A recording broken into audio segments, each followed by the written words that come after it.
Imagine ruling an entire empire and still feeling like you've lost. Power, wealth, influence. He controlled everything from the shadows. That was the life of the strongest eunuch in history. After reaching the very top, he uses reincarnation magic to return to the day everything went wrong. Now armed with future knowledge and overwhelming martial arts talent, he has one mission: save his most valuable thing and live life to the fullest.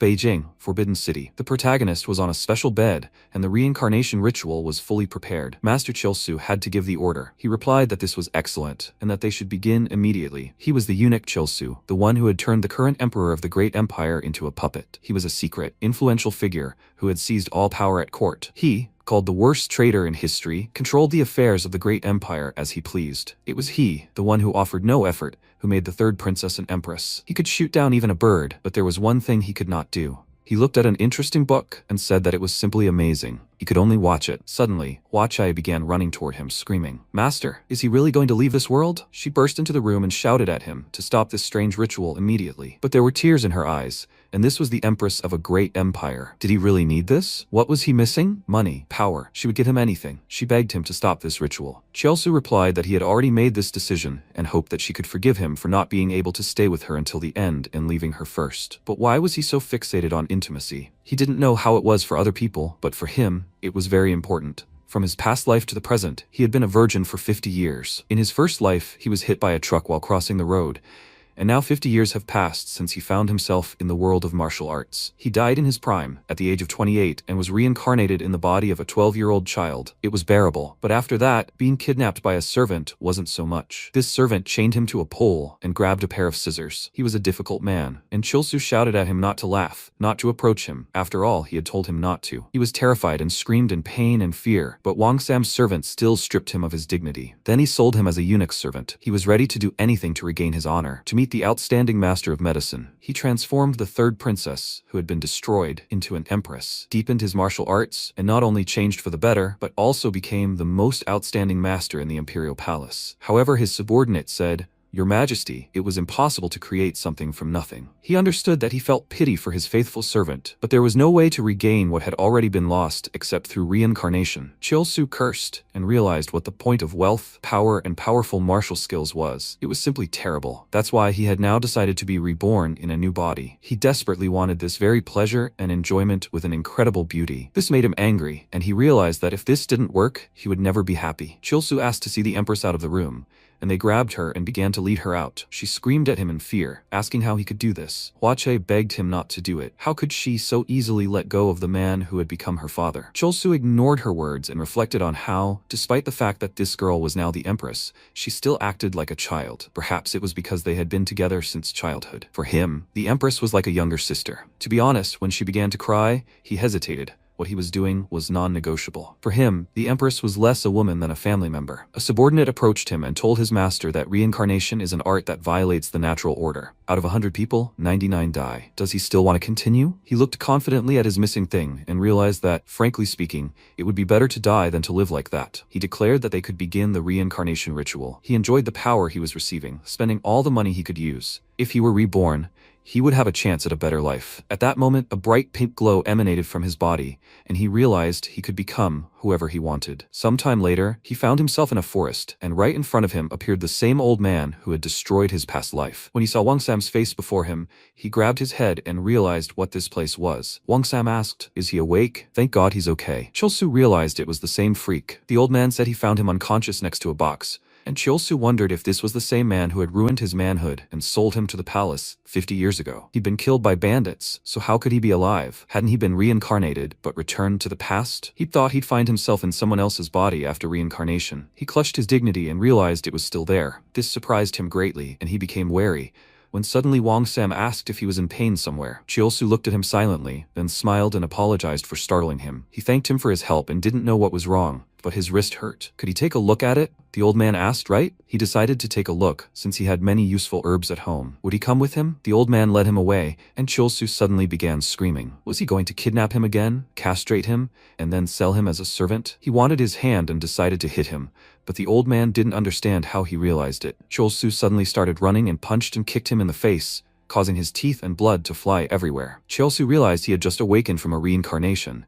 and that this body lacked sufficient strength. But the combat skills he had learned in his previous life vividly surfaced in his memory. The martial arts skills of the Imperial Palace remained with him. The old man asked why he was doing this to him. Chilsu grabbed him by the neck and said that they had tried for so long to find and kill him at the Imperial Palace, and did he know how hurt he was when he learned they were giving him an easy death? Let this freak die, and let him die right now. He had turned a normal man into a eunuch for life, depriving him of the opportunity to be a man, so let him die. A moment later, the old man died and fell to the ground. Chilsu caught his breath from the horror he had experienced and realized it had taken him 50 years to get here. He looked at the murdered old man and thought, Eunuch, a natural-born man, he was castrated. Although he had power and money, he never got to enjoy anything. But now, everything will be completely different. He looked at the forest and the sun with a sense of hope, and realized that reincarnation, or a return to the past, what difference did it make? He clenched his fist and shouted that now he would live for intimacy. He jumped with joy and realized that a new chapter in his life was beginning. 2 months had passed since the day he finally achieved brutal revenge on Wang Sam. He trudged through icy weather, screaming how cold he was. Now he was climbing Mount Kondong in Gansu province. It seemed as if he could fall at any moment, but for the sake of a long-awaited meeting with his beloved, such pain was bearable. Is there anything more meaningful than meeting his beloved?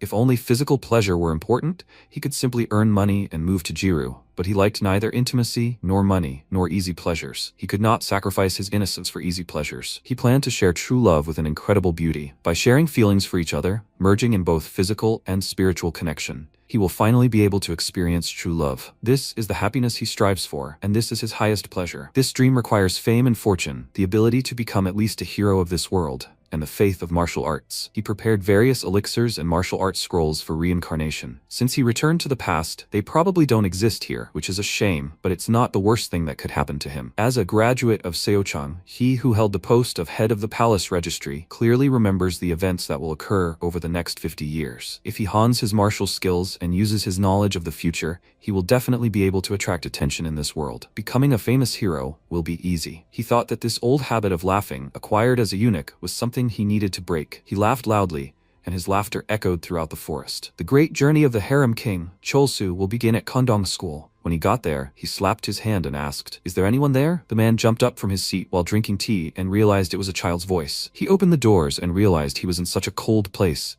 And he climbed this mountain? He looked at the boy, and Cholsu introduced himself as a man whose parents had lost friends among bandits, and who dreamed of becoming stronger. Please let them accept him as a student and into the school. Mao Kondong, Doga, is a faction that unites 3 branches of martial arts: Confucianism, Buddhism, and Taoism. This all resulted in a practical martial art that spares neither fire nor water, designed to confront the forces of darkness. Those unfamiliar with this art could easily confuse the cruelty of those who wield it with mages or bandits. If we consider the degree of cruelty, it would be very obvious to them if they were considered less merciless. The master shouted that climbing a mountain alone at such a young age in such a freezing winter was a serious matter. Didn't he value his life? He replied that if after that he could join the school, it would not have been in vain to beg him to accept him as a student. The master paused and asked to see his hands. He showed his palms, and the master, using his magical powers, realized that it was the natural energy circulating in his body that was pushing out negative energy. He climbed the mountain using the Tonbop technique. This is a technique based on accumulating internal energy, and a method that has the effect of strengthening the foundation of Donjong. He has mastered the technique and climbed the mountain,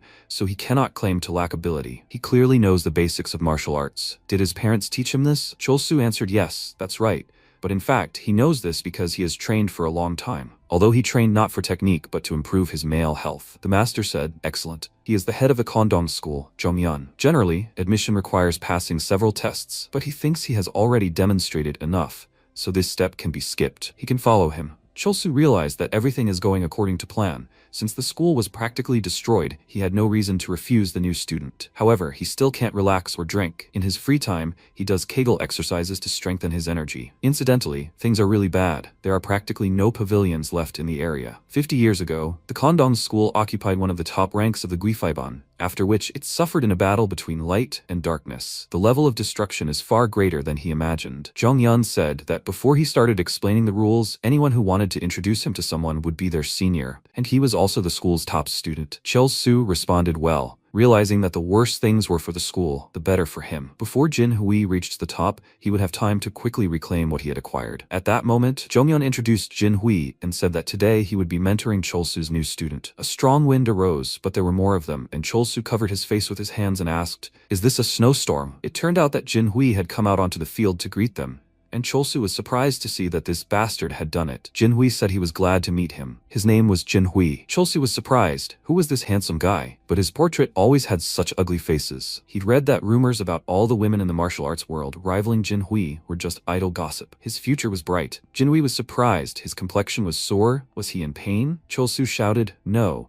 And Jinhui was happy about it and asked him not to complicate things. They would get along well and become like brothers, okay? Cholsu thought, how nice of him. Please let him have 3 centimeters there, please. Jinhui asked, what are they going to? Cholsu didn't understand, but where? He replied that there were many places he wanted to show him. Cholsu was surprised and rushed after his new acquaintance, asking him to wait because he didn't want to be touched by a man. He yelled for him to let go, and Jinhui looked at him in surprise, not understanding what had happened. Jinhui scratched his head and apologized, asking if he was scared. This was the first time he had someone he could care about, so he was so nervous. Cholsu bowed and said no, it wasn't his fault. He had overreacted and apologized for that. He begged himself to calm down because he had come to this school after all, and besides, he needed to think about the future. A good relationship with Jinhui was very important to him. He apologized for his rudeness, and Jinhui remained silent. After a while, Jonghyun reflected that sometimes the wind blew strongly, but it still looked like winter would soon end. It would be nice if Cholsu and Jinhui became closer. 10 years ago, around this time, he brought an orphan named Jinhui here, and since discovering his genius, he has raised him and supported him in all his endeavors. He is the only hope for the revival of the Kondong school. Soon, Jinhui will have to go out into the world and fight often. He hopes that through interaction with her peer, Cholsu, she will learn to be careful not to give herself away. In fact, she is a girl. His name is Cholsu, and tomorrow is a special date, his first official day at school. 2 hours have passed, and he still can't sleep, and all because of this guy, Jinhui. Half a day ago, Cholsu bowed and said he was counting on his help. He replied that the feeling was mutual and apologized for scaring him. Perhaps this place is not as beautiful as it used to be, but he still wanted to show him. Despite the horrific massacres 50 years ago, the Jangmun, Hyuncheongun, and Chonamgak schools, where the students lived, still exist. The Kondong school isn't dead yet. That's exactly what he wanted to tell him. Cholsu was surprised and realized that the Great War 50 years ago had begun with the destruction of the Kondong school. Back then, no one could have imagined that the demon's first act was to destroy a school considered the strongest. Whatever the reason, it wasn't hard to understand why Jinhui had decided to tell the story of this place. He replied that he understood everything, but please let him not grab him so unexpectedly again, as it had truly scared him. Jinhui replied yes, and Cholsu realized he had noticeably grown sad. But it was his own fault. Everyone can make mistakes, so there was no need to be so sad. He really wanted to hear the story of the Kondong school, especially if his elder told him. Jinhui was delighted and realized that this was excellent. To calm the teenage boy, he simply needed to say something that could interest him. He didn't think it would turn out this way though, and Jinhui hugged him and said, "Great, then they'll go." Cholsu grew angry and blushed, stewing. He couldn't even imagine that after that, Jinhui would start hugging him. He completely forgot about it and apologized to him. He vowed to only allow beautiful women to hug him. It was as if, in a matter of seconds, he had lost his virginity, which he had preserved for 50 years. Jinhui, who grew up in the Kondong school, is a unique person and a genius. He revived the Kondong school and immersed himself in the entire world of martial arts. But when looking at the women who were crazy about him, he always remained unperturbed. With his handsome appearance, stunning character, outstanding abilities, and all of this combined, how could he be so indifferent to women? Rumors circulated that he valued wealth more than women, and now he has met him personally and can confidently say that he definitely loves men. He met him during his time as a eunuch, and some of them found new ways to satisfy their needs. He didn't understand what guys were doing during these working hours and thought, but he doesn't like men. He needs to check on his charms. Now he can finally take advantage of them. But why does his friend look so weak today? Kegel exercises aren't enough. Apparently, it's time to start doing exercises designed to increase length and width. He apologizes to Jinhui, but he's the one who will become the king of male health and won't let him get to him. After a while, Jinhui looked out the window, thinking about how stuffy she was and wondering what was happening to her. How could she have treated herself so rudely twice, even with a student who had just arrived? She was so happy at the thought of her family becoming bigger that she became excited. What kind of role model would she be? She remembered how he really wanted to hear the story of Kondon School, especially if the senior told him about it. He was probably confused and frightened, but despite this, he was considerate of her feelings and tried to reassure her. She wanted to get to know him better, She wondered if they could become friends. She would like to achieve such closeness with him that they could hug without hindrance. Meanwhile, the protagonist placed the bowl on the table and announced that the cleaning was finished. He knew they were poor, but he hadn't imagined it to be that poor. The kitchen was in such poor condition that it seemed as if it would fall apart at any moment. He couldn't ask for a better position, but to become a hero in the world of martial arts, gain fame, and get married, he needs to prove himself to his teacher and superiors.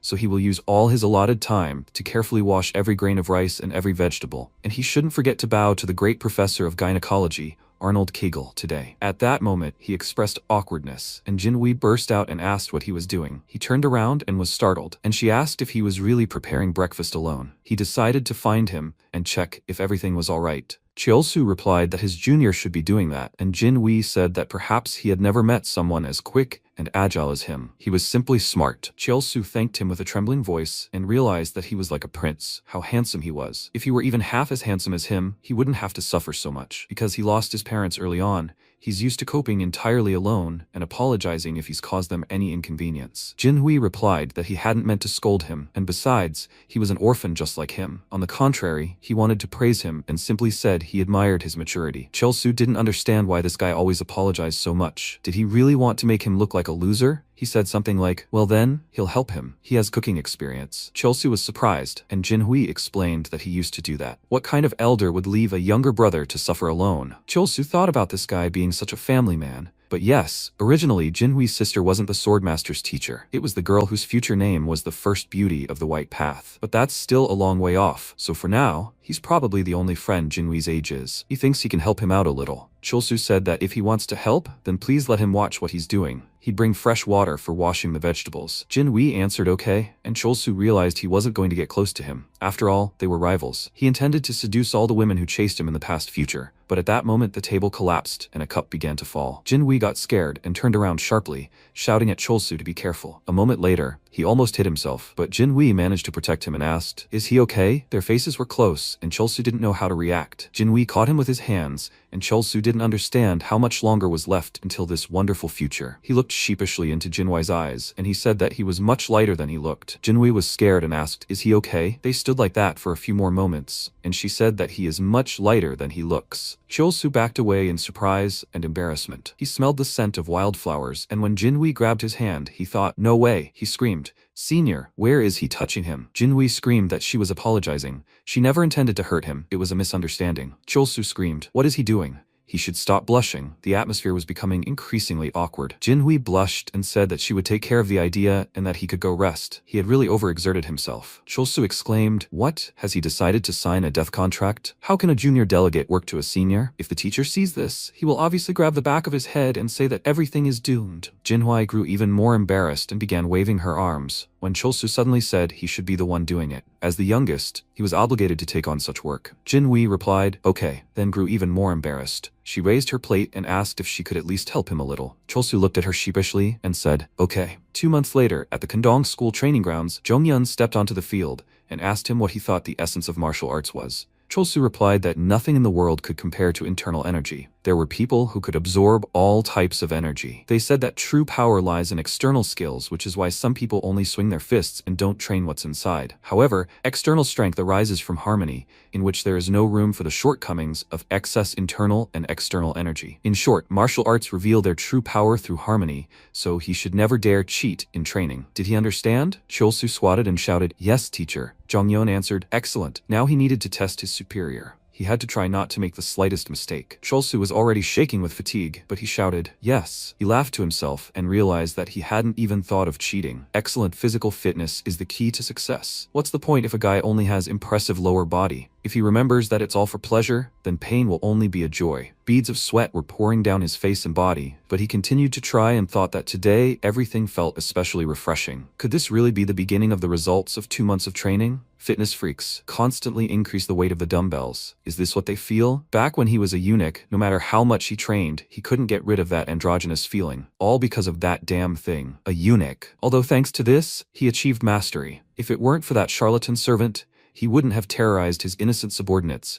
and destroyed the environment under the pretext of collecting elixirs in the Central Lands. The more he thinks about his past life, the angrier he becomes. They will all see that in this life, he will truly live as an alpha male. At that moment, Jinhui ran up to him and shouted, "Junior." Cholsu turned around and asked, "Senior, why is he here?" She replied that the teacher said they could finish training, so he came for him. Cholsu's mouth dropped open in shock and realized it was time. He knew it wasn't enough. He wanted to achieve the body of an alpha male as soon as possible, but he didn't feel like he was putting in enough effort. Jinhui turned around and looked at him thoughtfully. Late at night, on Mount Kondong, the protagonist landed and thought, well, he can just train in secret, right? To avoid getting tired during certain activities, endurance is very important. However, since the teacher had created a special training plan for him, if he found out he was busy and practicing at night, he might get into trouble. But he couldn't give up on his idea. With regular training, he wouldn't be able to become the king of male energy. He would run hard today. With these thoughts, he rejoiced and continued training while Jinhui watched him in the forest. Peeking out from behind a tree, when Cholsu ran past, he saw her face and was stunned with horror, tripped over a rock, and fell head over heels to the ground. He screamed in pain and asked, "Senior, why he was here?" Jinhui replied that recently he had been sneaking out through the training grounds and going somewhere, as he thought he was doing extra training. After all, the teacher had said that training beyond his physical limits was dangerous. He couldn't ignore the fact that he was hurting himself. Cholsu was furious. How could he have gotten caught so easily? If he had at least a year of experience, he would have sensed the senior's presence. If he didn't do anything now, he would tell the teacher everything. And as soon as he stopped doing evening training, his stamina would begin to decline, and as a result, his friend's performance would also weaken. Ultimately, this situation could be considered life-threatening.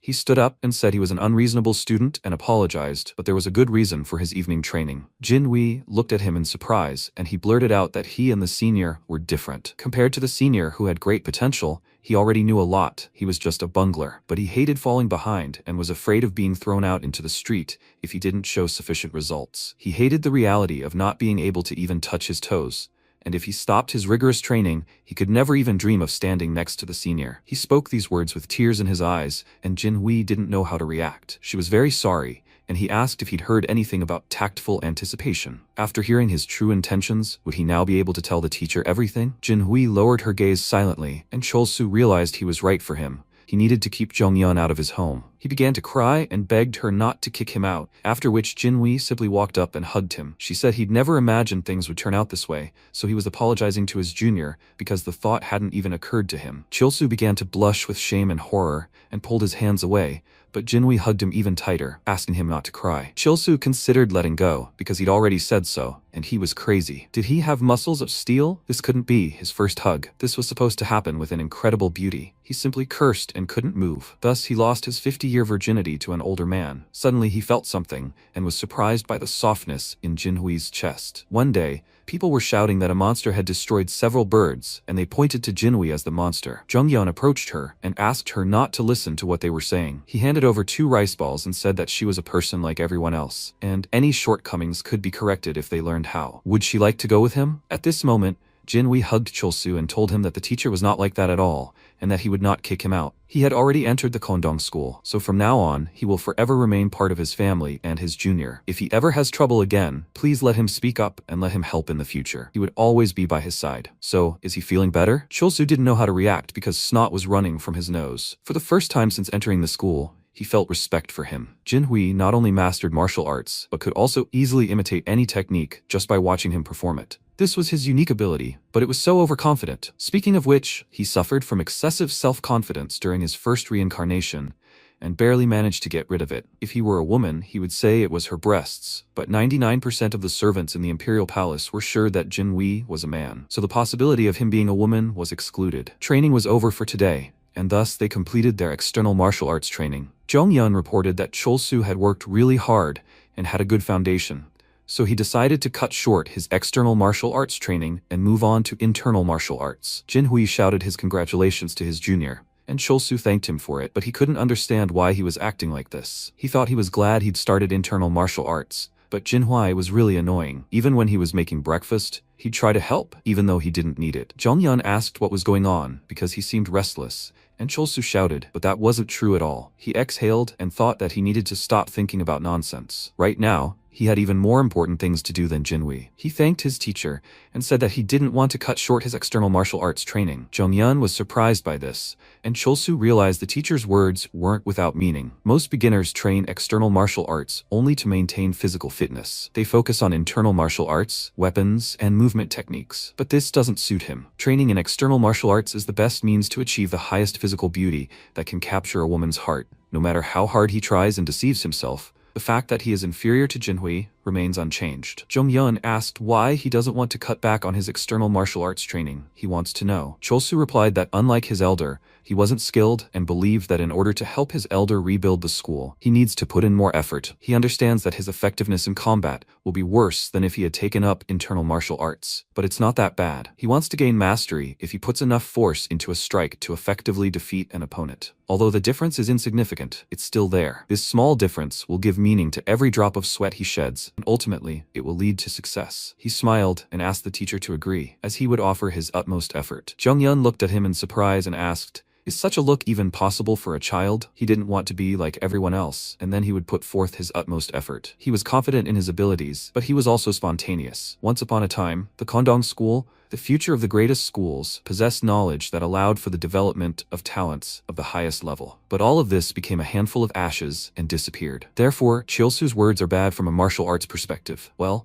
if it's all for the sake of restoring the Kondong School, then it doesn't matter. He handed him an envelope and said it was a recording of the basic method of controlling internal energy, known as Soyang Simbop. He thanked him for it and asked himself, why didn't he get permission during training? Continuing to train secretly from the teacher would be difficult. The martial arts world is cruel to those without talent, and Jonghyun declared that all roads are open to those who challenge him. He allowed additional training and also imparted the method, asking him to memorize the written formulas. Cholsu was overjoyed and blushed, shouting, "Yes." After a while, Jonghyun announced that he was beginning. Cholsu was ready. Cholsu took off his shirt and prepared to channel energy into the practitioner's body. He replied that he was ready, and at that moment, Jinhui clasped her hands in hope. Jonghyun placed his hand on his back and said that he was pouring energy into his body and would direct it according to the formula. He must remember this well. Cholsu frowned and considered the warm energy swirling around his solar plexus. Even in his past life, he had never felt anything like this. It wasn't like the cold one feels when shaping energy. It was a pleasant warmth that warmed the entire body, like sunlight spreading through the veins. As the energy continued to spread, he realized that this was what internal energy was. Jonghyun congratulated him on beginning his journey of learning internal martial arts. Cholsu, the protagonist, turned around and suddenly clutched his chest. He realized he was no longer a eunuch and rejoiced that he was now truly a real man. At that moment, he raised his hands and began to shout with joy. Jinhui smiled at his reaction. When night fell, Jonghyun sat down at the table to drink tea with Jinhui and asked what this meant. Was he also going to continue training in external martial arts? Jinhui replied yes. As the elder, she wanted to support the younger. Jonghyun remarked that it seemed she understood the essence of building brotherly relationships and that she should act as she saw fit. Whatever she did, it would all become a life experience. Looking out the window, he thought about Cholsu and Jinhui. Despite her age, so sincerely devoted to martial arts and the restoration of the school, that it seemed he could finally fulfill his master's dream. Meanwhile, several more animals were killed in the forest during the night. A huge snake with incredible glowing scales and a long tongue appeared in the forest, destroying everything in its path. When morning came, people began shouting indignantly. What was going on here? Who had caused such a mess? The entire fence was destroyed, and they couldn't understand what had happened. The old man screamed that all the goats they had raised were gone. He had planned to sell them at the market today. The old man began to collapse in terror, and his grandson, young Sik, and daughter began screaming and catching him in fear. When the old man lay down on his bed, he announced that he had planned to donate the money he had earned to the Kondong School. How could this have happened? With tears in his eyes, he explained that he had raised them despite poverty, hoping to help the school, but now all his dreams had collapsed in an instant. Young Sik began to cry. "Grandpa, how can he even talk about donating in their situation? What's so special about this school? Now all that's left is ruins." He ran out of the room and his mother exclaimed, "What kind of bad manners is this?" The old man replied, "Leave him alone," saying he was simply upset because he was sick, which is why he was saying that. He probably looks pathetic in his eyes because he doesn't know what Kondong High School used to be like. A school for destruction truly was majestic. It was the place that instilled dreams and hopes in him as a child, and perhaps by sending the achievements of Kondong High School now forgotten, those wonderful times will never return. Sometime later, when dawn broke, the protagonist continued to stretch. He felt that everything was fine because he could feel his own wonderful inner energy. However, when he uses a new method, it seems unnatural, but he can't understand why. Perhaps it's because in a past life he achieved great success using Tukwapojon? It's a habit, so to speak. Yesterday, When he listened to the teacher's story about their merits at school,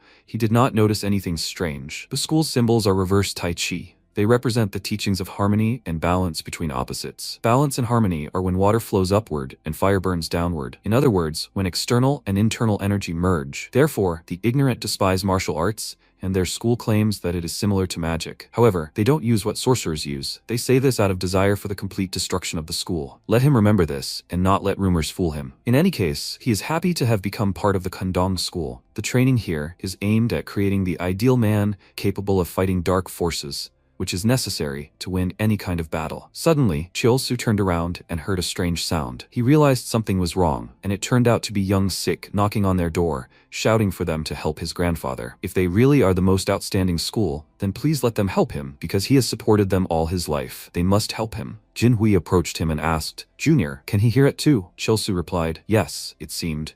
It sounds like someone's asking for help." As luck would have it, he'd arrived while the teacher was away. Jin-hui replied that she didn't know what was going on, but thought they should check. When they approached Young Sik, they realized he was asking them to go with him and catch the thief who stole their cattle and destroyed the barn. Young Sik replied, "Yes," and Chol-su thought it was strange. "Don't people go to the local police when there's a theft?" Young Sik lowered his gaze and replied, "It's just not like it was an ordinary person. Did ordinary thieves start swarming around just to steal cattle?" Grandpa had long loved the Kondong school, so he wanted to sell the cattle and donate the money to the school's destroyed buildings. But when they went to check the cattle before selling them, they found only the destroyed barn. He realized it was foolish to ask for help without a penny in his pocket. However, they could help Grandpa recover. His hands trembled, and the boy pleaded with them. Chol-su paused and replied, "This child has come a long way, and he thinks they can at least take a look at this." After some time, they arrived at the right place, and Young Sik informed them that there was a barn there. Chol-su realized it was on the mountainside adjacent to the cave, and that wild animal attacks were likely common there. When he noticed something, he was dumbfounded, for the tracks were identical to those left by a snake. But at such a size, it was more of a monster than an animal. Could a snake have descended here in search of food?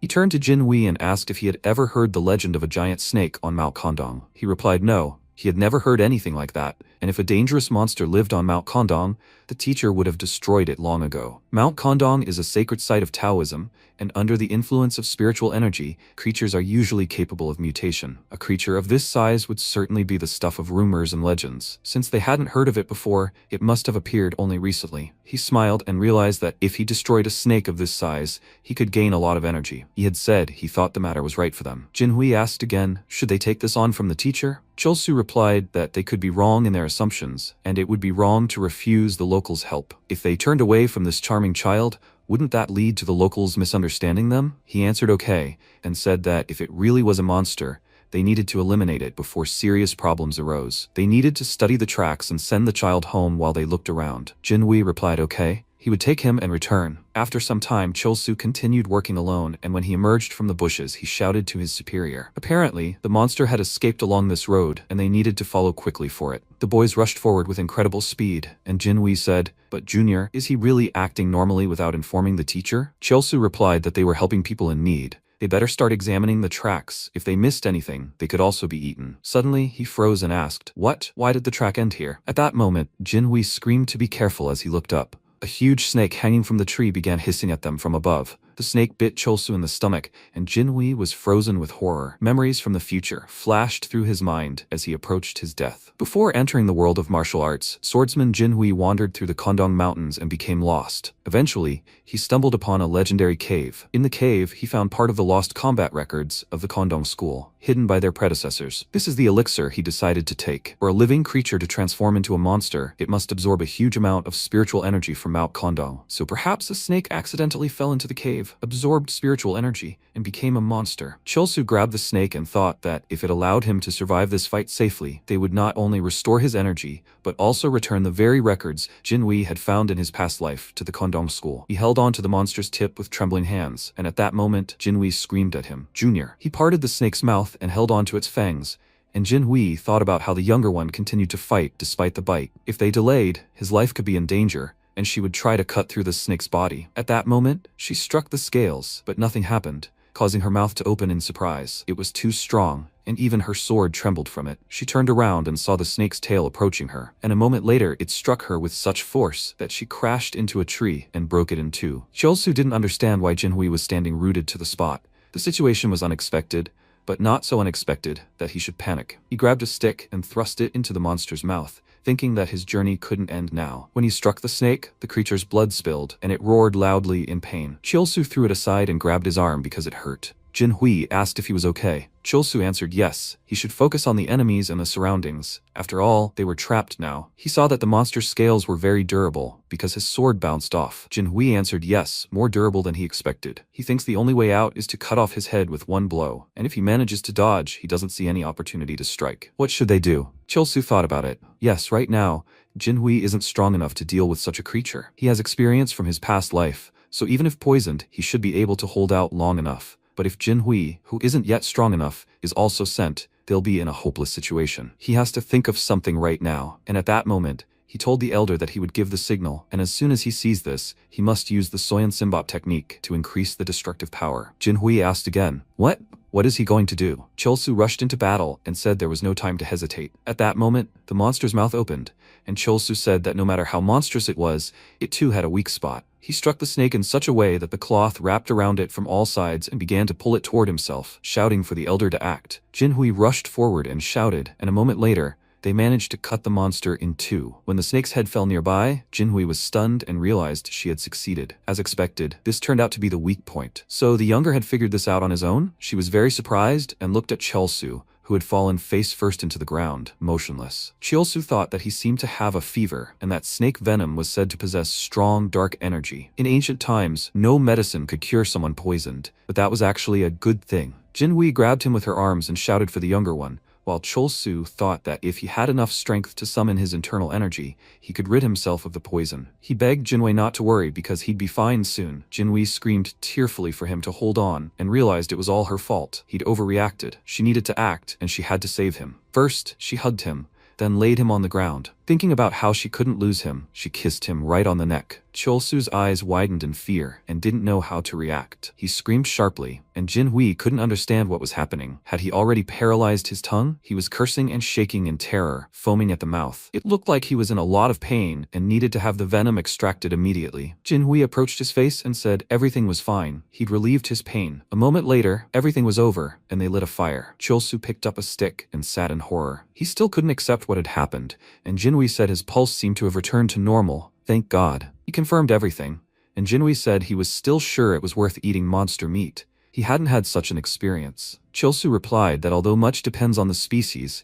if you cook a snake properly, it really is delicious and healthy. Jinhui said it was a shame the teacher wouldn't be able to try it. Chilsu wondered what this guy thought of the teacher even in this situation. Now that they were full, he suggested they continue following the tracks this way. Night had already fallen, and they approached the trail that ended, revealing it to be right next to a cave. Chilsu said this, and Jinhui asked, "What the heck?" He sensed incredible spiritual energy. Chilsu asked again, "Is that so?" He began to look at Jinhui and thought it was quite impressive. He must have found this place in his past life based on his senses. Jinhui wondered if there really had been such a place in the Kondong Mountains all this time. Perhaps this was the cave mentioned in the legends. Chilsu replied, "Possibly. Kwansoe Danyol Cave is where the ancestors of the Kondong school practiced spirituality. 300 years ago, the greatest master of the Kondong school, Hongwon Komje, was able to attain immortality while in this cave. If this is true, there must be plenty of elixirs here to restore his male health." Jinhui ran up to the box and shouted to the junior that there was something in there. "These are vessels containing donjak." Chilsu wondered if this snake had found it and eaten it, thereby accumulating spiritual energy and becoming a monster. He approached closer, and a moment later, they found themselves next to a majestic building. To their surprise,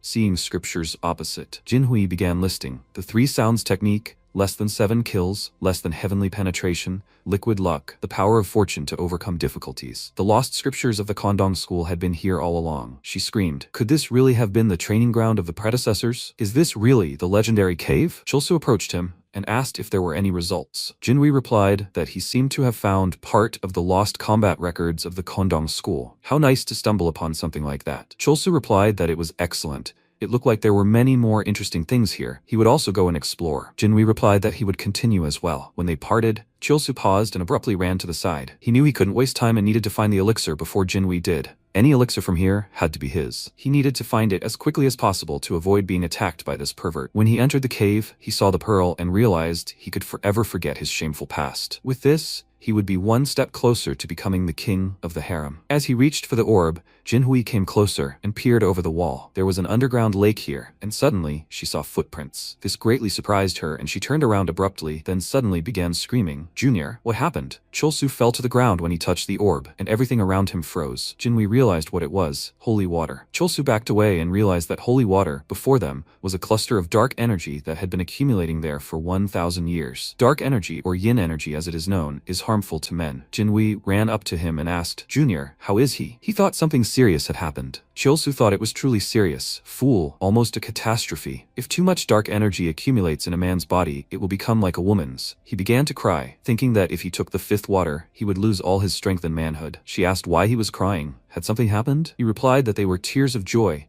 and he couldn't understand why he was suffering so much. He turned to the elder and said that this was undoubtedly holy water, which is said to be legendary. With such a quantity of spiritual energy, one can activate a martial arts technique that marks the epicenter of energy in the body. Please let him take it for himself. Jinhui was stunned and asked again. Him? He couldn't do it. He found this place first, the younger one. Chilsu realized that this holy water was just trash for him, and, smiling, said no. Drinking the flower water would be a waste, and he was hopeless. And if two people used it, the effect would be very weak, so it would be better if the older one drank it all. Jinhui thought about it and answered no, it would be better for him to do it. After all, for his lack of skill, it should be his. Besides, he thinks he can only reach the highest level through practice, so it would be right for him to take advantage of this. Chilsu was stunned, realizing that this stubborn man wouldn't do it, even if she forced him. She asked again, the younger one? He realized that he would force him to do it anyway, and at that moment, he took his hand and said, even if it's a younger brother's request? Jinhui blushed, and Chilsu asked again why he didn't understand that he was giving up the potion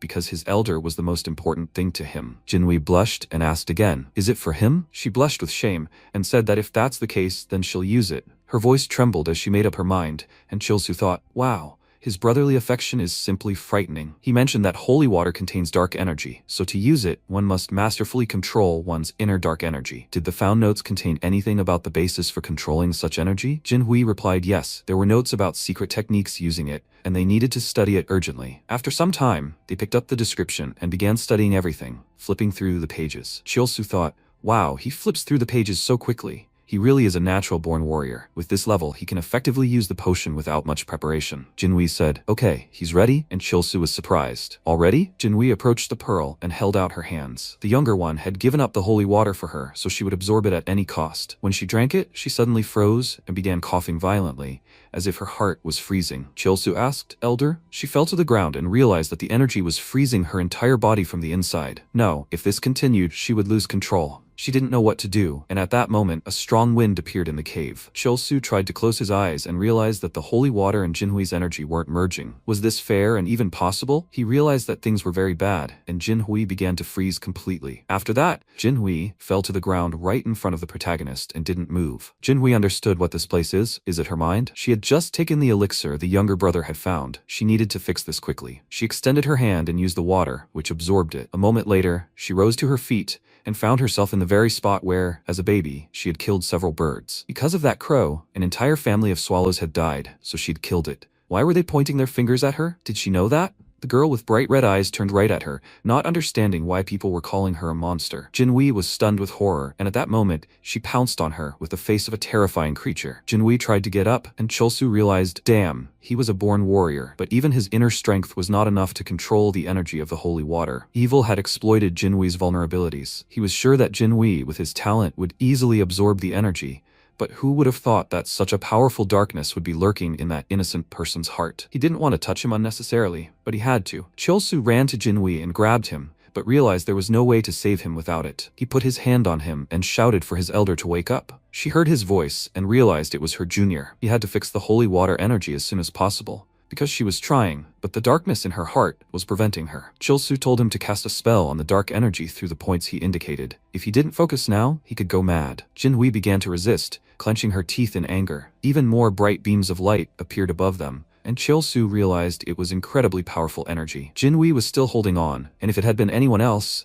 he would have been dead long ago. He must build a brilliant future and rebuild the Kondong school. He can't let it drive him mad. He should consider himself lucky. Jinwei, his junior, who had achieved incredible heights in the past, will help him now. A moment later, Jinwei was still in an unknown state, and a terrifying voice was telling her to tell him why people do this. When she suddenly grabbed a stone and killed the monster, then ran away. It was a demon, and this was the price for the power given to her at birth. An entity that tirelessly awaits her moment of weakness. A struggle began between them. She cried out in pain, and blood spilled. Jinwei wondered if she would really disappear like this. The path was hopeless. Cholsu shouted at him not to give up, and at that moment, Jinwei heard his voice and looked at her hands. She realized she could sense her junior's strength. Could he have really completed the ritual of transformation? Cholsu continued to shout at him to pull himself together, because he couldn't give up. He mustn't let them confuse him. He must control this power. He would share his energy with him, so he must take advantage of it. Jinwei thought that because she was inside her consciousness, she couldn't control her powers outside. Now the younger man was risking his life to save her, so she had to do something. She tried to get up until she saw the monster and realized she couldn't give up. At that moment, she pounced right on the creature's face and struck it again. The monster flew off and ended up under a block of rocks. She understood his plan. He wanted to share his spiritual energy so she could repair the demon with her own internal energy. The demon could sense her weakness, so it was best to first restore her spiritual balance. She needed to replenish her internal energy reserves, and at that moment they began to fight together.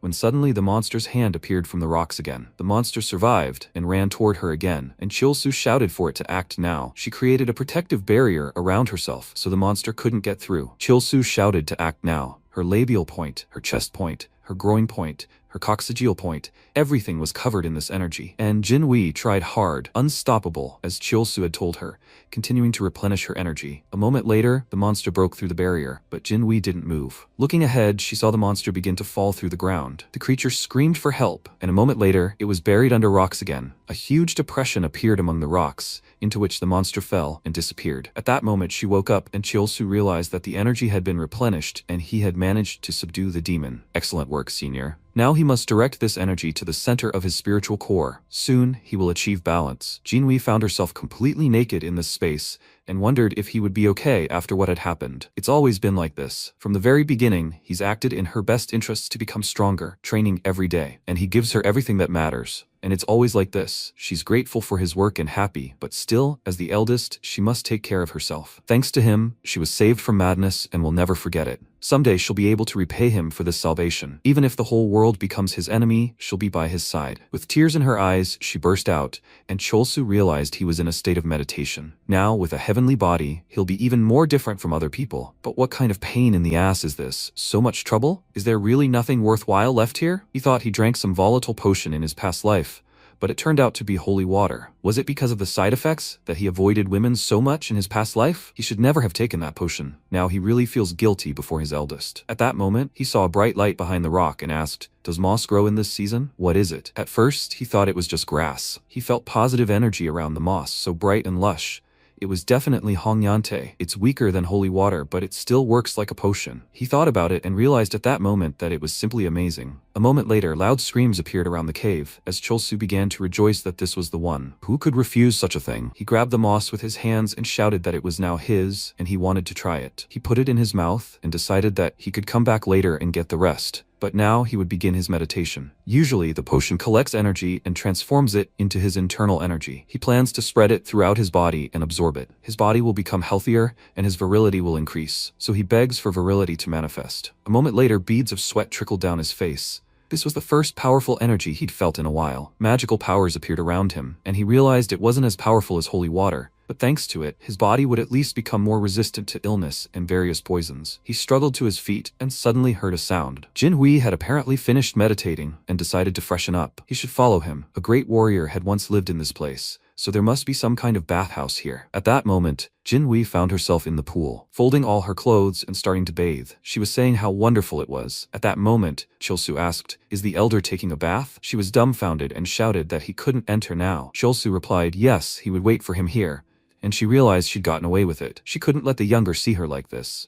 Jinwei sat in the water, covering her body. She said, She almost got caught by Junior. Even though she had lived her whole life under the guise of a man, she still felt lost in situations like this. She thought, the teacher always told her that in the martial arts world, she should live under the guise of a man, so that she wouldn't be looked down upon and there would be fewer difficulties. Then she looked at her fist and said, oh, it was dangerous. But in the end, she actually managed to accept the holy water. If it weren't for Junior, she could have been crippled. It's hard to believe that he really is Junior. After thinking sheepishly, she continued, he gave her the priceless holy water without hesitation, even though he himself couldn't accept it because he couldn't go through the ritual himself. She said, she also wants to do something for Junior. She looked at her reflection in the water and then submerged her face. After that, she surfaced and, covering her face with her hands, thought, why does she feel like this? Just thinking about him makes her heart beat faster. She wants to always be by his side, to help him, so that he doesn't have difficulties and be with him. After that, she rose to her feet, looked down and thought, what is she thinking? Is she crazy, Jinhui? The younger one is like a brother to her, nothing more. She went ashore to her things and thought she shouldn't allow herself to feel more. These feelings are just brotherly affection. Having bandaged her chest, she thought, I need to stop with these stupid dreams. Walking to the exit, she thought, to revive the school, to take care of it,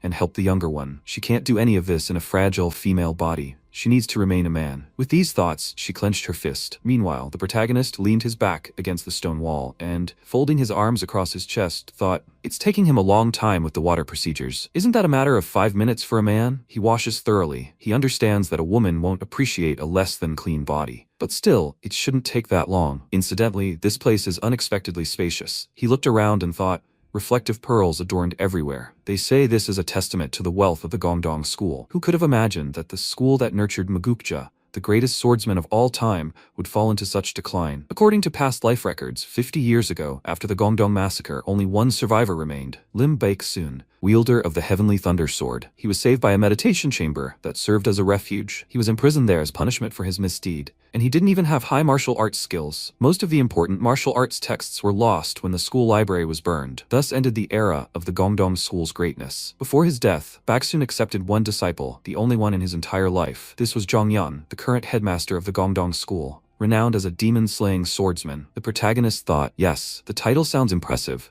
but it's nothing more than a joke. This name was given by a group from the demon school. The Seongho, who constantly hunt down the remnants of the Gongdong school, came up with it to mock Gongdong for losing its demon-slaying techniques. Further confirmation that the martial arts texts they found are very important. Magukja likely didn't think about the future when he created this place, but for now, it is nothing short of a heavenly blessing. If the legend that Magukja erased all records of Gwangshangnyeol Cave to keep it secret is true, then it's likely the demons never found it.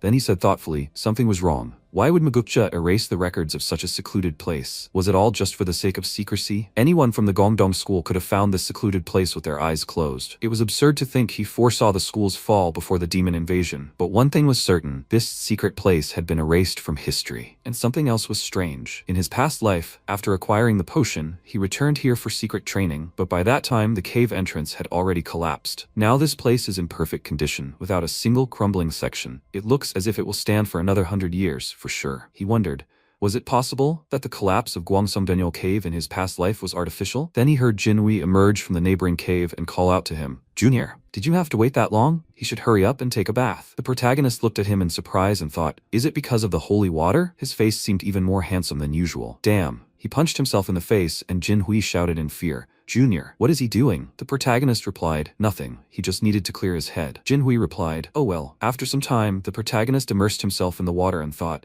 Jinhui, why does this guy become more and more handsome every day? He doesn't know what it is. Could this floral scent be part of his meticulous courtship? Who even smells like flowers when their face is like a squid? He punched the water and shouted, Jinhui, walking demon spawn. After some time, he changed his clothes and returned to Jinhui. Noticing the books on the ground, he asked, Senior, what is he doing? Jinhui looked at him and was surprised. Oh, he's finished already? He's simply organizing the martial arts texts they found. MC continued wiping his face with a towel and thought, once they return to the school, they'll rediscover some of the lost arts. Before they only had yang energy techniques, but now they had yin techniques as well. This meant that the school would be able to use any energy. Once he reached the peak of his current techniques, he could begin studying a more complex and powerful one, Ilgi Gon Mugukja. He thought it should be here. There should be 8 martial arts texts in total, including the demon severing technique. He then picked up the books and asked, Senior, are you sure this is all? There are only 7 manuscripts here. Jinhui replied, that's right. He searched everywhere, but only found these. The protagonist asked, the demon severing sword technique? It's not here? Jinhui shook his head.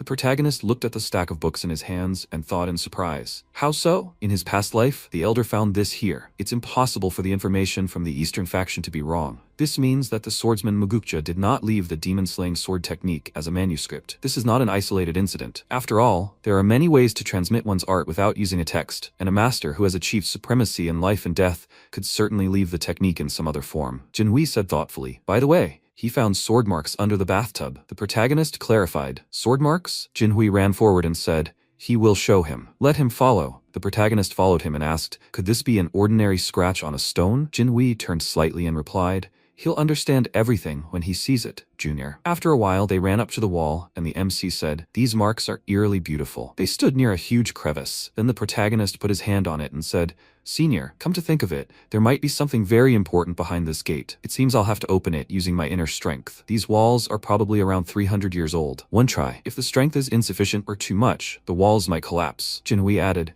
but if they use the demonic sword technique incorrectly, the gate, in theory, simply won't open. The MC replied, probably, and then added, he shouldn't worry, there's definitely a way. He thought, well, he'll start with himself. There's a small trick to the demonic sword technique of warrior immunity. Violating the rules of warrior immunity threatens the existence of the imperial family and the martial clans, but it's not that simple. Would any fool in the palace sit idly by and watch the martial arts world grow stronger by the minute? The imperial court always tries to control the martial arts world, so they collect information on important events from famous schools and develop methods to neutralize threats. However, many schools do not allow anyone to gain access to their knowledge. The Gongdong School's demonic sword technique was well known enough to be present in the Imperial Palace's arsenal. So one could say that the fates of these families are tied to the demonic sword technique left here by the Great Master. He chuckled and thought, therefore, even though he doesn't know what exactly lies behind these gates, he can confidently say that something important belonging to Master Mangacap is definitely hidden there. After that, he turned in the opposite direction. Jinhui called out to him in surprise. The protagonist thought every martial artist has his own personal technique. Everything in this place is a hint from Master Mangacap. The next second, he began to shift from side to side,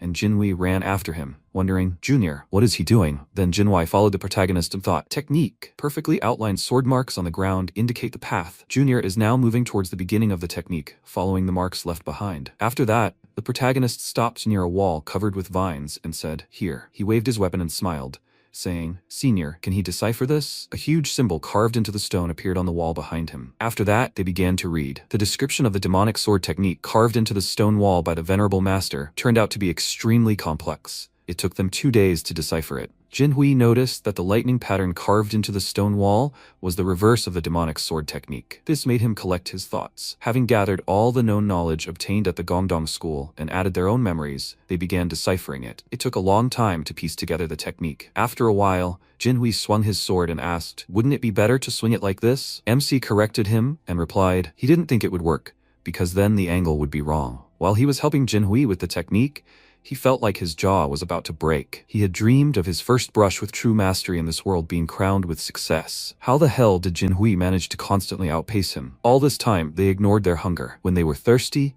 they quenched their thirst with water from the stream. And finally, they managed to put together the reverse demonic sword technique. At that moment, the protagonist almost forgot that Jinhui was his senior comrade, and he wanted to hug him. He thought, this madness will not end today. After some time, Jinhui began the technique. He looked at the sword in his hands, then turned to the protagonist and said, now all that remains is to apply the technique to the wall. Jinhui said, that's right, only he, the elder, can do that. He asked, is he sure? He didn't have enough knowledge of external energy. He wasn't sure his strength would be enough. The teacher said that without harmoniously managing external energy, he wouldn't be able to properly use the demonic sword technique. In response, the protagonist said, then it won't work. Jinhui shouted indignantly. What? The protagonist added, that's not surprising. After all, the spirit of the demonic sword technique carved on the wall looks like a hint for those who have reached the peak of mastery, not for the likes of them. He lowered his head and added, if the elder hadn't been so diligent, it would hardly have been possible to restore the reverse technique. Jinhui sighed, but isn't it possible to open the gate another way? MC approached the wall smiling and said, he doesn't have to worry, Senior. He never said there was no other way. He looked at the wall and thought,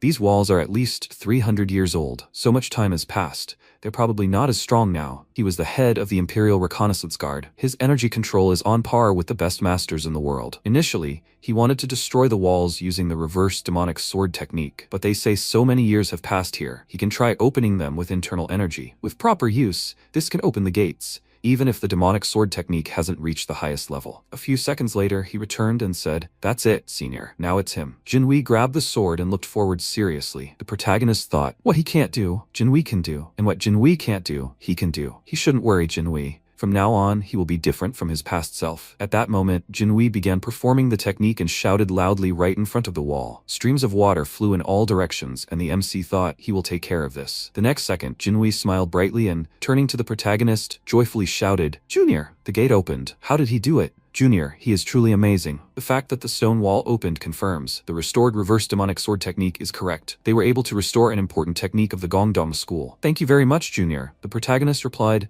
it is too early to celebrate.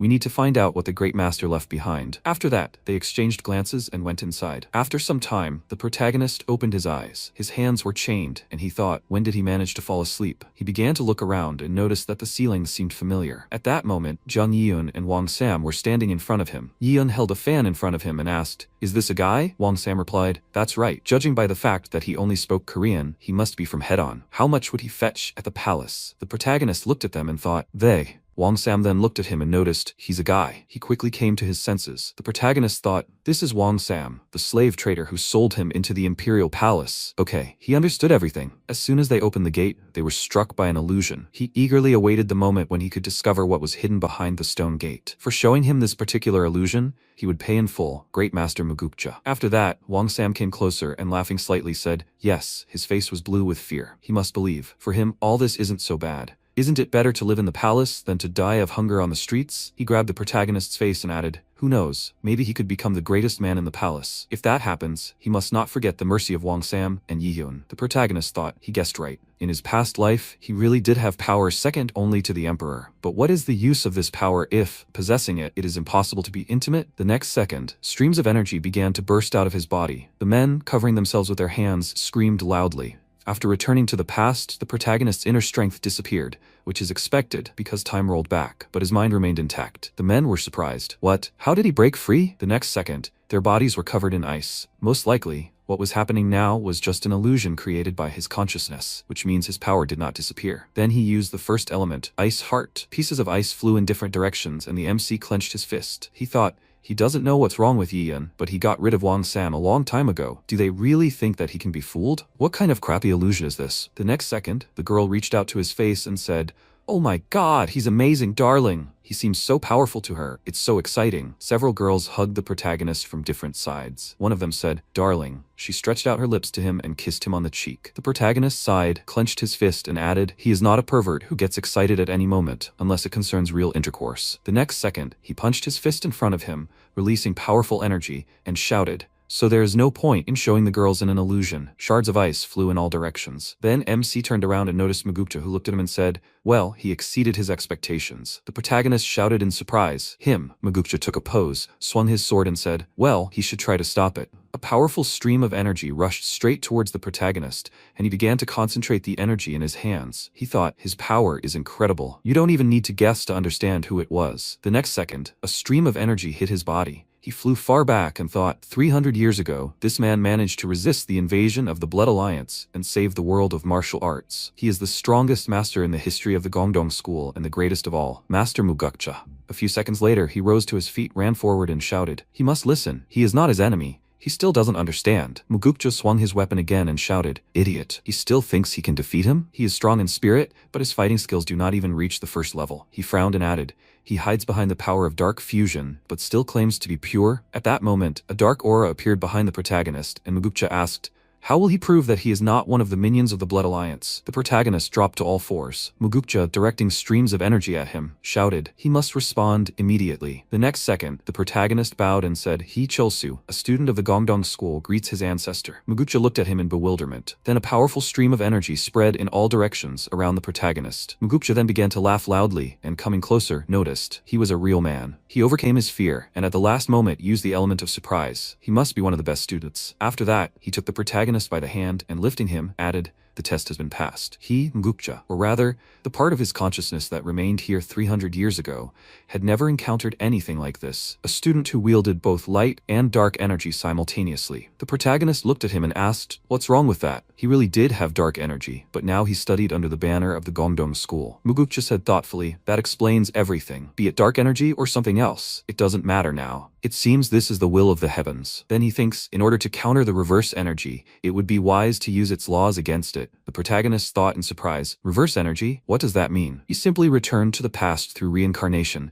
in hopes of regaining his manhood. Okay, now he needs an answer to another question. Then he said, he came to this place in hopes of finding out what legacy the great master left behind. The warriors of Hongyangtae and Mita had already divided between themselves everything that was supposedly there, but he heard that something still remained. Mugukcha asked, "Martial skills? If so, then what next?" MC bowed and said, "In that case, he asks him for help. Could he pass on these skills? But not to him, to his companion who came with him." He thought a lot about restoring the Gongdong school and about Jin Hui. If he masters the martial techniques of the great master, he will gain the power to become an invincible warrior. But Jin Hui must restore the destroyed Gongdong school. He wants to become not the main warrior, but a secondary one, and enjoy life. Does he really need to become the main character? It will be enough for him to simply master the martial arts of the Gongdong school. Mugukcha said, he thought he was smart, but his thoughts are quite stupid. His appearance here is destined by fate. He still hasn't realized it. The protagonist looked at him in confusion, and then they found themselves in a new place. Mugukcha said, "The dark energy will definitely revive." The protagonist thought in surprise, "The revival of dark energy? What does this mean?" He was the hero who stopped the invasion of the Blood Pact 300 years ago. The pact should have been completely destroyed. He said out loud, "This can't be. The Blood Pact will revive?" Mugukcha replied, "He can't say more. This is a violation of the heavenly code." The protagonist cursed to himself, "Damn it," and thought, the Blood Pact is a demonic group created by the Blood Demon Worship Pact, one of the 3 schools. Led by the Blood Demon, the Blood Alliance launched a massacre across the central lands. Countless people living around Mount Gongdong were slaughtered. It is said that the amount of blood spilled could fill a river. MC continued to ponder. The imperial family of the Yuan dynasty, ruling at the time, was forced to flee due to this invasion. Before the Blood Alliance could seize the central lands, the swordsman Mugukcha appeared, created, and led the Martial Arts Alliance. He battled the Blood Demon at Lake Fyanzhou in Jiangxi province. The Martial Arts Alliance emerged victorious. After the horrific battle at the lake, a state known as the Ming Empire was founded. The warriors received immunity from the imperial palace as thanks for defeating the Blood Demon. The situation was far more serious than he thought. The Blood Alliance had failed to win in the past, but would it be the same this time? At least, he was different from his former self now. He gritted his teeth in frustration and thought he would simply guard the common peace with Jinhui, enjoying a quiet life. But now he was forced to worry about 2 problems: Jinhui and those damn demons. War was a hassle for both men and women, making them worry about the future. If the mental and physical health of the population were to deteriorate because of war, who would take responsibility for it? He imagined a girl suffering from a fever. The girl seemed very strong, but frightened. When she thought about the fact that her dear husband might not return from the war, she could neither eat nor drink. The protagonist clenched his fists in frustration and thought, he didn't want such a future. War had no place in a life full of enjoyment. His wonderful existence should be free of any worries and sorrows, and in the end, perhaps there were some advantages to this. Firstly, there must be some explanation for why the great master chose him and not his elder. Well, it will make him stronger, so he has nothing to complain about.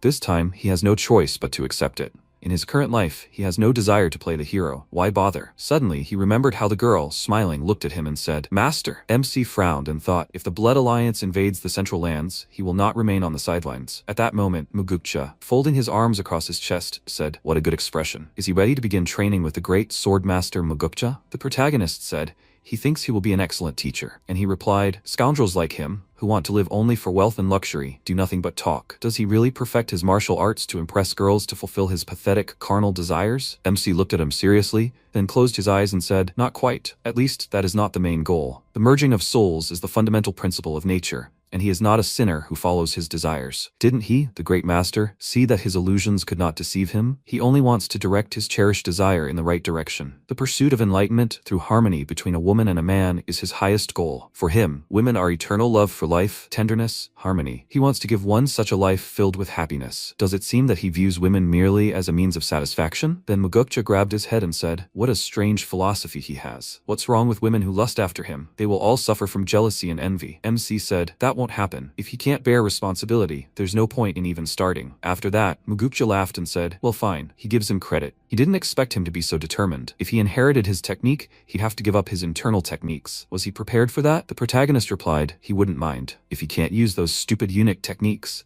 Even now he rejects them. He'd gladly wipe them off the face of the earth if he could. Then Mangacap raised his hand and said, what a strong determination. Okay, then he'll show him the pinnacle of martial arts. The next second, various types of energy concentrated in his hands, and he added, and the technique he'll pass on to him is Mangacap's martial art. Streams of energy scattered in all directions, and MC looked around in amazement. Mangacap said, this technique reveals the secrets of internal and external energy, their interaction in the universe. When he achieves harmony, he will be able to master the Mangacap technique, the art of unification. A disciple capable of combining divine energy and the knowledge of the immortals must work diligently and master the art of unification. After some time, the protagonist suddenly opened his eyes, rose from the stone floor, and turned to Jin-hee. He patted him on the shoulder and said, Senior, it's time to get up. He lifted his eyes from the ground and asked, Junior, what's wrong? He clearly remembered how the teacher disappeared, and everything was in flames. Why was he here? MC replied, it was all just an illusion of the swordmaster. He saw himself in it. Jin-hee was surprised. Really? The protagonist looked away and said,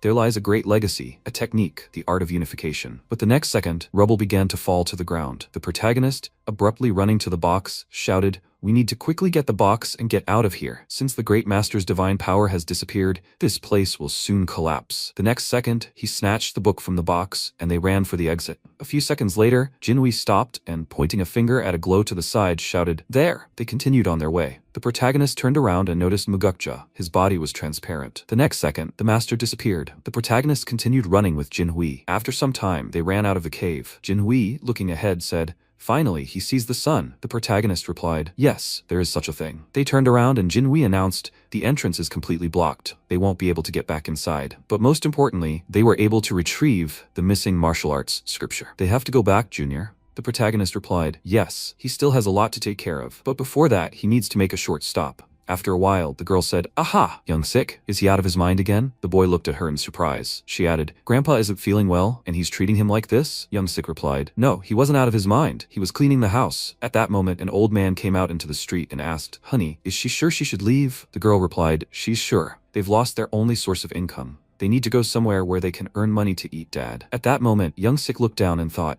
it's been a week since he visited Gongdong High School. They're okay, right? What if something serious happened to them because of him? The next second, the MC knocked on wood and asked, is anyone there? The girl looked at him in surprise and asked, who are they? The protagonist and Jin-hee bowed. The protagonist introduced himself and Jin-hee added, the boy asked them to find the criminals who destroyed their barn. They returned after completing the task. Where is Young-sik? The girl was surprised. Young-sik? The next second, the bag fell from Young-sik's hands. Tears rolled down his face. He ran towards them and joyfully shouted, brothers. Jin-hee asked, hey, why didn't he tell you where he lives? They spent ages trying to find him. The protagonist added, the one who destroyed their barn was a snake that had absorbed spiritual energy. Then he patted the boy on the head and said, here, this is the spiritual core from the body of a giant snake. He should hold it tightly and take it to his grandfather. He will be able to recover quickly if he accepts it. Young-sik nodded happily and replied, okay. After that, they all said goodbye. Grandpa began to cry. After a while, Young-sik waved to the guests, and the boys remained watching them go. Jin-hee smiled and said, sometimes he imagines how wonderful it would be if they were stronger and could express their gratitude to those they love so much, and to the Gongdong school as well. The protagonist looked at him silently, then turned around and suggested returning to the mountain. They cannot afford to be distracted from rebuilding the school. Jin-hee followed him and agreed. Yes, MC thought, thanks to the little one and the monster, they received a blessing. However, now they have a serious task. In his past life, Jin-hee was never able to master the fusion technique and meet the Great Master. In his past life, the Master's cave collapsed unnaturally. What if whoever first discovered the cave was a descendant of a blood demon, someone who dealt the decisive blow to the blood demon and destroyed the Great Master's legacy in the cave? The unknown enemy is still in this world. After some time, they were climbing the stairs and the protagonist thought, by the way, even though he was calm, how can he now justify their absence to the teacher? A few seconds later, Jonghyun appeared behind them and asked, Jin-hee, is Chol-soo next to him? They turned around in fear. Jin-hee asked, how long ago did he return? The next second, Jonghyun hit them on the head and indignantly shouted, where were they, bastards? Do they have any idea how long he was looking for them? They must immediately tell where they disappeared to. Sometime later, Jonghyun was sitting at the table and looking at several books, asked, is everything they said true? Jin-hee answered confidently, it is true, teacher. The protagonist held the core and said that they brought the immortal core from the cave. Jong-yeon began leafing through the books and said, "This is incredible. All of these scriptures are original. They were actually able to fulfill the villagers' requests and bring back the great master's legacy." Tears began to stream down his face, and he added, "He is so proud of them. The ancestors of their school themselves must have blessed them." He then placed his hand on the book and added, "Their unauthorized disappearance is unforgivable. However, they deserve gratitude for returning the relic. Therefore, their mistakes will no longer be discussed, and he will not punish them. But they must both promise not to repeat such a thing." He hugged them and said, "Welcome back, Jinhui, Chulsu." After some time, Jongyeon took notes and said, "It turns out that the search for all the secret scrolls is complete. Even the art of the demonic sword. This is truly a great fortune for their school. The immortal core they brought back will be of great help. If they sell it, they will no longer have to worry about the school's needs." The MC asked, "Master, why don't they keep the fusion technique and the immortal core to themselves for now?" Jongyeon was surprised. If they sold the core, word would quickly spread. Was he suggesting they wait for a more opportune moment? The protagonist answered affirmatively. He thought, revival of the legacy. Regardless of its origin, this was undoubtedly a symbol of the blood pact. The reincarnation method he used in his past life was a forbidden ritual. It was practiced by the descendants of the blood pact, barely making ends meet to earn a living. The traces the great master saw were apparently left behind by the use of the forbidden ritual. The blood religion was thoroughly suppressed by the state. He had no idea that a hidden sect existed. Even in his past life, he hadn't noticed them, so once they decide to act, they could very well find themselves in danger. To deal with them, they need to discreetly strengthen their strength. Then he said, "Master, the restoration of the school has just begun. They are only in the first stages. Treasures that cannot be protected can become a curse that brings destruction. The immortal core is a very valuable material.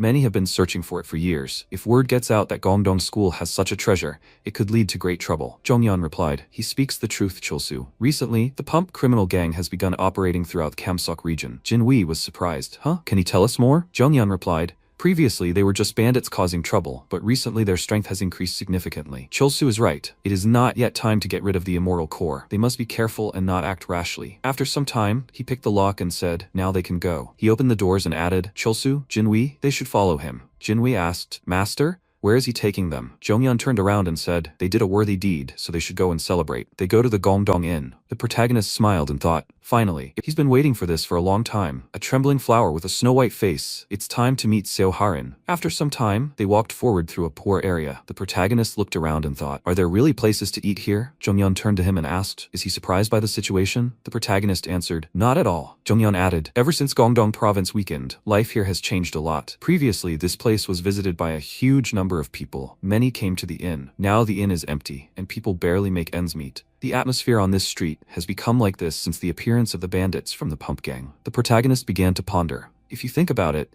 the Mihai representatives, those who despise Kamsok, are most likely aware of this state of affairs. After a while, they approached the building, and Jongyeon added, fortunately, the Gongdong Province Inn is still in operation. MC thought, Gongdong Inn, even if the whole world disappears, this place will remain. And then he joyfully moved forward and said, Master, there is no more meaningful place for the first joint dinner with the members of the Gongdong school than the Gongdong Inn. Jongyeon smiled and agreed. After that, he invited everyone inside. A few seconds later, they found themselves inside the Gongdong Inn. The protagonist, looking around, thought, given the situation, there are quite a lot of people here. The next second, Shu approached them and asked, who has come to visit us? They haven't seen each other for a long time. Master, he was the owner of the inn. He smiled and, waving his hand forward, invited, please come this way. Then he approached the table and, gesturing, asked them to sit down. Everyone sat at the offered table, and Jongyeon said, today, as always, the aromas here are amazing. Shu laughed and remarked, he is too kind. Then he turned his gaze to the protagonist and asked, and who do we have here? Jongyeon answered, their new student is Chulsu. Chulsu, this respected man who constantly helps their school, is the owner of the Gongdong Inn, Master Shu. The protagonist bowed and, introducing himself, said,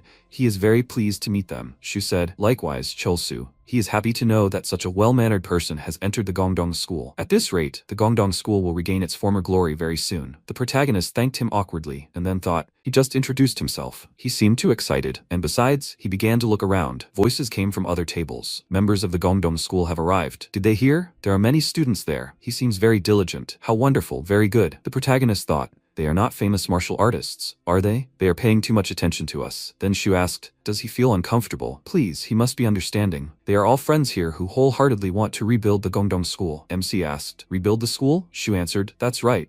The Gongdong Inn is a meeting place for ordinary people, who can also take refuge here from bandits. and there are many here who sincerely want the Gongdong school to be restored. At that moment, a man at the next table said to his companion, "Okay, he should take it." He tossed in a few coins, and a few seconds later, a man holding a bag of money ran up to the table and shouted, "Sir!" He handed the bag to Zhongyun and, bowing, said, "It is a great honor to meet him. Please, he should take this money and use it to restore the Gongdong school." Zhongyun thanked him and asked, "They should wait just a little longer. He is sure that his 2 outstanding students will definitely bring good news soon." The man exclaimed, "They are counting on him, master." The protagonist thought, "Amazing." After that, Zhongyun looked at Shu and said, "By the way, he doesn't see his daughter here today. He was hoping to introduce her to Cholsu." Shu replied, "He sent Harin on a small errand, but she should have returned by now." The next second, the protagonist's eyes widened in surprise, and he thought, "Harin?" Yes. He looked toward the exit and thought, finally, he would see the true purpose of his stay here. The owner's only daughter, Harin, the inn's most beautiful woman. In his past life, it was the 2 of them who were responsible for rebuilding the Gongdong school,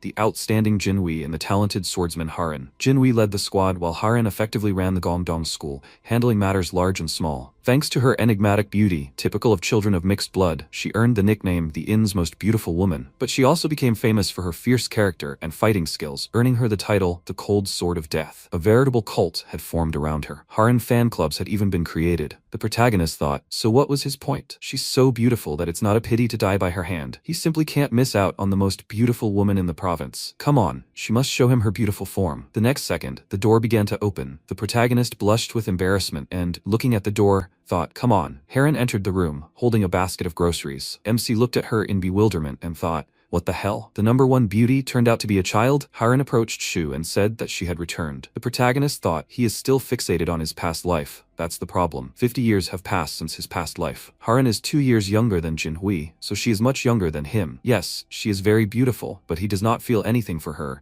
because she is still a child. When he looks at her, he remembers Hua Che. She patted his daughter on the head and said, Harin, this is Master Zhongyun and his students from the Gongdong school. Please, she should greet the guests. She looked at them and said, hello. Cholsu looked at her in surprise and thought, so what? So what if she's still a baby? In the future, Harin will be the most beautiful woman in the province. If he wants to be her big brother, he needs to build his reputation now. Isn't making her his little sister the most reliable option? He bowed and exclaimed, he welcomes her. He is the new student of Gongdong school, Cholsu. The next second, Harin looked at him with a frown. Cholsu added, it's a great honor to meet her. But the next second, she turned around and abruptly headed for the exit. Shu shouted, daughter, where is she going? Harin, a few seconds later, she slammed the door behind her and leaning her back against it, said, how dare he smile like that when he's so weak that he can't even protect a commoner. She really hates all these stupid schools. At this point, Shu apologized. His daughter is very shy. Zhongyun replied, he understands. She is still a child. The MC thought, Harin has a complicated history. No wonder she is not happy to see them. When a fight between clans occurred at the Gongdong Inn, her mother was caught in the heat of the moment and died. After some time, the protagonist said, how full he is. He licked his lips, rubbing his swollen belly, and thought, the food here is amazing. He hasn't eaten properly in a long time. Then he looked at Harin, who was carrying a mountain of dirty plates, and thought, even though everything didn't go according to plan,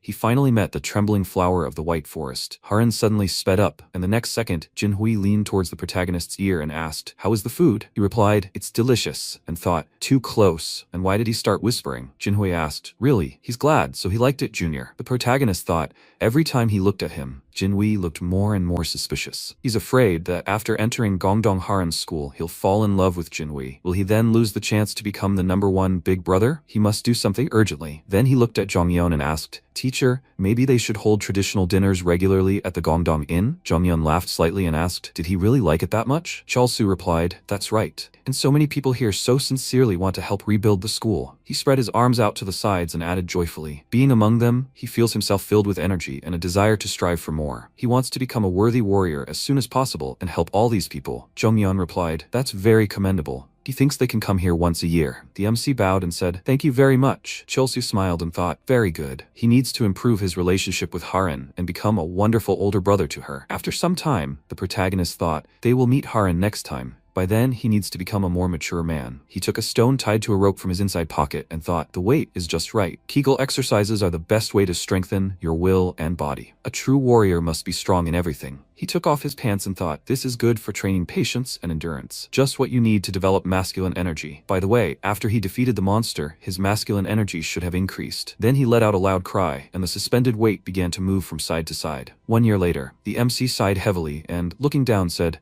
this is it. Now he's a true alpha male. The next second, a huge boulder tied with a rope fell to the ground. The protagonist thought, he can't believe it's grown so much after only a year of training. This is simply something. Soon he will become a legendary master of masculine energy. After that, he crouched against the wall and thought, now he will try to focus his internal masculine energy. The next second, his body began to glow, and he cried out, no, another side effect. The thing is, after meeting the great master in the cave, his martial arts acquired serious side effects. One of them was that when he used internal energy, Junior Chulsu began to live a life of his own. He got down on all fours and said, he doesn't know why. If things continue like this, he will be called a pervert, and beautiful women will stay away from him. The next second, Jinhui approached his room and asked, Junior, what is he doing? The protagonist asked irritably, why does the elder always show up at the most inopportune moment? Then he walked out into the hallway, squeezing his legs and covering his crotch. He asked, is something wrong, elder? Jinhui was surprised. Does something hurt?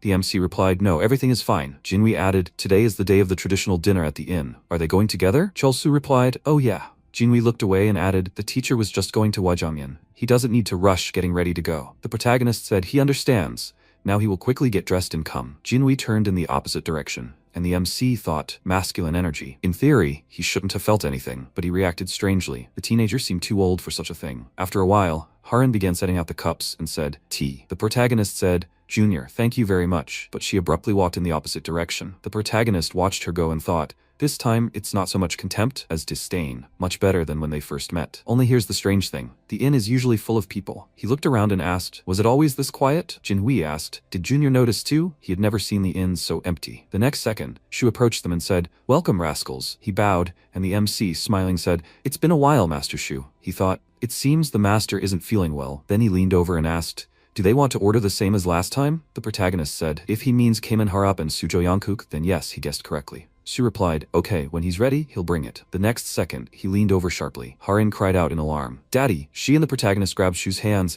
and the protagonist shouted, Master Shu! Is he okay? She replied, everything is fine, he's just a little tired. The protagonist thought, Master Shu isn't feeling well. The MC asked, did something serious happen at the inn? Shu frowned and replied, to be honest, he was going to tell them this last time, but something stopped him. It seems he'll have to close the inn because of these idiots. Seonghwa is a group of people who strike terror into the locals. They cause terrible destruction and forcibly take money from merchants in the Hwajongyun area. They rampaged wildly for 2 months before settling in the Gongdong Inn. They began threatening merchants to stop doing business with them, and they started fights outside the establishment to create an intimidating atmosphere. Shu sat at the table, head bowed, and added, they tried to hold on, but customers were dwindling over time, and debts were mounting. He had no choice. He patted his daughter on the head and added, besides, they were very dangerous for Harin. He had no choice but to close the establishment. The protagonist looked at him silently and thought, in the past, Harin, who hated the Gongdong school, had joined them because of a desperate situation. Master Shu, in turn, took measures to protect his daughter. Seonghwa itself was an ordinary bandit group, but behind it stood the powerful Black Dragon clan. The then collapsed Gongdong school was unable to stop this group. Master Shu was in despair. There aren't many options for ordinary peasants caught up in the fighting between clans. The next second, the door to the establishment was kicked down. A man walked inside and shouted, Master, didn't they warn him they'd take his eatery today if he didn't pay them? Several bandits walked forward, and one of them added, they've given him enough time, but he still hasn't paid. The man then grabbed Harin by the arm and said, if there's no money, then he should sell them his daughter. Jinhui abruptly rose from the table and shouted, he's a filthy animal. Harin extended her hand to Shu and shouted, Daddy. Shu extended his arms toward her and shouted, Harin! The bandit grabbed Harin by the face and laughing slightly asked, wasn't her mother from around here? She's disgustingly beautiful. From today on she'll work in their workshop and pay off her daddy's debts. Harin's eyes filled with tears. She started to struggle and screamed, I hate you. The protagonist said, hey, him. Then he abruptly threw the chopsticks, piercing the attacker's arm. The man grabbed his wound and screamed loudly. The others were outraged. What the hell? How dare he? The MC rushed to the attack and ordered the attacker to take his hands away. The man clenched his teeth, holding the sword in front of him, shouted, the boy is wearing a uniform with reverse taeguk. He is from Gongdong school. His comrade was outraged. How dare he touch them, being a student of a collapsed school? The wounded man shouted, brothers, it doesn't matter now. Look at his thing. The next second, the protagonist covered himself with his hands and thought, damn it, because of his anger, he completely forgot about it, And at that moment, Harin ran to her father and shouted, "Daddy!" Shu called her, and they hugged tightly. After that, Jinhui approached the protagonist and said, "Junior, just now that was a technique meant to intimidate the enemy, right?" The protagonist replied, "You could say that." He thought, why was he blushing like a virgin again? The next second, one of the attackers laughed loudly and shouted, "This idiot really got his thing out. He seems completely out of his mind." He wiped away tears of laughter and added, "He always thought they were all graceful, gentle guys or even eunuchs. And then this. In any case, once one of them is touched, they will have to pay in full with their blood." The MC asked, "Do they want blood? Fine. They can take as much as they want, but if they can't spill it, they will lose their precious virtues." With these words, he aimed a spoon at them, and the bandit shouted, "He's an idiot." The protagonist looked at Jinhui and said, "Senior, we should leave these freaks to him and protect Master Shu and Harin." Jinhui asked, "Are you sure he can handle this?" The protagonist answered affirmatively. Jinhui ran toward them and shouted, "He must be careful." Shu looked at her and asked, "Are you sure he can handle them alone?" Jinhui smiled and said he needn't worry. He may seem reckless, but the younger one is truly strong. The next second, one of the bandits shouted, "He must die once and for all." He swung his sword in front of him, but the MC crouched down, then swung his spoon and attacked the opponents between the legs, moving forward. He said, "4." The remaining men asked in surprise, "What?" The protagonist thought, 6 eggs for 1 spoon. Very fair. He swung again. After a while, Jonghyun entered the room and asked, "So, did they have a good time?" He was a little late.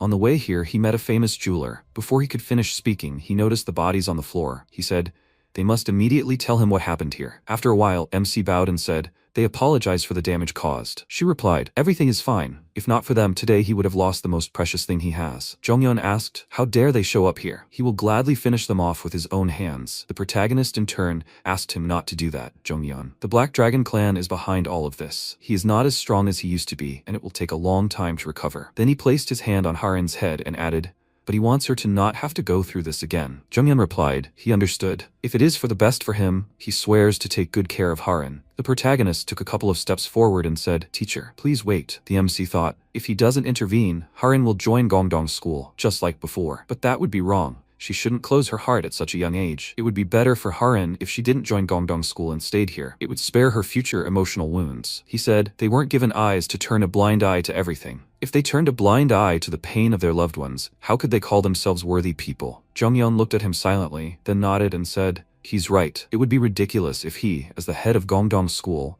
rejected a student who was entering according to his conscience." But do they have a plan to defeat the Black Dragon clan? The protagonist placed his hand on his chest and answered, yes. On behalf of their school, he would challenge the Black Dragon to a duel. Jonghyun said, a challenge to a duel, but will he accept? The MC chuckled and said, they'll make sure he has no choice but to agree. After a while, the deputy head said, say it again. The Gongdong school sent a challenge to a duel? His subordinate, kneeling before him, replied, yes, that's right. And the letter isn't addressed to the clan. They're challenging the head. The deputy head said irritably, the Gongdong school is clearly overdoing it. He frowned and thought, the challenge came from a great master with a triple record of numerous battles, the head of a school that has dedicated 50 years to teaching. He clutched the document in his hand and thought, if they win, the Black Dragon clan will probably have to leave Hwajungyun entirely. 2 masters of the Gongdong school against 3 masters of the Black Dragon clan. Suspiciously favorable conditions for them.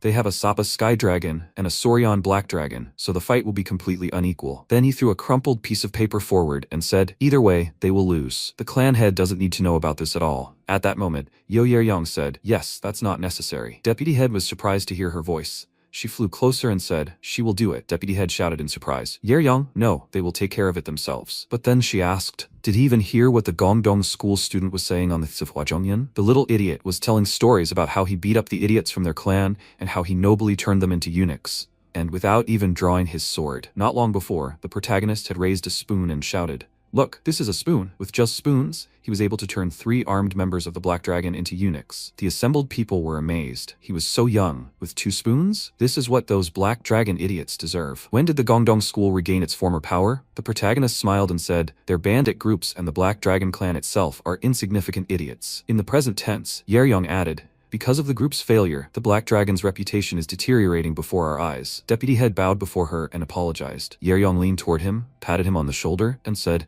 this time she will settle everything herself, and may such incidents never happen again. He trembled with fear and replied, of course, he will always remember this. Yeryong said, that student and Gongdong school. I think his name is Chulsu. Meanwhile, the protagonist held a sandbag in his hands and thought, as expected, to win the hearts of the townspeople, there is nothing better than a story of noble knights fighting for justice. Chulsu, the apostle of justice, who defeated the Black Dragon clan for the good of the people. You can already imagine refined beauties, mesmerized by this story. At that moment, Yeryong frowned and said, "She will show him what happens to idiots for their excessive insolence." After a while, the protagonist punched the air and thought, to win the hearts of women, there's nothing better than a noble story about the fight for justice. Beauties, captivated by a magnificent warrior who defeated the Black Dragon clan. He began to laugh and took a stance. The next second, his body began to glow, and he shouted, "Damn, not again! If this happens every time he uses techniques, his reputation is ruined." After that, he turned around and, looking at the sky, thought, although, when it comes to moral idiots, this side effect isn't so bad. Finally, here he is, the man in the black mask. He didn't sleep all night, because he was waiting for them. He folded his arms across his chest and thought, they sent out a challenge to a duel, but there's no guarantee that a black dragon involved in all sorts of shady dealings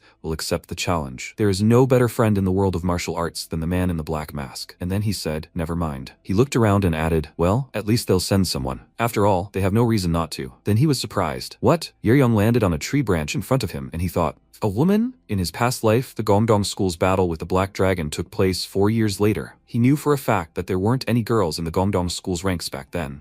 So he didn't know that the Black Dragon clan had a woman with such a perfect body. Yeryong landed in front of him and asked, he's Cholsu, right? MC replied, exactly, that's right. Yeryong held her sword in front of her and, running to attack, shouted, let's see how he'll sing now when he meets a swordsman from the Black Dragon clan. The protagonist reached for his weapon and shouted, what? He held his sword in front of him, blocking her attack. Yeryong thought, for his age, he has decent skills, but nothing special. On the other hand, Cholsu, she relied on rumors about Jinhui, so it was natural for her disappointment. The protagonist at that moment gritted his teeth, continuing to parry her attack, and thought, she is strong. He sighed loudly, throwing a punch, and Yeryong rose into the air, then landed. The MC thought, her movements are fast and light, like a feather, and her skills are completely unusual. Who is she? Yeryong took a stance and said, he runs from her like prey from a predator. The next second, the protagonist thought, this pendant. He shouted, wait, she is the head swordsman of the Black Dragon, Yeryong, right? Yeryong answered, exactly. Cholsu thought, why is Yeryong here? Damn, this is bad. Head swordsman Yeryong. She was tortured with boiling water, which burned half her face. She is also known for making merciless bets with men. She takes off the silk hat that covers her face and asks if she is beautiful. If she realizes a man is lying to her, she strips him of his dignity in seconds. They say that no man has ever passed this test. Why him? He frowned and clenched his teeth. Yeryong, adjusting her hat, said, so he found out. Does he know about the test she sets for every man she meets? Cholsu answered, yes, he knows. He thought, how to get out of this. After this, Yeryong took off her hat and said, then he must answer. Is she beautiful? Cholsu thought, under no circumstances should he give her a simple answer. He must say something that will touch her heart. Only sincerity will save him from Yeryong. He grinned and thought, sincerity. In that case, is there anything more reliable than this? The next second, he put his hand to his chest and said, Miss Yeryong, she is truly beautiful. At that moment, his body lit up,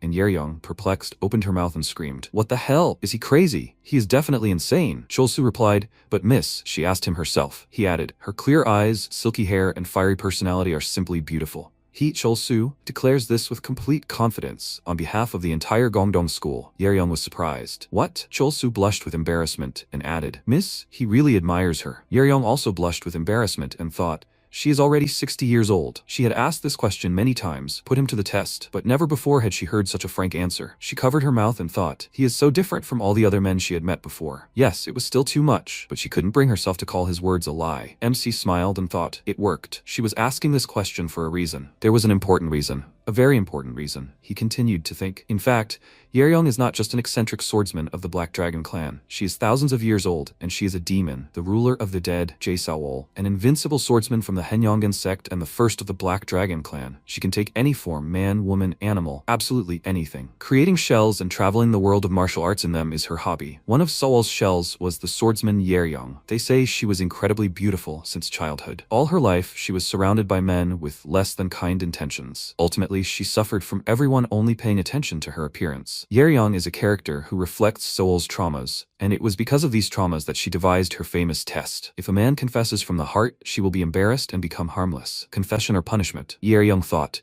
She always wanted people to see her as a person, not just a pretty doll. The Chalsimon technique unmistakably distinguishes truth from lies. If this confirms the sincerity of his words, Sawol will be amazed. Everyone she has met so far desired only her body and tried various ways to force her to submit. She wants to understand why her heart was touched by such an unexpected confession. Then Cholsu stepped forward and said, Madam, he also knows that if he passes the test, she will grant his wish. Yeryong blushed with embarrassment and thought, he shouldn't approach her with this thing. What a crazy idiot. Was she really that beautiful in his eyes? Cholsu blushed with embarrassment and said, He had passed such a difficult test, so please, she must grant his wish. Yeryong thought, what was he going to ask for like this? A confession? Was it really a confession? Chelsu came even closer and whispered, he wishes. Yeryong looked at him in surprise. The protagonist looked at her chest and thought, why isn't it working? Yeryong asked, what? Then she realized where he was looking and cried out sharply, ah, he's a little idiot. Chelsu smiled and thought, the operation was a success. Now the final stage. He leaned towards her ear and said, his wish is for a night like today, under the same bright moon, for her and him to be in the same bed. He would gladly share his young energy with her, but he won't. He moved away. Yeryong asked, what do you mean he won't? What does that mean? Why won't he? Cholsu replied, he's a student of Gongeng School. Following the path of virtue, one cannot put personal desires above the common good of the school. His ultimate wish is for the mistress to convey the challenge to the Black Dragon's leader. Please, she must make every effort to fulfill this. Yeryong was indignant. What? Then she screamed loudly, causing the sword in the protagonist's hands to shatter into several pieces and him to be thrown into a tree behind him. Chilsu thought in surprise. Was that a lion's roar? He had passed the test. Why the hell did she attack? Was she a liar? What the hell did he do wrong? The next second, Yeryong said in fear, oh my god, she's apologizing. She ran up to him and, putting her hands on his shoulders, asked, is he okay? She didn't mean to. She herself didn't think she would scream while using the technique. Cholsu asked, what? Yeryong screamed. He needs to pull himself together. He thought,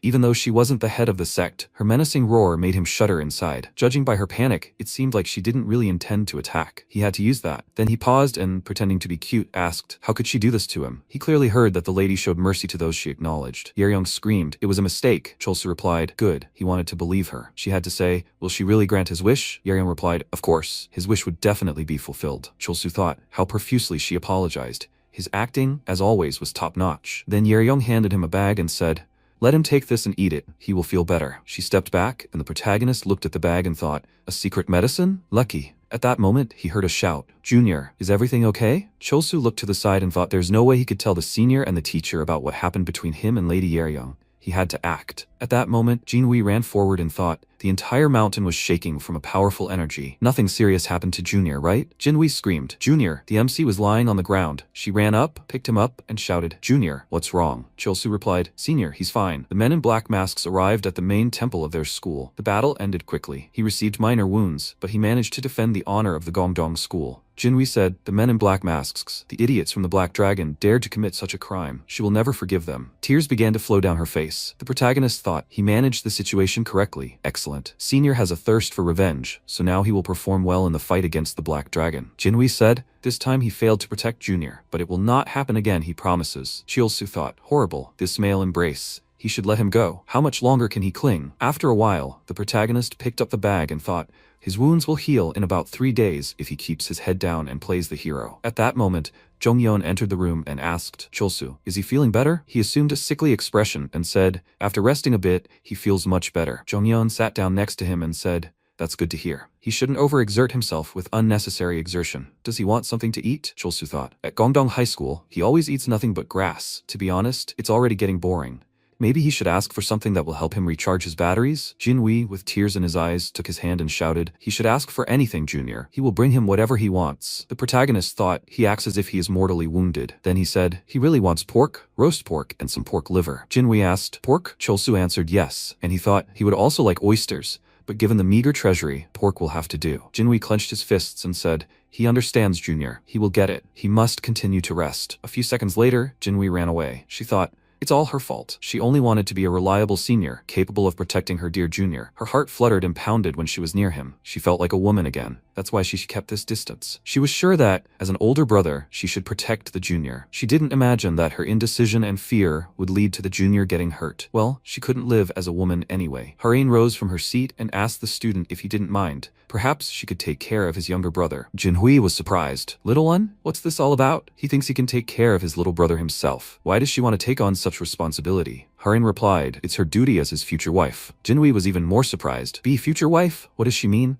Some time ago, Shu was drinking, cursing the Black Dragon. He had run an inn all his life. His daughter approached him with a glass of water and asked if he was okay. He patted her head with a smile, calling her his beautiful daughter. She said that the students from Gongdong School had promised to help them, but he was still worried about something. He thought for a second and said, if they lose in the duel against the Black Dragon clan, their family will be destroyed. The girl looked down and almost burst into tears, and her father suddenly asked with a smile what she thought of the junior disciple. She looked away shyly and told him that he was strong enough for a beginner, and Shu agreed with her. The courage with which he stood up to the bandit group is truly worthy of respect. He is a very selfless young man. He could be a good husband for his daughter. He thought, you never know what the future holds. It would be a good idea to decide in advance who Harin will marry. This conversation made her even more embarrassed and blushed, declaring that if her father wanted it, then she was completely fine with it. And so she said now, as his future wife, she is obliged to be by his side in both sorrow and joy. Jinhui was very surprised and exclaimed, in the name of all that is holy, what does this mean? Master Shu was very nervous. He apologized to him. He was completely drunk and thoughtlessly proposed that his daughter marry his junior. He asked him discontentedly what he was even thinking at that moment, and Harin confidently declared it was their fault that the junior disciple was injured. Therefore, she thinks it would be better if she takes care of him herself. Jinhui remained silent. She did not say anything like that, but she feels simply disgusting. Master Shu asked if he couldn't hand over Harin's constant care. Could he at least take her with him for a while? It had been very restless outside since that day, and he thought it would be safer if she stayed at school for a while. Meanwhile, MC continued to rest. He was left alone with the teacher at the most inopportune moment. The best cure for a sick person is the caress of a beautiful girl. He wished she would constantly hover around him, inquiring about his health, then he would grab her and have fun together. If such a beauty exchanged energy with him, he would recover in a matter of seconds. There was a noise outside, and the teacher immediately realized that Jinhui had returned and told Cholsu that he would go meet him and that he should rest. He was very happy. Finally, he was alone and could do his Kegel exercises. He had been doing this exercise for a year, and it finally bore fruit. He looked at his thing with a wide smile and delight and thought, even a thick blanket can't completely hide his majestic mammoth. In his past life, he felt the urge,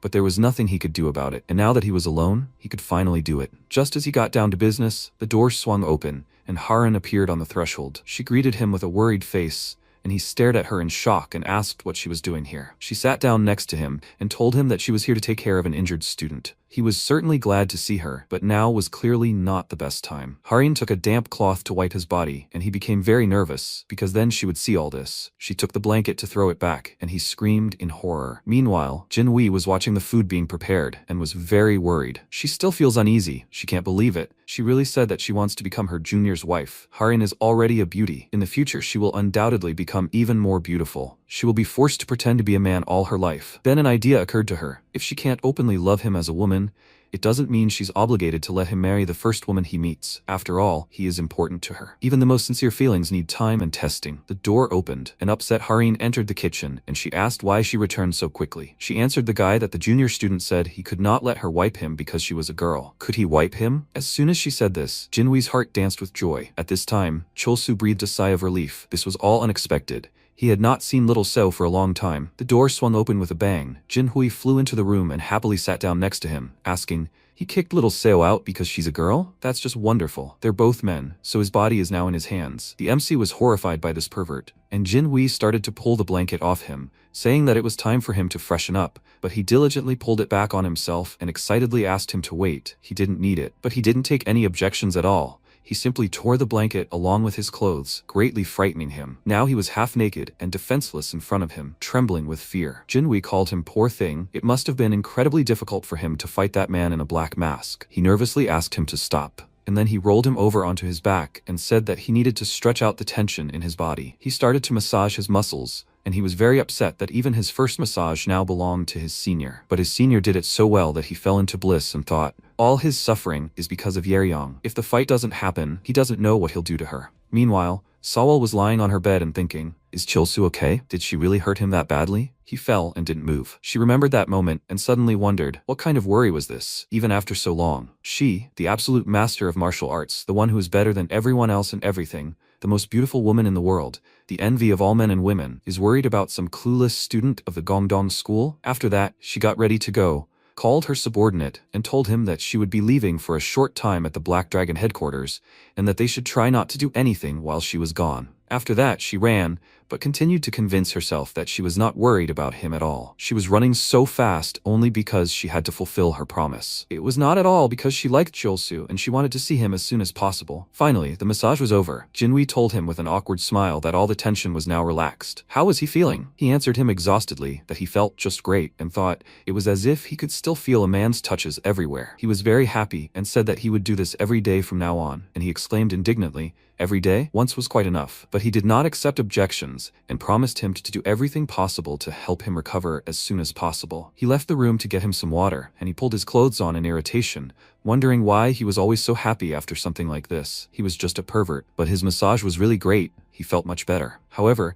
he can't allow him to give him a massage every day. He needs to arrange the duel as soon as possible. Jae-seol must fulfill her promise and convince the Black Dragon's leader, but that's not enough. An official witness is essential for the duel. A witness officially confirms, that is, certifies the fact of the duel. In other words, this is the person who monitors the process of the fight, prevents the losing side from lying and claiming victory, and also announces the results of the fight. The problem is that there is not a single school that would agree to act as a witness for the destroyed Gongdong. The only option is the school in Kamseok, which took the place of Gongdong, that is, Seomun. But the people from Seomun are sneaky as snakes, and they are unlikely to welcome their visit. When he recovers, he will need to keep an eye on Seomun's actions. Jinwei entered the room, brought him a glass of water, and he thought, does he have nothing better to do? Why is he continuing to look after him? He remembered about the food and asked, if he was here now, then who was left to cook? He answered him with a smile that Harin had left the cooking. Hearing this, he choked on the water and screamed, not that. At this time, Seol arrived at the Black Dragon Palace, and their leader was shocked by what she had just said. She said that the Gongdong school proposed to resolve the Sanho case using the Gangho method.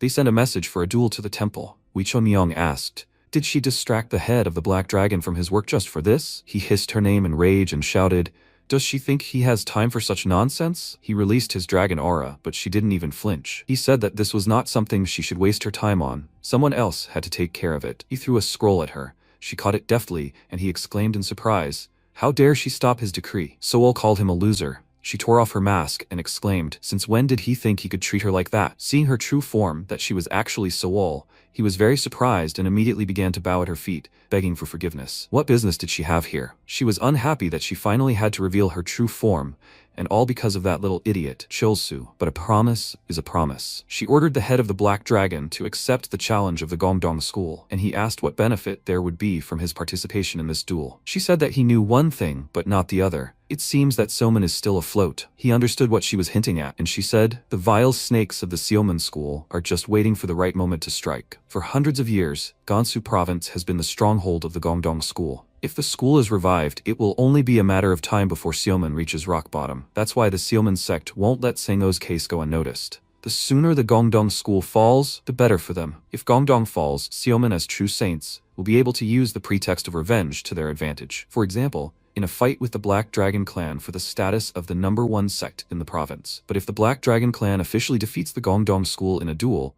those scoundrels will no longer have a chance to interfere. He exclaimed with delight that this was simply brilliant. This time, he wouldn't just win, he would destroy them. He would literally trample the pathetic little gnats of the Gongdong school, gladly ending their existence. But she didn't want that. She ordered him not to even think about destroying the school itself, and thought, before Chulsu comes of age, he must have a home. At this time, MC ran to the kitchen in a panic. He had made an unforgivable mistake. How could he leave Harin to cook such a precious pork dish? According to reports from the Imperial Palace in his past life, someone had once died after tasting her cooking. However, it wasn't intentionally poisoned. As soon as they tasted this inedible-looking mass, everyone immediately choked on blood and died. Harin, despite being the innkeeper's daughter, had absolutely no talent for cooking, and he hoped his food was okay. When he reached the kitchen, he saw something terrible. Black smoke was pouring out of the door windows. She had managed to fry not only the pork, but the kitchen as well. Jinwei ordered him to stay there while she ran for water, and a thought suddenly occurred to him. If the kitchen was in this state and Harin was nowhere to be seen,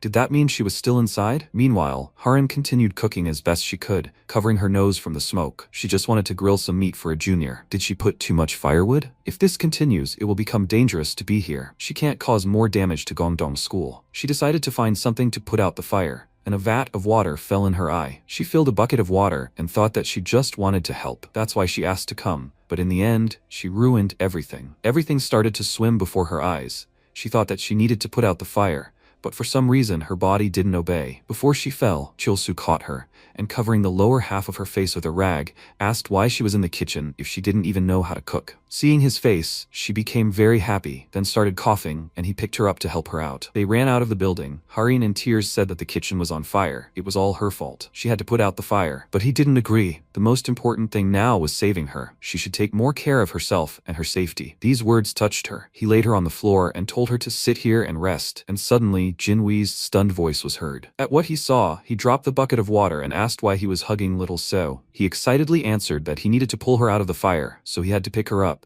He had no choice. He had done nothing dishonorable or shameful. He swears to it. Seeing his upset face, he fell into confusion. He had given him a good reason, so what's wrong? And then he remembered. Could the rumors from his past life really be true? Swordsman Jin Wei, the first heavenly sword, who is incredibly handsome and skilled in combat, is not at all interested in women, but still, one managed to penetrate his heart, the beauty Harin. MC was horrified. He wouldn't let this happen. He almost lost his guard. He needed to separate Harin and Jinhui. He called out to him and, excitedly picking up a bucket of water, suggested he quickly clean up the kitchen and then train together. He'd gotten much better thanks to his care, so he wanted to get back to training with him as soon as possible. Jinhui was overjoyed to hear this and exclaimed, "Is this true? This is simply great news." The elder's beaming smile nearly blinded Cholsu. He skipped toward the kitchen and he followed him, thinking, he has no choice. He must become an excellent martial artist to keep up with this incredibly talented man. The upcoming fight is a great opportunity to show everyone the new, improved techniques of the Gongdong school. It's time for him to start training. In a week, in the Black Dragon Clan Council Hall, everyone was outraged, and someone exclaimed,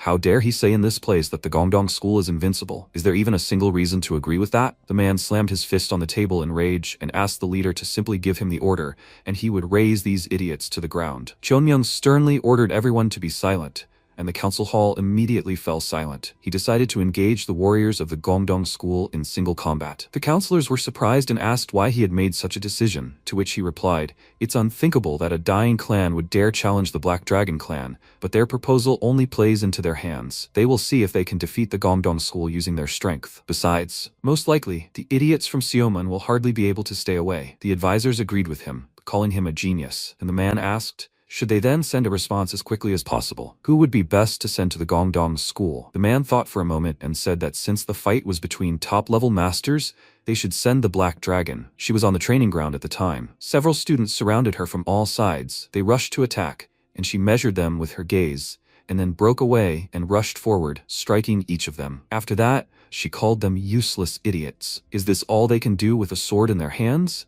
She is the strongest master of the Black Dragon clan, Wei Soryan. They apologized to her, but she herself is too strong, and she irritably ordered them all to shut up. From now on they will train until dawn. A man approached her. He called her young leader and said that the head had an assignment for her, which at first even surprised her. Night fell, and Soryan set off on her way to the destroyed sect. MC was just there, training. Landing right in front of him, she said that she was so annoyed that she was sent to this school. She ordered Chilsu to bring the old man to her, and he looked up at her. Finally she came, the strongest master of the Black Dragon, Soryan. He was waiting for her. She asked what was the matter. Let him go after the old man, and quickly. He remained silent, and thought that she had been trained since childhood to be the first swordsman of the Black Dragon, so she was full of arrogance and haughtiness. He was always curious to know what was hidden under the mask of her feigned arrogance. He crossed his arms over his chest, and said that he did not want to follow him, and she gritted her teeth in rage, asking how dare he argue with her. He smirked. This was expected of her. Proud people are weak in the face of provocation. He looked at her with disgust and asked how dare this ordinary master order one of the strongest disciples of the Gongdong school. So this is who all these pathetic clans exist for. She answered him that only the strong deserve politeness. Then it has meaning. Why should she be polite to a disciple of a dying school? These words angered him, but he remained calm and answered her. She especially should be polite. After all, Gongdong will soon become the winner of the duel, and they will be the losers. She laughed and asked, a third-rate school will become the winner? This is very funny. He lost his patience. It's time for him to set her straight. He asked, is she sure about this? What will she do if his school wins? If she is so confident of her victory, how about a little bet? She asked what benefit she has from it, and he pointed his finger at her with a smirk, saying that he didn't think she was such a coward. She got really angry, and he started to tease her, asking if the master of the Black Dragon clan was afraid of losing. She was like a worm hiding in its hole. Did she have nothing more to say? She didn't understand the nonsense he was talking, but it all irritated her so much. He offered her a bet. If he lost, he would become her servant, and she immediately agreed. And if he won, she would call him her big brother for the rest of her life. This thought made him very happy. He would gladly become a big brother to such a sweet girl. Soryan was simply furious, but she likes bad boys. She screamed about how she wanted to rip out his disgusting eyes right then and there, and he, swaying his hips in front of her, continued teasing her. An old man came to the noise. He inquired what was going on and asked the girl if she was a messenger from the Black Dragon clan. She confirmed this and introduced herself, saying that she was supposed to deliver the answer from their leader. MC was surprised at how polite she suddenly became. Had she deliberately provoked him before? Zhongyan unfurled a huge scroll and said, in half a month, at noon, at the venue of Huazhongyun, in the presence of a witness, they will duel the top-level masters of the clans. He asked, So, did that mean they accepted their challenge without any additional conditions? Soryeon confirmed this. The Black Dragon clan's witness would be a person from Halman, and let the Gongdong school also provide a witness. He thought for a moment and replied that the Gongdong school's witness would be a representative of the Salmon school. She had no more questions. He said goodbye to her and wished her peace, and she, taking one last look at Cholsu, thought that the little guy was definitely crazy. He stuck his tongue out at her, which made her furious, and she immediately left. Jong-yeon said that since the fight was already scheduled, it was time for them to send a letter to the Seolman school. Finally, Jin-wee came running at the noise. The teacher said he was just in time. A messenger from the Black Dragon came to them. Now he must deliver a letter to Seolman. He agreed to this without any problems, and MC thought this duel will not bring anything good for the Seolman school. If they send this kind person alone, won't he fall into the trap of those idiots? He volunteered to go there with the senior, and the teacher asked if he was sure. He confirmed it. This trip to Seolman is like the senior's first journey into the world of martial arts, and he, as his junior, wants to support him on this path. Jin-wee was very happy and called him his caring junior, after which she hugged him tightly and thanked him. He was very pleased that he was thinking of him. He felt uneasy from these male hugs, and soon it was time to hit the road. Early in the morning, he went out into the courtyard and thought, the Seolman school is in Nanzhou, the capital of Kamseok, the largest city of the province. He feels like he is finally taking his first steps into the world. Harin approached him awkwardly, and he asked what brought her here so early. She answered him. She heard that he was leaving for Nanzhou today. She didn't have a chance to thank him for that incident in the kitchen. She was very grateful to him because he saved her life. This was the second time he had saved her. That incident at the inn, she was so helpless. She was very sorry that because of her weakness, he constantly got into trouble. He smiled and said that she didn't need to apologize and thank him for it. She repaid him by doing everything possible for his recovery when he was injured. And not only then, she always tries very hard for him, so she shouldn't blame herself for her weakness. He patted her head and said that if she decided to take fate into her own hands, she could join their school. Then she would master martial arts and sooner or later become the strongest woman in the province. She promised him to think about it, and he finally told her to take care of herself. To be strong, you need to love yourself first. She replied that she didn't really understand what he was talking about, but she would try to understand everything he said and be sure to keep them in her heart. Their conversation was interrupted by a disgruntled Jin-hui. He called out to Cholsu and asked how much longer he would mess around there. They needed to get going quickly. He looked at him with displeasure. There had been such a good atmosphere, and he had ruined it all. He approached the teacher and told the two of them this was their first time out into the world. They both trained hard, so he thought there wouldn't be any problems. They promised him not to let him down, and he wished them a safe journey, after which they ran. Soon they arrived in Hwajongyun, and the first thing they did was stop at the market. Jin-hui kept looking around, pointing out all sorts of interesting snacks, and eventually he suggested he try caramel strawberries. He rolled his eyes and thought, he's not a child, why is he so happy? They bought strawberries, and as soon as Jin-hui took the first bite, MC saw this smile that attracts everyone's attention. He has the face of a real swindler. By the way, as soon as they entered the city, they were followed. He clearly doesn't know martial arts, but his movements are fast. He must be a pickpocket. If so, then he is probably connected with Halman. Realizing that he was noticed, the pickpocket immediately started to run and Cholsu followed him. Thinking, if this is really the case, then Seol gave the order to follow? Considering her obsessive nature, this is not a very good sign. They must use the situation to their advantage. He grabbed the pickpocket by the hand and exclaimed, how dare he rob him? He is kind, so he will not hold him responsible. He is too young. But he definitely has a leader, so let him bring him to him immediately. He threatened the guy with a sword, who got really scared and asked him not to kill him, after which he led them to him. Jin-hui told the younger one that he was simply magnificent. He realized so quickly that they were being followed. He responded that it was just a coincidence. They were very lucky. The guy led them to a pavilion, but it was too quiet here, and there were no dancers. A man came out of the building and said that they weren't open yet. What do they want? MC asked. People from Halmun seem to often stay at this place. The man immediately became nervous, but pretended not to understand anything. And then Cholsu threw a coin at him, and he immediately jumped back. He smirked and noted that he dodged it quite deftly. Judging by his movements, he was a warrior. Realizing he'd been found out, the man immediately pulled out a weapon and said it was outrageous to behave like that. His weapon was a tube with needles,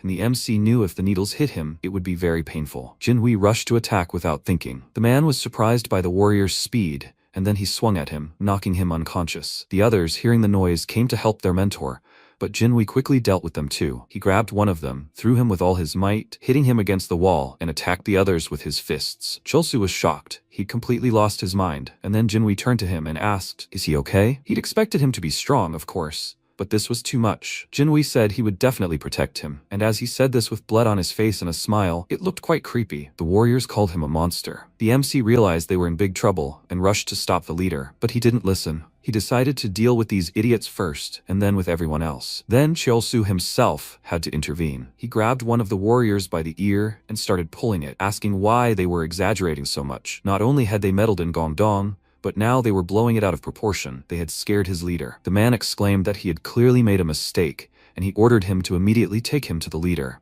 who would demand their punishment. The man had already started crying, begging him to stop, and then a female voice rang in his head. A woman standing on the second floor asked if he would stop tormenting the poor boy and instead retire with her to a special room on the second floor. He looked at her in surprise and thought, in such a remote place there is a master who uses sound transmission technology? If they only called him, without the senior, then it was most likely an order from Sewell. His senior inquired what was going on, and he replied, he had received a message that the master from Halmoon wanted to meet him in person. Jinwei became very worried and said that he should absolutely not go there. It was very dangerous. Perhaps the master from Halmoon had deliberately lured them to this place. His senior would not allow him to fall into a trap. MC assured him that everything would be fine. He should take this opportunity to find out what he was planning. He should trust him. Jinwei couldn't resist his smile and didn't insist. He admitted he was definitely capable of standing up for himself, and he promised to return soon. He wondered if all elders took lessons in ridiculous speech, or what. He went up to the second floor, paused in front of the door, and thought. Both the pickpocket and the sound transmission could be traps. He needed to be on his guard. The door opened before him, and the great master of Sacheonje, Liu Xiang, greeted him in the room. He immediately blushed at the sight of her. He expected to see an ordinary concubine, but he didn't encounter the wondrous flower of Sacheonje here. A concubine, recognized as the most beautiful woman, Liu Xiang. She offers her guests only Kumungo playing and calligraphy. Men come from other provinces just to drink with her. The problem is, she's no ordinary concubine. In fact, it's Sewell herself. She laughed and asked, unplanned meetings are always more enjoyable, right? He looked away and hissed quietly through his teeth.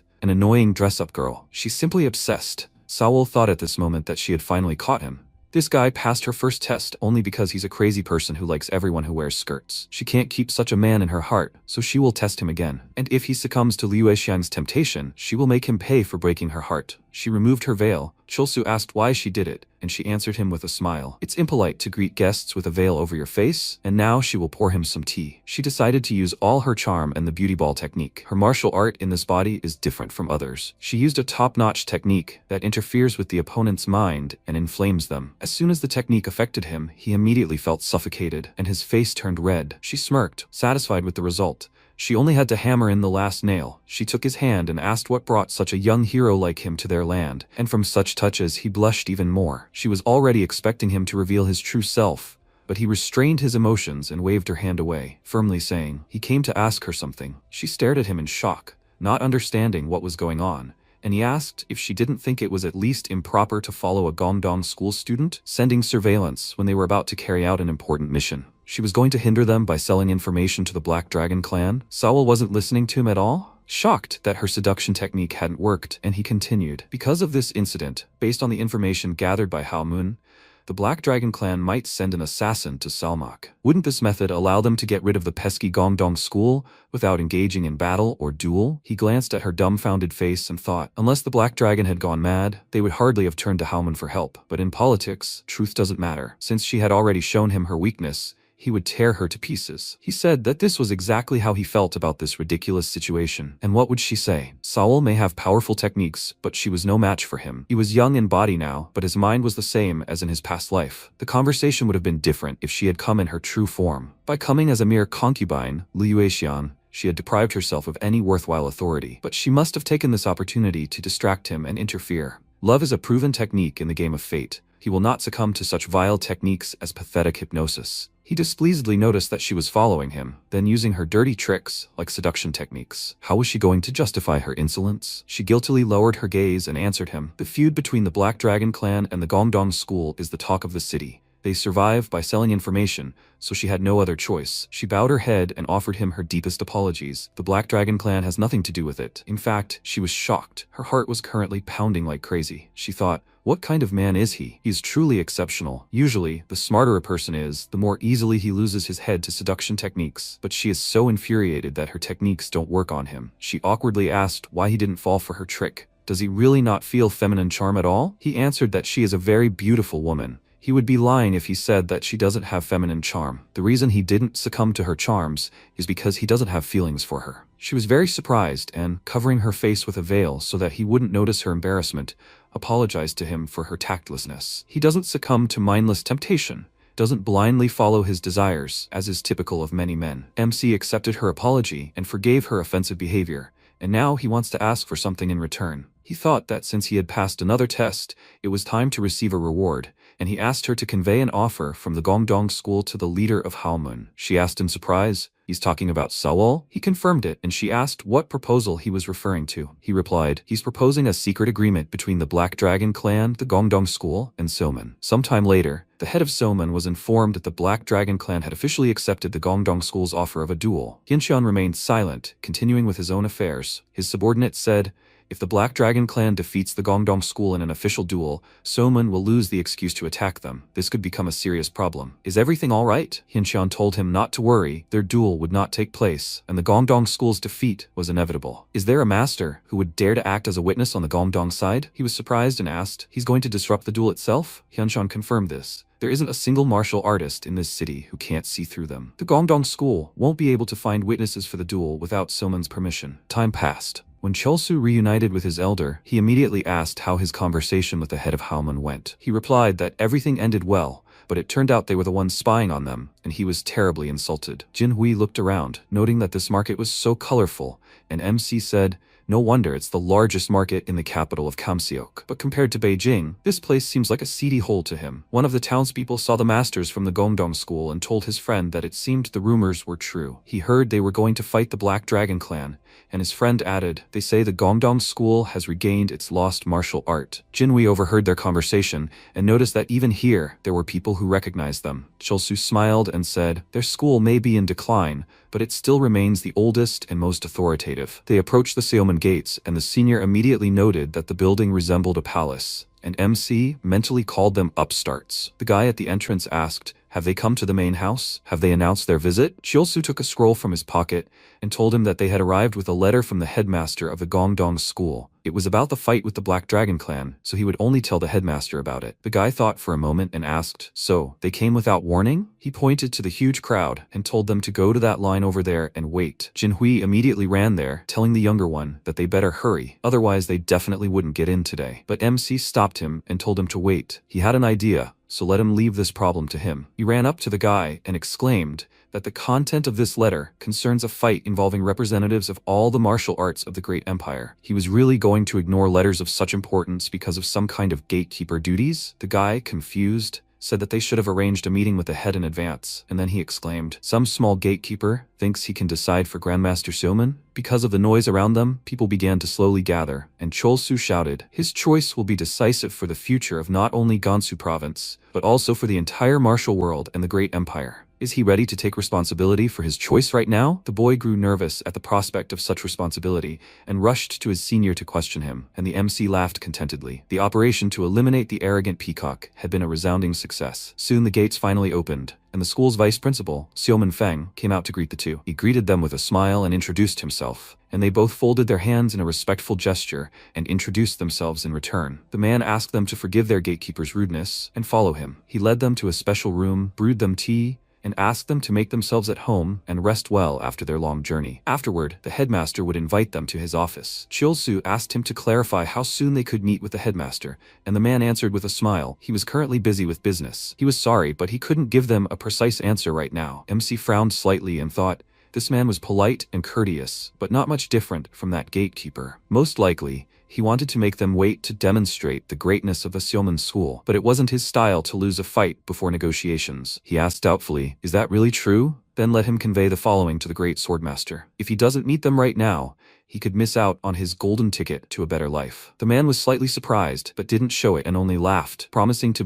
convey these words to the headmaster. After wishing them a good rest, he left, and Jinhui asked what he was trying to achieve with his words. He winked at him and said that time was on their side. Jinhui had no idea what he was talking about, so he decided to change the subject, suggesting that the elder enjoy the food of this opulent place. Cholsu immediately pounced, as good food is a natural aphrodisiac. He smiled, tried the first bite, and Jinhui, smiling, told him to eat more. Suddenly, Feng burst into the room, excitedly calling out to them and saying that the leader wanted to see them right away. MC immediately put his chopsticks on the table and said with a grin, he was definitely starting to like this place. When they arrived at the master's office, they both bowed to him and greeted him respectfully. But the man stopped them mid-sentence, saying, "That's enough. Enough of these meaningless greetings. Why are they so eager to join the Black Dragon clan's battle?" Chilsu told him it was all to restore the honor of the martial world, and Hyunxiong called him a little idiot. Didn't they decide to form an alliance with Halmun to spread rumors? MC asked. So it's about Halmun? He wondered what they were whispering about. Hyunxiong said that rumors of unknown origin were spreading like wildfire. The fight between Gongdong and the Black Dragon was like a battle between good and evil,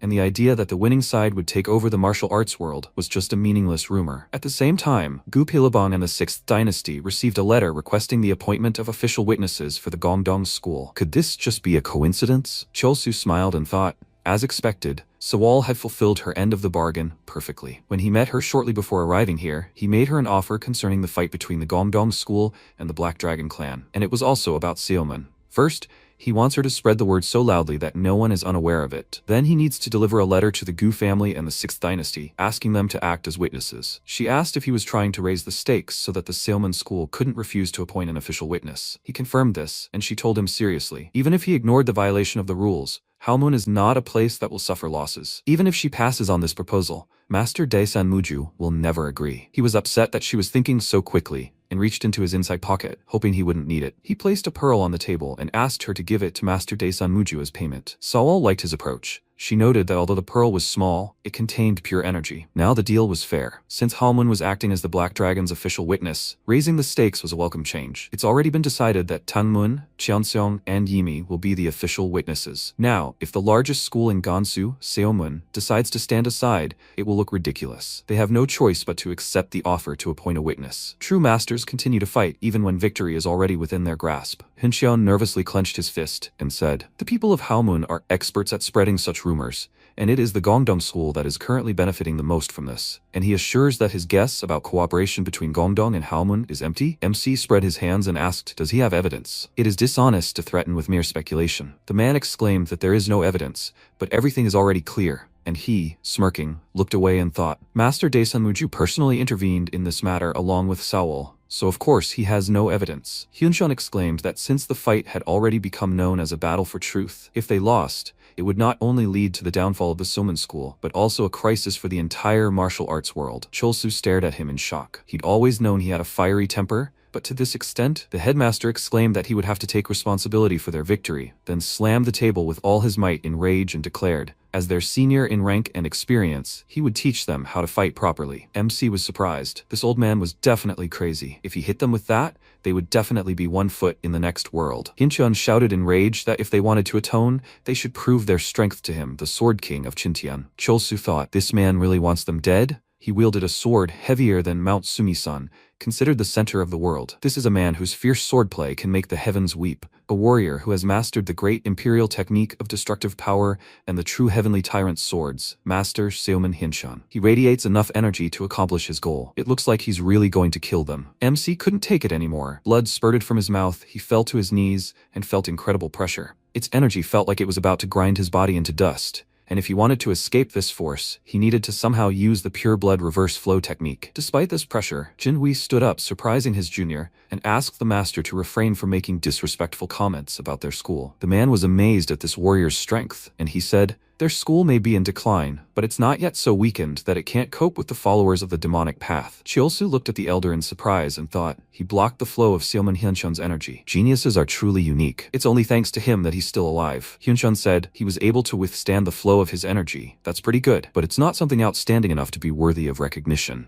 Realizing that he was going to use force, the MC became nervous, and then the men aimed a fist at him, telling him to try to handle it. And even stronger pressure covered them both. Chilsu was terrified and thought, this crazy idiot decided to crush them? Even the elder would have a hard time handling this. Jinhui, meanwhile, gritted her teeth and tried to concentrate. She thought that she needed to subdue his energy. But how should she do it? Where should she start? She started going through all the techniques she knew in her head, but it was all wrong. With her current fighting knowledge, nothing would work. Hyunxian shouted, where is his fighting spirit? If he continued to remain inactive, he would die. Jinhui wasn't afraid, but she had a choice to make. The foundation of Gongdong School martial arts is the ability to reverse yin and yang, resulting in powerful explosive effects. But do Gongdong School martial arts only focus on the mysteries of powerful force? That's not true. She once told Junior that his Gongdong School art seemed to have some similarities with demonic martial arts. MC responded that it might look that way on the outside, but if you dig deeper, everything turns out to be different. Unlike demonic martial arts, the Gongdong School uses techniques to redirect internal and external energy. She agreed with him and tried it. The more you learn this, the more flexible you become. Performing techniques requires not only strength, but also flexibility. That's right, Gongdong School martial arts aren't focused solely on strength. If you combine the technique of soul fusion and the reverse flow of the purest blood, then everything will work out. She tried it, but the furniture shook and spilled tea rose up in the air. Noticing this, Hyuncheon was surprised and exclaimed, "There's no way some brat could do this." Jinwoo continued and thought, if she couldn't stop him with the martial arts she'd mastered, then she'd just have to create her own. A bright flash appeared at the point of contact between the two forces, and the two techniques battled each other until they finally both collapsed. Thus, she created a new technique, the Heavenly Ultimate Technique. Cholsu was shocked that the elder had managed to do this, and Hyuncheon thought he had not only withstood his overwhelming energy, but also reflected it, dispersing it in the process. It seemed that a heaven-sent genius stood before him. Jinwoo invited him to continue the conversation. Had his opinion remained the same after what had happened? The man thought for a moment, then laughed loudly and asked, "Is this a heavenly perfect technique?" This cunning old fox had been secretly raising the tiger cub all this time and hadn't even considered sharing it. The test was over. He had no choice but to agree. He would eagerly await the duel with the Black Dragon clan. Hearing this, they were overjoyed and thanked him before leaving. Hyuncheon went out onto the balcony and thought, a heavenly imperfect technique. It's only a matter of time before this boy becomes the next heavenly warrior. The time had come for the resurrection of the Gongdong School. They, as the main school of Gansu province, cannot be on the losing side, so they will fight with all their might. And then his daughter's voice was heard from behind him. He turned around and smiled widely, asking what brought her here. She answered him. She heard that he met with the students of Gongdong School. How was he doing with them? He told her that the spirit of one of them was very strong, so he agreed to a duel with the Black Dragon clan. Hearing this, she was very happy, all because she admires Gongdong School very much. She asked, have they already left for home? He told her that it was quite late, so they will stay in the residence until tomorrow morning, and then she quickly ran to look for them. The students of Gongdong School, unafraid to fight off demonic forces, were even able to win the favor of her dad. They are truly outstanding people. At this time, MC was training outside the school. He closed his eyes and thought, thanks to the elder, everything went smoothly today. If he hadn't used his power, Seoman Hyuncheon would have probably found some excuse to cancel the fight. He overcame the danger by instantly creating a martial art. He's such a talented guy. That's why he can't sit back. From today on, he's starting intensive training again. But his thing showed up at the worst possible moment, and then he heard a noise from the side and turned around, asking who it was. He immediately covered the spot and awkwardly called out to the elder, asking, is it him? He was about to go to bed. Suddenly, Chonga called him a pervert, and when he turned his gaze to the girl hiding behind the bushes, he heard her scream again, telling him not to approach her. She looked in horror at the thing bulging from his pants and wondered if this really was a Gongdong High School student. Cholsu was very surprised to see the youngest daughter of the Soman family, and late at night, too. She immediately turned away from him and exclaimed, what kind of barbaric behavior is this? He awkwardly covered the spot and thought, this is unexpected. He never thought that someone would spy on him during training. Swordswoman Seoman Chonga, the youngest representative of her family, was considered the best in the world of martial arts before Seo Harin appeared. She secretly admired the school and Gongdong, and was in love with Jinwoo. She was like a real stalker. However, when the elder did not accept her feelings in the end, the girl's heart was broken and turned to stone. The girl exclaimed, he practices martial arts on behalf of the Gongdong School in the name of a demon? This is such a shame. He was indignant and asked, what demon? She better take back what she said. She, embarrassed and at the same time furious, ordered him to do something about this nasty thing, and he quickly corrected everything there. After which he asked, aren't you ashamed of spying on other people's training? Doesn't she know that this is a taboo in martial arts? She indignantly called him impudent. Using such a depraved pose can in no way be related to training. It's simply absurd. He exclaimed in response that a true master must live in harmony with both his external and internal senses. What's wrong with his training method? She glanced at him with disgust, calling his words just a pathetic excuse. He is committing a crime by showing such images to a young girl. Therefore, he must take responsibility and be punished. MC was furious that both father and daughter irritated him. This cannot continue. Seoman clearly needs to reconsider the training plan. He clapped his hands and said, He doesn't think they will come to an agreement, but he can offer her something. They can fight. Why doesn't she take the path of mindfulness and take all the blame? She giggled and asked if he was offering her, the clan's best swordswoman, a fight. She agreed. She would show the whole world what a bore he is. He exclaimed, then how about the loser becoming the winner's servant? She agreed to this. If suddenly during the fight he wanted to cry, then she did not mind. After that, they both turned away from each other, sighing in displeasure. And when she left in a rage, Cholsu smirked and thought, this is just wonderful. The fish took the bait. A fight with this girl is a great chance to make the Soman school kneel before Gongdong. Besides, it would be nice to have such a beautiful servant with him. Morning came, they set off, and MC smiled. All the business here is done. The document appointing a witness is also signed. There are even agreements about the duel with Katarina. His senior suddenly called out to him and asked what he was thinking about. He was taken aback by the surprise and answered him. He was just thinking about what happened in Seoman. He asked, is it true? He was smiling, so he became curious. He smiled nervously and said that thanks to the senior, they were able to find the witness, and thought, so he was looking at him all this time? Jinwei, with a wide smile on his face, thanked him for the compliment. He was very pleased to hear such words from him. Cholsu said that they succeeded thanks to his abilities. Didn't he create new martial arts from nothing? The guy answered him. Since the technique is based on a strong emotional connection, he decided to give it a name, Heavenly Perfect Technique. However, it needs to be thought out and perfected. MC smiled, saying that if the senior takes on the matter, there will be no problem, and he invited him to try. He will teach him the formula of the perfect heavenly technique. It is still crude, but at least something. He was very surprised by his offer and explained that he is his one and only junior, so he wants to teach him. He will show him a simplified version. Chilsu gave him a strange sideways glance and agreed, thinking, such a privilege? It's creepy, but there's no point in refusing. After that, he showed him what to do, and he repeated it. When he succeeded, he asked with a smile, it feels easy, right? The MC was very happy. He thanked him and thought, his skills are impressive. The Heavenly Perfect Technique is perfect for the Gongdong school, and most importantly, there's no surge of male energy when using it. He doesn't know what he did, but he feels as if something he was missing has been filled within him. Later that night, they returned to school. The teacher met them and immediately praised them for their excellent work. He was impressed with how quickly they completed the first test. They both bowed to him, saying that it was all thanks to the teacher, and he told them with a smile. While they were at Soman school, good news came one after another. A rumor spread that the duel between their sect and the Black Dragon was a struggle between righteousness and evil. Taingman, Chongsun, Ami, and Hansun had sent letters of consent, wanting to participate as witnesses in the duel. Cholsu thought, this is not surprising.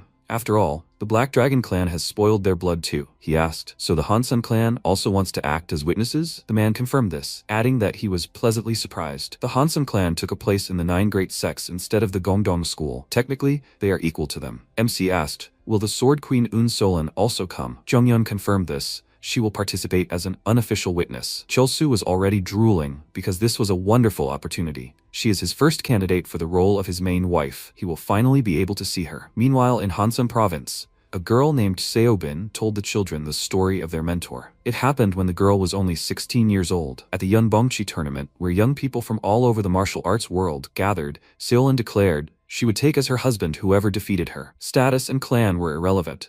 Let them simply challenge her and try to defeat her if they dared, of course. The children's eyes sparkled with delight, and the girl exclaimed that this was an innovative approach. It is not a man who chooses his wife, but a woman who decides who will become her husband. It is so wonderful to be born a woman and control your own destiny. The girls agreed with her, and she spread her arms, exclaiming with delight. Even after decades, no one could defeat her. This is how the Hansun clan rose to the top among the 9 other great clans. So, they should be grateful from the bottom of their hearts to their master, the Great Queen of Swords. They all agreed with her, and then Solon approached them and told her to stop talking nonsense. The girl was very happy to see her and immediately bowed to her in greeting. She ordered her to get to work. They need to prepare to participate in the duel of the Gongdong school against the Black Dragon clan. The girl asked doubtfully, do they really need to go? The Gongdong school is the Black Dragon clan. They are nothing compared to them. Their dispute does not mean much to Hansun. She answered her that this is not just a duel for righteousness. The clan of the old dynasty must be present at this duel, and it is also for the sake of their happy future. Early in the morning, MC had to set off. He promised the teacher to definitely deliver a letter about finding a witness, and his senior worriedly asked, is he sure he can handle it alone? He answered him with a smile that he only needed to deliver a letter, so he shouldn't worry. Jinhui suddenly grabbed him by the shoulders and exclaimed, how can he be sure that the people from the Black Dragon won't do anything to him? He was even contorted by the man's touches, and he, removing the hands from his shoulders, asked him to calm down. The duel would begin soon. He didn't care who these idiots thought they were. Nothing would happen. He asked him to come back as soon as possible. He promised him this. Just let him not worry. After that, he ran down the mountain and thought, did he decide to join him? No, it's not just about the letter. he has his own plans for this sortie. He came to the meeting place in Syeonho, where Soryeon was already waiting for him. She asked if he brought a letter from Gongdong School. He confirmed it and also added, "It says here that they have found enough witnesses." She opened the scroll and noted that the list was indeed impressive, after which she advised him to practice addressing her as Big Sister beforehand. This angered him slightly, and he said that they were serious about winning this duel. After all, this tournament was theirs. She waved her hand at him and told him that this was all nonsense, and that he should go. On the day of the duel, she would easily defeat him. He headed for the exit and said goodbye to her, but then suddenly turned around and winked at her, calling her his sweet little one. She became very angry and started shouting curses,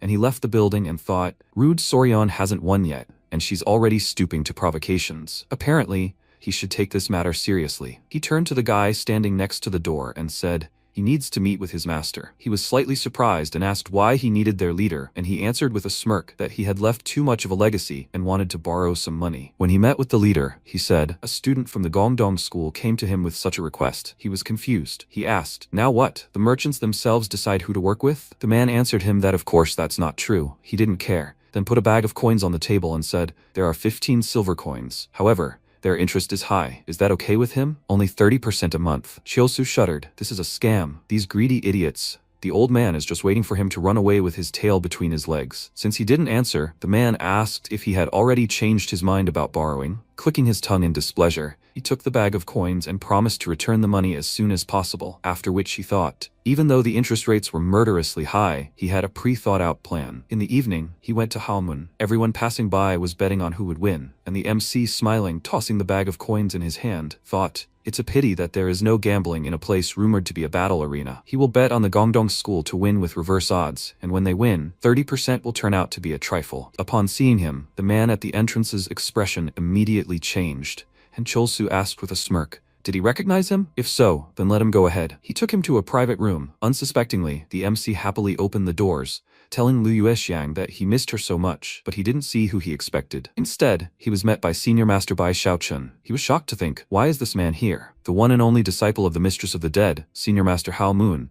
This man is the most powerful man-lover in this world. Xiaochun laughed coquettishly, saying it was a pleasure to meet him, and he, hesitating to take another step towards him, nervously greeted him in return, saying, it is a great honor to meet a master such as him. The man asked what brought him here at such a time, and he looked away, answering, he came to bet money on the betting in honor of the duel organized by Halmun. Xiaochun inquired about whom he had caught his eye, and he, handing him a bag of coins, said that he would bet all his money on the victory of the Gongdong school. The man counted the money and said, currently, the odds for the Gongdong school to win are 20 times. He suddenly approached him and whispered in his ear, if they win, he will receive 300 gold coins. The man's warm breath hit his ear, and he immediately jumped away from him and nervously exclaimed that he had no more questions. Xiaochun said, if so, the bet is accepted. After the duel is over, let him take this tablet and find the chief observer. Quickly taking it, he thanked him, said goodbye, and ran off. When his footsteps faded, Xiaochun turned to the screen and told the teacher that he had left. Sawol emerged from her hiding place and asked how everything went. He replied that, as a result of the examination, the student Li Cholsu is not a supporter of male love. Hearing this, she was very happy and thought, to become her partner, she must pass a thorough examination. The next day, everyone arrived for the duel in Huazhongyun. The MC looked around with a joyful smile. He couldn't believe this day had finally arrived. He'd suffered so much all this time, and then the one he'd been waiting for so long approached them.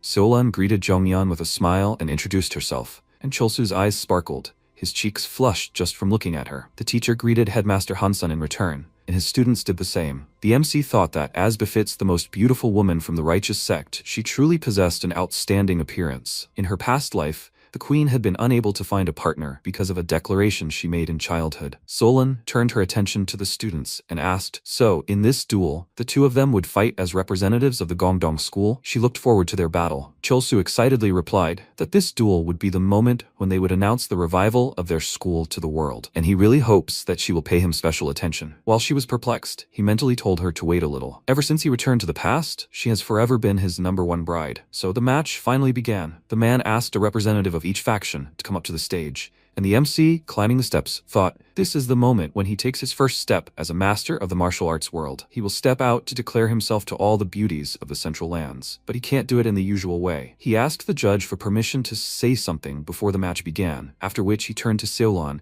and called out to her with a smile, declaring he is going to challenge her in the year he comes of age. If he wins, he will become her husband. Everyone was shocked by his statement, especially Jinhui. Silence reigned in the square. Chilsu was very happy because the public confession operation was a success. Solon stared at him in shock. Her assistant suddenly jumped up from her seat and exclaimed in anger. What challenge was he talking about? How dare he hurl such words at the Queen of Swords? The others were also indignant, and she continued. Her master is a respected figure in the world of righteous schools, and she is his mentor. Does he really want to bind their clans with feud? He raised an eyebrow in confusion and told her that he was serious. And even if the Hansan school was against it, he was ready to face resistance head-on. She drew her sword in a rage and challenged him to a duel, something MC hadn't expected at all. Wasn't that too much of a reaction for a spontaneous duel? Solon told her student to calm down, but she objected, so she repeated her request, this time more forcefully. Her gaze frightened Seobin, and Solon glanced at Cholsu and thought, a young man who has thrown down a challenge. Oh, this rebellious blood of youth. Just like her once, who decided to assert herself and made an equally crazy proposal. Her gaze made Cholsu think she was angry. She glanced at her furious student and thought, obviously, this is a rather brazen act,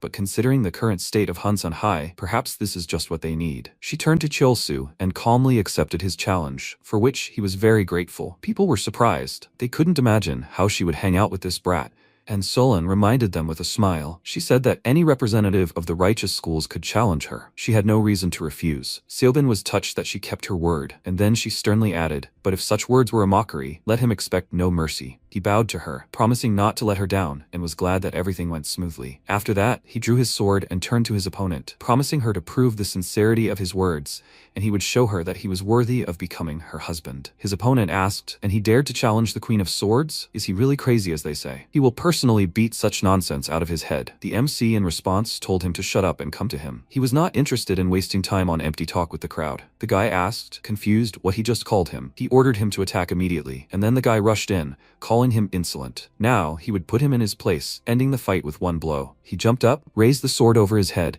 and when it landed, there was a crash. The MC, who had placed the blade to his neck, called him an extra again and lightly pressed on his skin to draw blood. He put too much strength into the very first move, so it was easy to read. Surprised by his defeat, the guy cursed, and Cholsu thought with a smile, it was the backflow of pure blood technique. This Gongdong school skill is perfect for dodging the wide active movements of the Black Dragon. The judge declared him the winner, and everyone immediately began to say that the students from the Gongdong school are not so simple, and his opponent told him not to get cocky just because he defeated him. The MC waved and told him not to worry. He knew he was the weakest here, so he should just leave the arena quickly. The boy was furious, but his older brother placed a hand on his shoulder and told him to calm down. Didn't they talk about not letting your guard down in front of an opponent? Cholsu glanced at the huge man and even doubted they were actually related by blood. Their builds were too different. The man introduced himself. He was John Jongseok from the Black Dragon sect, and he had come to repay the favor for his younger brother's defeat. The MC respectfully introduced himself in return and became slightly nervous. Then the man took out his sword and swung it, declaring he would regret getting involved with the John brothers. Now he would see what he was like in a real fight.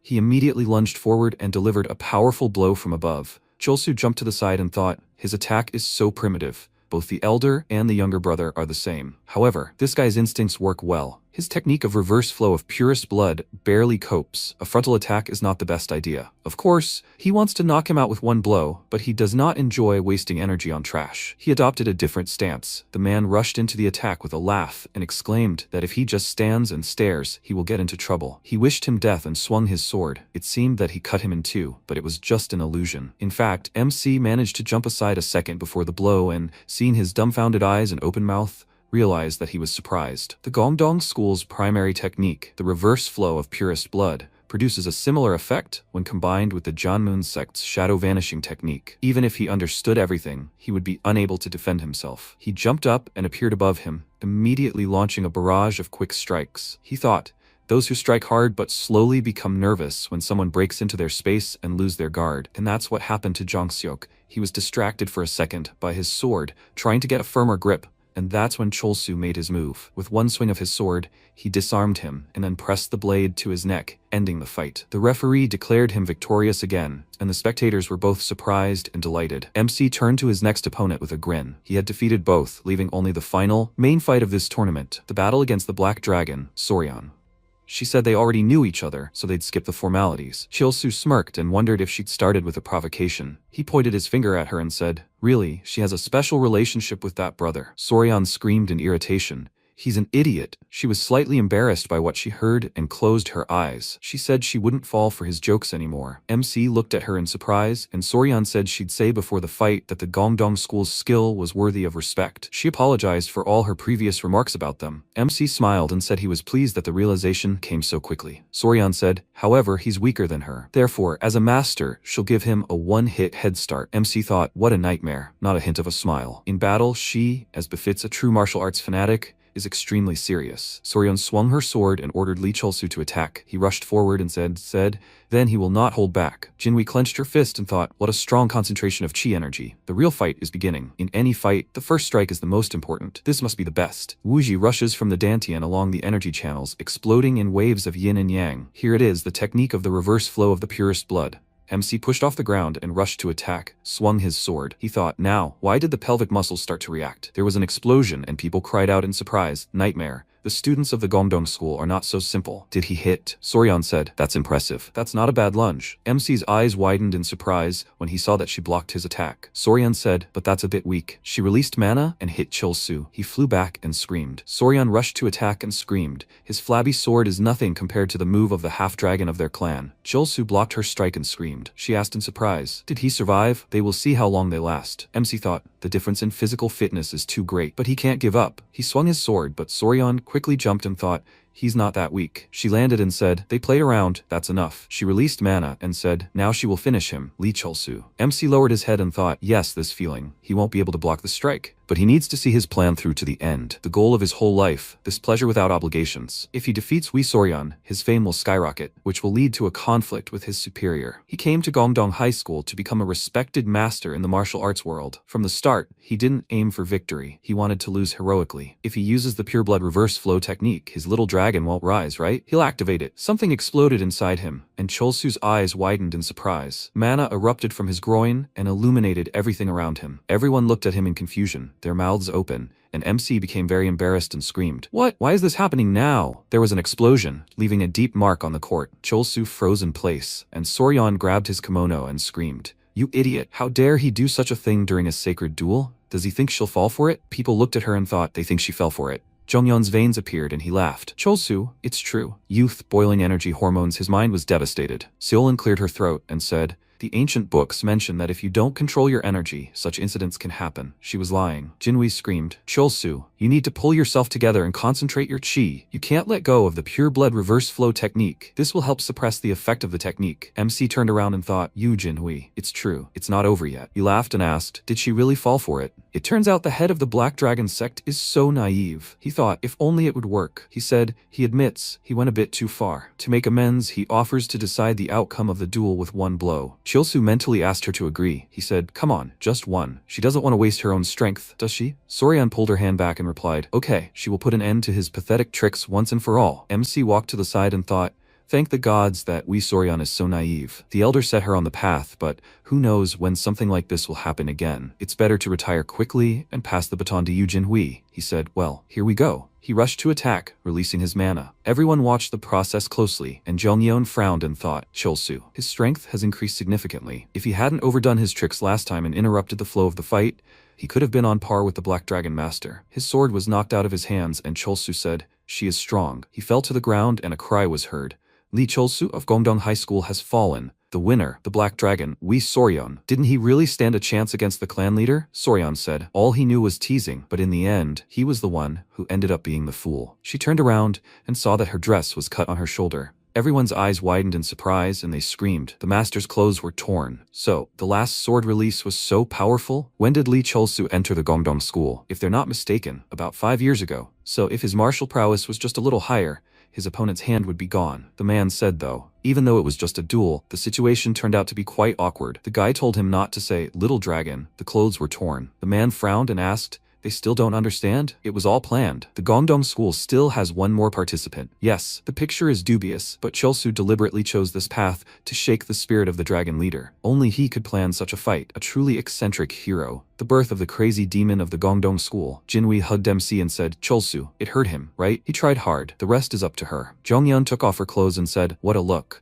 She beckoned to Jinhui with her finger and said, this fight was too low level, mortal boredom. Let him draw his sword. MC was carried off the site, and Jinhui thought, Master, what should she do? She had never been so angry. She waved her hand and said, attack. Soryan frowned and said, what self-confidence? Jinhui rushed forward and said, if she hesitates, then he will start. She swung her sword, and Soryan said, a nightmare. An explosion of mana erupted in the arena, and people cried out in surprise. This is incredible. Wow. As befits a genius, the start was simply stunning. Solan said the students of his school are astounding in their abilities. Zhongyan said, the Queen of Swords. They are lucky that such gifted children chose Gongdong. Solan said this fight is the culmination of the confrontation between the righteous and demonic sects. Are they confident in their abilities? Zhongyan answered, what a tricky question. Honestly, he's more worried about his opponent, Jinhui. Soryan looked around at that moment and thought, if her instinctive defense hadn't kicked in, the fight would have ended in one blow. Where did it go? Speed and strength, both characteristics are beyond comprehension. She's disoriented because of the smoke. Soryan closed her eyes and thought,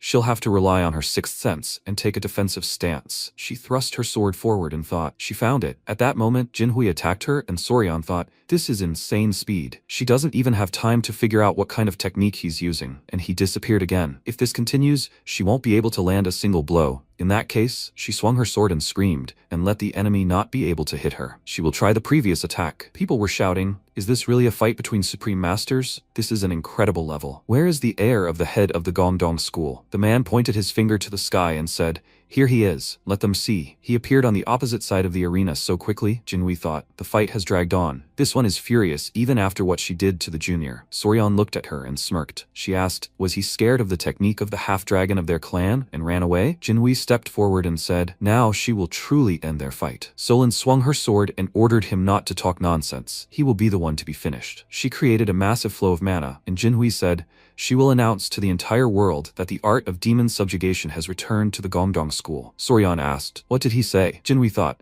the art she and her junior discovered in Gwangsung Daniel Cave, the pinnacle of the Gongdong school's martial prowess, the ultimate perfection of the sword. She would avenge her junior with a move imbued with their shared memories. Jinhui swung her sword and said, and she will show her a power unmatched by the martial arts of demonic sects, the art of demon subjugation. Soryan tried to hold back the blow and thought, such power? And when did the Gongdong school manage to regain such a stirring technique? It can't be. Her dragon blade crumbled? She flew back and thought, he's a genius? This is simply ridiculous. He's a real monster. Jinhui said, no, that's not enough. If she made the junior shed tears, then streams of blood should flow from her eyes, and a fate like hers cannot be avoided. Soryan's eyes widened and she screamed. She surrenders. Jinhui sheathed her sword, and the man shouted, winner, the heir to the headmaster of the Gongdong sect, you Jinhui. Fortune has favored the righteous sect. The final blow the Gongdong disciple used was undoubtedly the art of demon subjugation. This technique was thought to be lost after the bloody massacre on the mountain 50 years ago, and now, a legendary return. Solan said, so the heir to the headmaster's overconfidence was not in vain. The return of the art of demon subjugation is undoubtedly a great boon for the righteous martial arts world. Zhongyan said, slightly embarrassed. Yu Jinhui demonstrated the technique perfectly. He was proud of him. Solan said, more importantly, the Gongdong school disciple possesses the body of a heavenly warrior. She was afraid the entire martial arts world would be discussing this for a long time. 3 days later, the boy came to the cave and cried out, Blood Lord, the cult welcomes him. The lord of the blood cult appeared from a small lake and asked, what's the matter? The boy replied, the Gongdong school won the duel with the black dragon, and during the duel the art of demon subjugation was used. The lord, with a sparkle in his eyes, asked, what is he saying? The boy spoke up.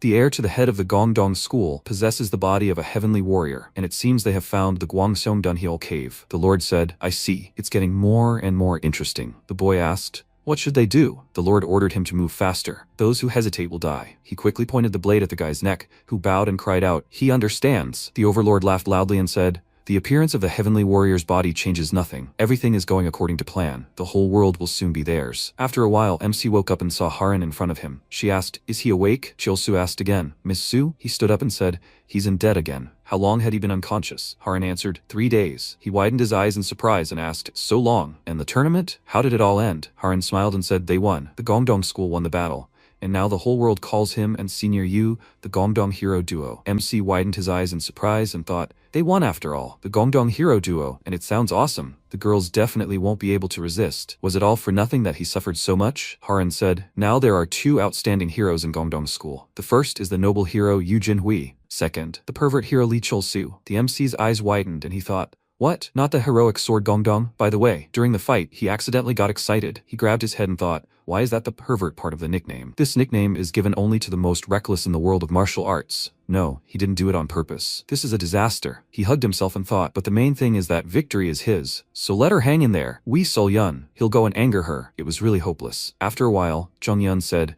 they won the tournament against the Black Dragon. This is great work. The students bowed and thanked the master. He also said, so Haran officially entered Gongdong School. Let them take good care of the newcomer. MC replied, yes. He looked at her and thought, and yet she accepted his invitation. Haran bowed and cried out, she will study hard. Jung-yun laughed and said, Jinhui Chulsu, so Haran. With such outstanding students, he doesn't need more. MC said, master, there is something he wanted to say. The thing is, it looks like he will have to fight with the Soman School. Jung-yun asked again, why suddenly? MC answered, the situation is a bit complicated. In short, then. After a while, Song-yun said thoughtfully, I see. Soman Chonga espied during training. A fight began. Yes, it will be impossible to avoid a duel now. Chulsu reflected. Unfortunately, he had to mask the moment he had gotten too excited, but it was a good thing the other person hadn't suspected anything. Then, during the incident with the Black Dragon clan, the teacher had a hard time accepting his mistake. If he finds out this isn't the first time, he'll definitely turn him into a eunuch. Jung-yun said, but the opponent, the swordswoman Seomun Chonga, may not be comparable to the Black Dragon, a genius among the evil sects, but the battle won't be easy. MC said,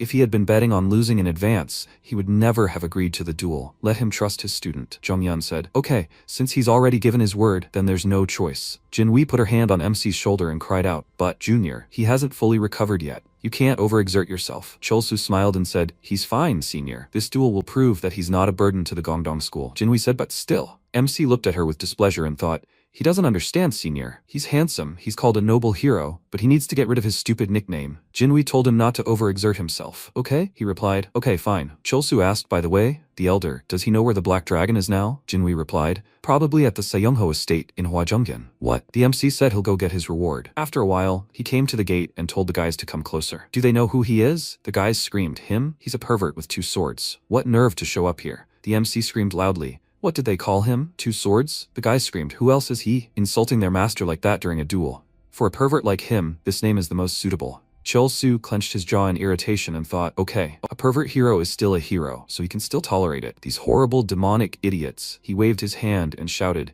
if they don't want to get beat up, then make them quickly open the door. The guys screamed loudly and he went inside and thought, he will definitely get rid of his terrible nickname. Soryan looked at him and asked why he came. A pervert with 2 swords? MC looked at her displeasedly and said, we Soryan, and she followed suit. MC told her to try to guess. Soryan turned away and said, regarding Seyoungho, all the agreements have been fulfilled. The 15 long of silver he owed has also been written off. He doesn't need to worry. Chulsu screamed, but that's not why he came. He now has a little girl, and they agreed that she would call him Big Brother. But she still hasn't. Soryan looked at him and turned away, embarrassed. MC asked, why? A deal is a deal. Will the great Black Dragon Wee Soryan break her word? Soryan overcame herself and said, Big Brother. MC put his hand to his ear and asked, what? He didn't hear. Soryan shyly screamed, Big Brother? She said it. Chulsu pointed his finger at her and said, counted. So sister, they can meet more often. She ordered him to get out and he ran away, laughing loudly. MC walked down the street and thought, Soryan is pretending to hate him. However, she clearly has a weakness for bad guys, so soon she will become attached to him. And now, it's time for him to receive his final reward for the fight. He hopes that man-lover won't be there. MC opened the door slightly and his eyes widened in surprise. He thought it was a whole feast, light, almost transparent clothes, and even incense. No, is it an aphrodisiac? Yueshang noticed him and cried out, Mr. Li, is he already here? Chulsu answered slightly embarrassedly, yes. She laughed, pulled his hand and asked him to sit down. He asked her to slow down. Yueshang sat him down at the table and told him not to be shy. This time, she really prepared everything just for him. Chulsu adjusted his bag and thought,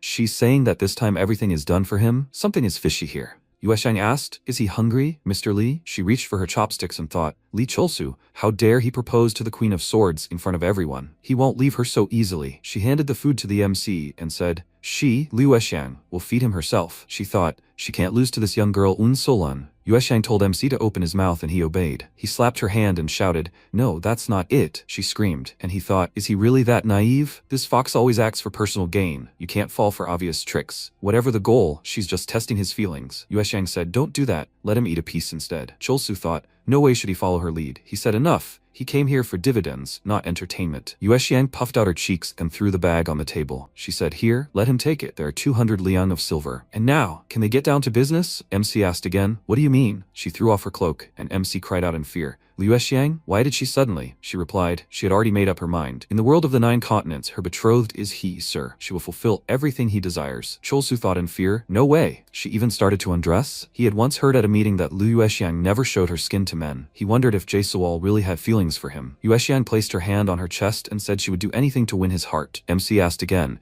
"Is this true? Is she serious?" Yuexiang cried out, "Yes, of course." Cholsu said, "Then let one rumor spread throughout the martial arts world." She cried out, "What?" MC turned away and thought, Jae-sewol is partially under his control. That's great. He will take full advantage of this situation. Yuexiang got angry and screamed, so he doesn't just want to stay and have fun with her. He will make rumors spread again? Cholsu said, "That's right. Let everyone know that the youngest daughter of the Salmon family, Salmon Chonga, agreed to a duel where the loser becomes a servant. She will do it, right? Xiangmei?" He uttered a tender address to his beloved, causing her to widen her eyes in embarrassment and ask again. MC said, "Yes, Xiangmei. He can only rely on her, please." Yuexiang said, "If this is her lover's request, fine." MC thanked her and thought, she, having succumbed to his game, fell into his own trap. He said, "Then he is counting on her. See you." He said this and quickly ran away. He ran out the door, and she said, "Xiang." He called her Xiangmei. It's an exciting feeling. She thinks she can become addicted to him. Even if the public proposal was related to the Queen of Swords, it doesn't matter now. After all, she was his first lover. For her beloved, she is ready to spread any rumor, but to use her from the very beginning, that's impudence. Maybe she needs a little joke? After a while, he ran through the forest and thought, Jae-sewol fell before him. That's great. He received dividends, and at the same time got rid of the headache associated with the fight against the Seoman family. Operation Seodongyo. They announced some time ago that the winner is Yu Jinhui from the Gongdong school. Their sect's prestige is growing after defeating the Black Dragon. It's unknown how the other side will perceive this fight. The man said, "A duel between the Seoman family and the Gongdong school?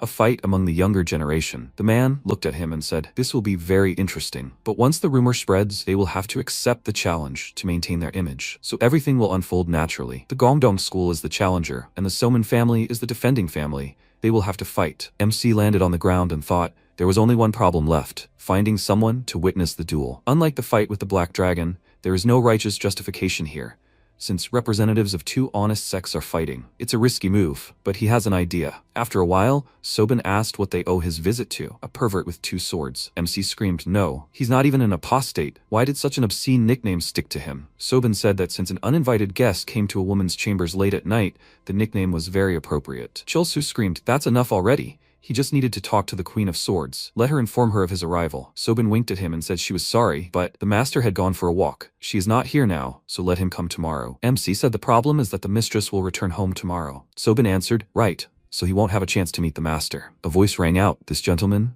They turned around in surprise and saw Seolin. She asked what brought him here at such a late hour. Sobin screamed, "The Queen of Swords? Has she returned?" Cholsu said he came to ask for a favor. Seolin suggested that they talk inside. MC thanked her, and Seolin looked at them with displeasure. She said he was lucky, the boy. After a while, Cholsu said Gongdong school was still too poor. He apologized for the modest quarters. Seolin replied, "It's okay. She had rested well and watched an interesting fight, so there was no need to worry." MC said, then he was glad. His request also concerned the fight. He looked at her slightly embarrassed, which prompted questions. Cholsu said he was soon going to fight a representative of the younger generation of the Silman family, putting the honor of his sect on the line, and he was asking her to act as a witness. Solon sipped from her cup and said, "A fight with the Salman family," but she had no reason to participate. MC said he understood the request might be burdensome, but let her remember. He openly challenged her. Solon asked again, "And how does this relate to the upcoming fight?" Cholsu shouted, saying that one day he would become a worthy opponent, and these weren't just words. Solon looked at him in surprise, and he continued shouting. This duel was his first step towards his goal. He would be grateful if she accepted his sincerity. Solon said, "That's it." But now the Gongdong school and Hansan are in a confrontation. One sect took advantage of the other's fall to achieve its own gain. MC thought, it doesn't seem to work. Solon said, but she supports the growth of worthy opponents. Okay, she agrees. MC happily thanked the Sword Queen. She said so, but she also had a request. Chulsu asked, yes, what request? She replied, she will tell you when the time is right. MC replied, he understood. He will wait impatiently. He thought there was too little information about Hansan in his past life. He can't even imagine the request. But in any case, he managed to secure a witness, which is wonderful. Let her wait for him. Seoman Chonga. He's coming. Solon wished her luck in the fight, and Chulsu happily thanked her. After a while, Hinchon asked, daughter, did she really agree to a duel with this savage from the Gongdong school? Chonga replied that she didn't want to, but it happened that way. Hinchon frowned and said, right now, the whole area is buzzing with rumors about their duel. He remembered the words of the men at the market, who said that the loser becomes a servant, they say. This is tantamount to helping another sect prosper. Hyunchon shouted, this fight will determine who will become the leader of Gansu. Chonga, why her? Why this guy? She tearfully apologized to her father. Hyunchon looked at her carefully and said, but if she wins, it can help them a lot. Chonga looked up happily, and Hyuncheon slammed his fist on the armrest and shouted, is she ready? His daughter? This is a great chance to crush the guys from Gongdong High. Chonga screamed in response, of course, father. She asked to write a notice of a duel right now. She will kick Lee Cholsu out of Gongdong High. After a while, the MC went outside and stretched. He thought the rumor spread by Jae-sewol should have spread by now. It's time for him to think about drawing up an official challenge. Suddenly a shout rang out, Junior. Jinhui ran up to him and asked how he slept. He has something to show him. The MC wondered why he was so beaming so early in the morning. He said, good morning. What do you have there? Jinhui said, a challenge to a duel. The Seoman family sent this to him. Chulsu took it in his hands in surprise and asked, so fast? He thought he didn't expect the opponent to get ahead of the official part. Jinhui said, exactly. She was surprised too. They seemed to be enthusiastic about the challenge. MC thought, well, Soman Chonga is a top-notch swordsman. It looks like the head of Hyunchan is confident that his daughter will win. Jinhui asked, Junior, is he sure he can handle it? Chulsu replied, it won't be easy. But if he concentrates properly, there shouldn't be a problem. Jinhui said, in that case, she prepared something for him. MC asked, really? Jinhui said, those arrogant idiots from the Soman family, someone needs to teach them a lesson. After a while, they started training. Chulsu controlled his mana flow and said,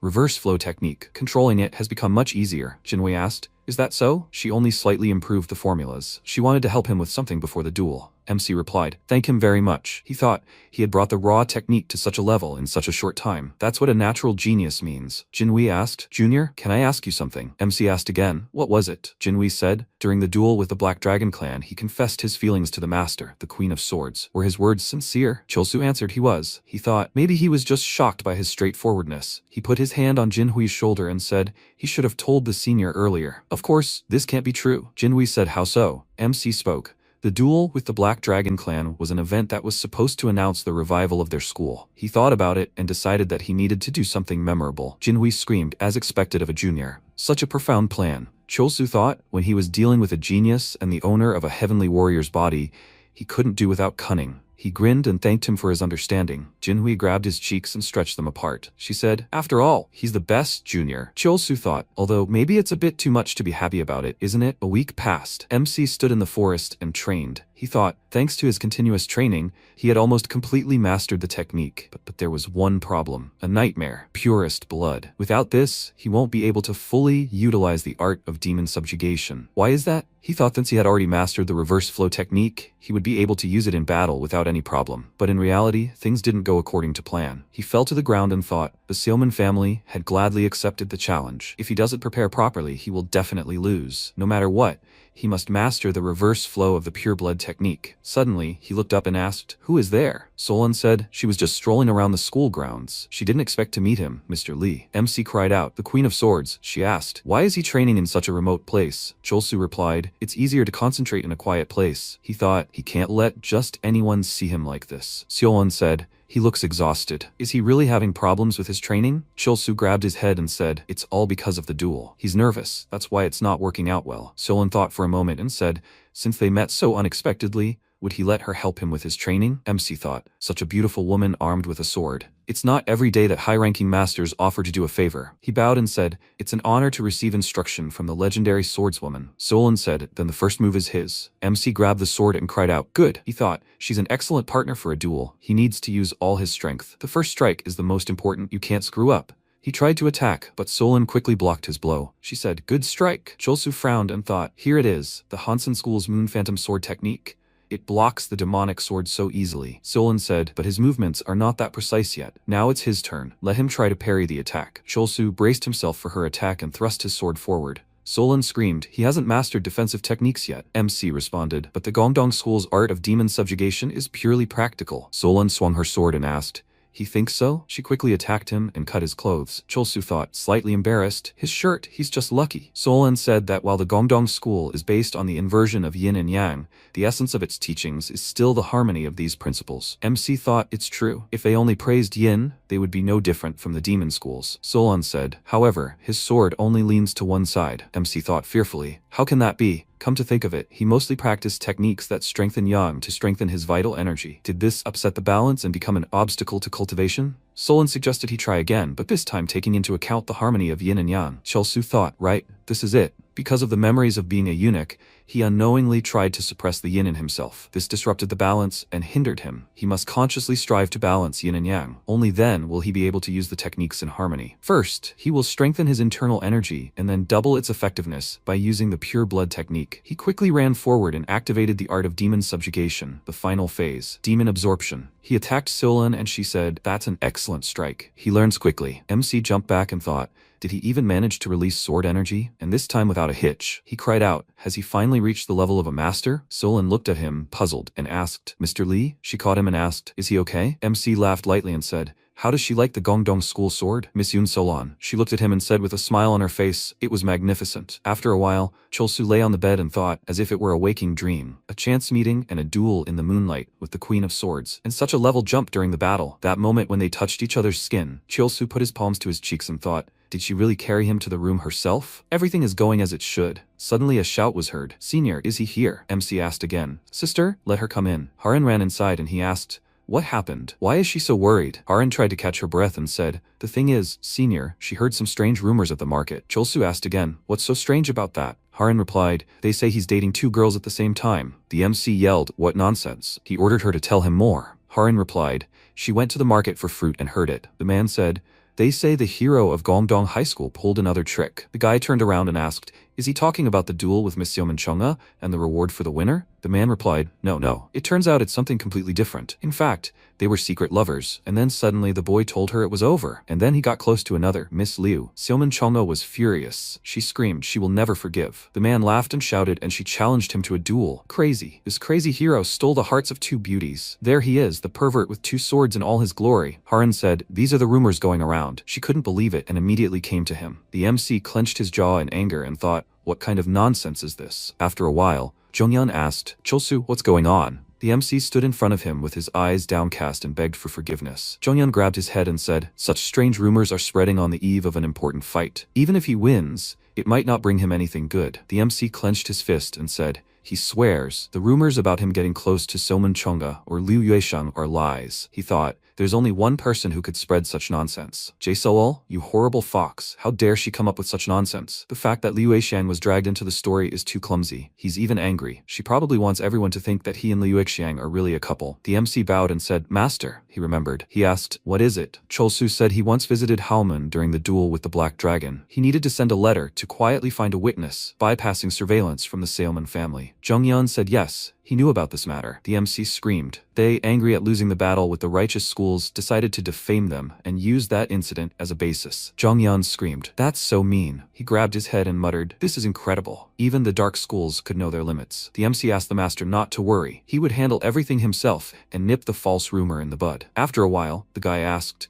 had he heard about that pervert with 2 swords? The man said, a young man, and already caught up in this kind of situation. They say well, his body is fine. The MC turned around irritably and thought, the rumors are getting more and more distorted. He's really angry. Although it's partly true. But to change a rumor, you need to know which way the wind is blowing. While he's sitting in ambush, a scream rang out. No. Don't they know? Liu Xiang herself spread these rumors. They say she got jealous, thinking that Xiaomenchunga and Li Cholsu were serious. The guy asked again, what? Liu Xiang? The man screamed, of course. Everyone knows that Mrs. Liu is closely related to Haomen. The guy said, yes, he's right. So that's how it is. Then it's not so scary. Cholsu turned around and thought, what is this? The rumors are starting to change? He walked around the entire Huazhonghyun market in half a day, and he realized that someone is deliberately redirecting the rumors to his advantage. The girl said, they say that Liu Yuesheng has fallen in love with Li Cholsu and started spreading nonsense. MC smirked and thought, the rumors have turned against the author. and now they believe that Liu Yexing herself was the instigator. Of course, it plays into his hands, but everything is going too well. It's suspicious. Could someone he knows be behind what happened? He needs to check. He turned the corner, and the man asked who had come to visit them. The tramp said,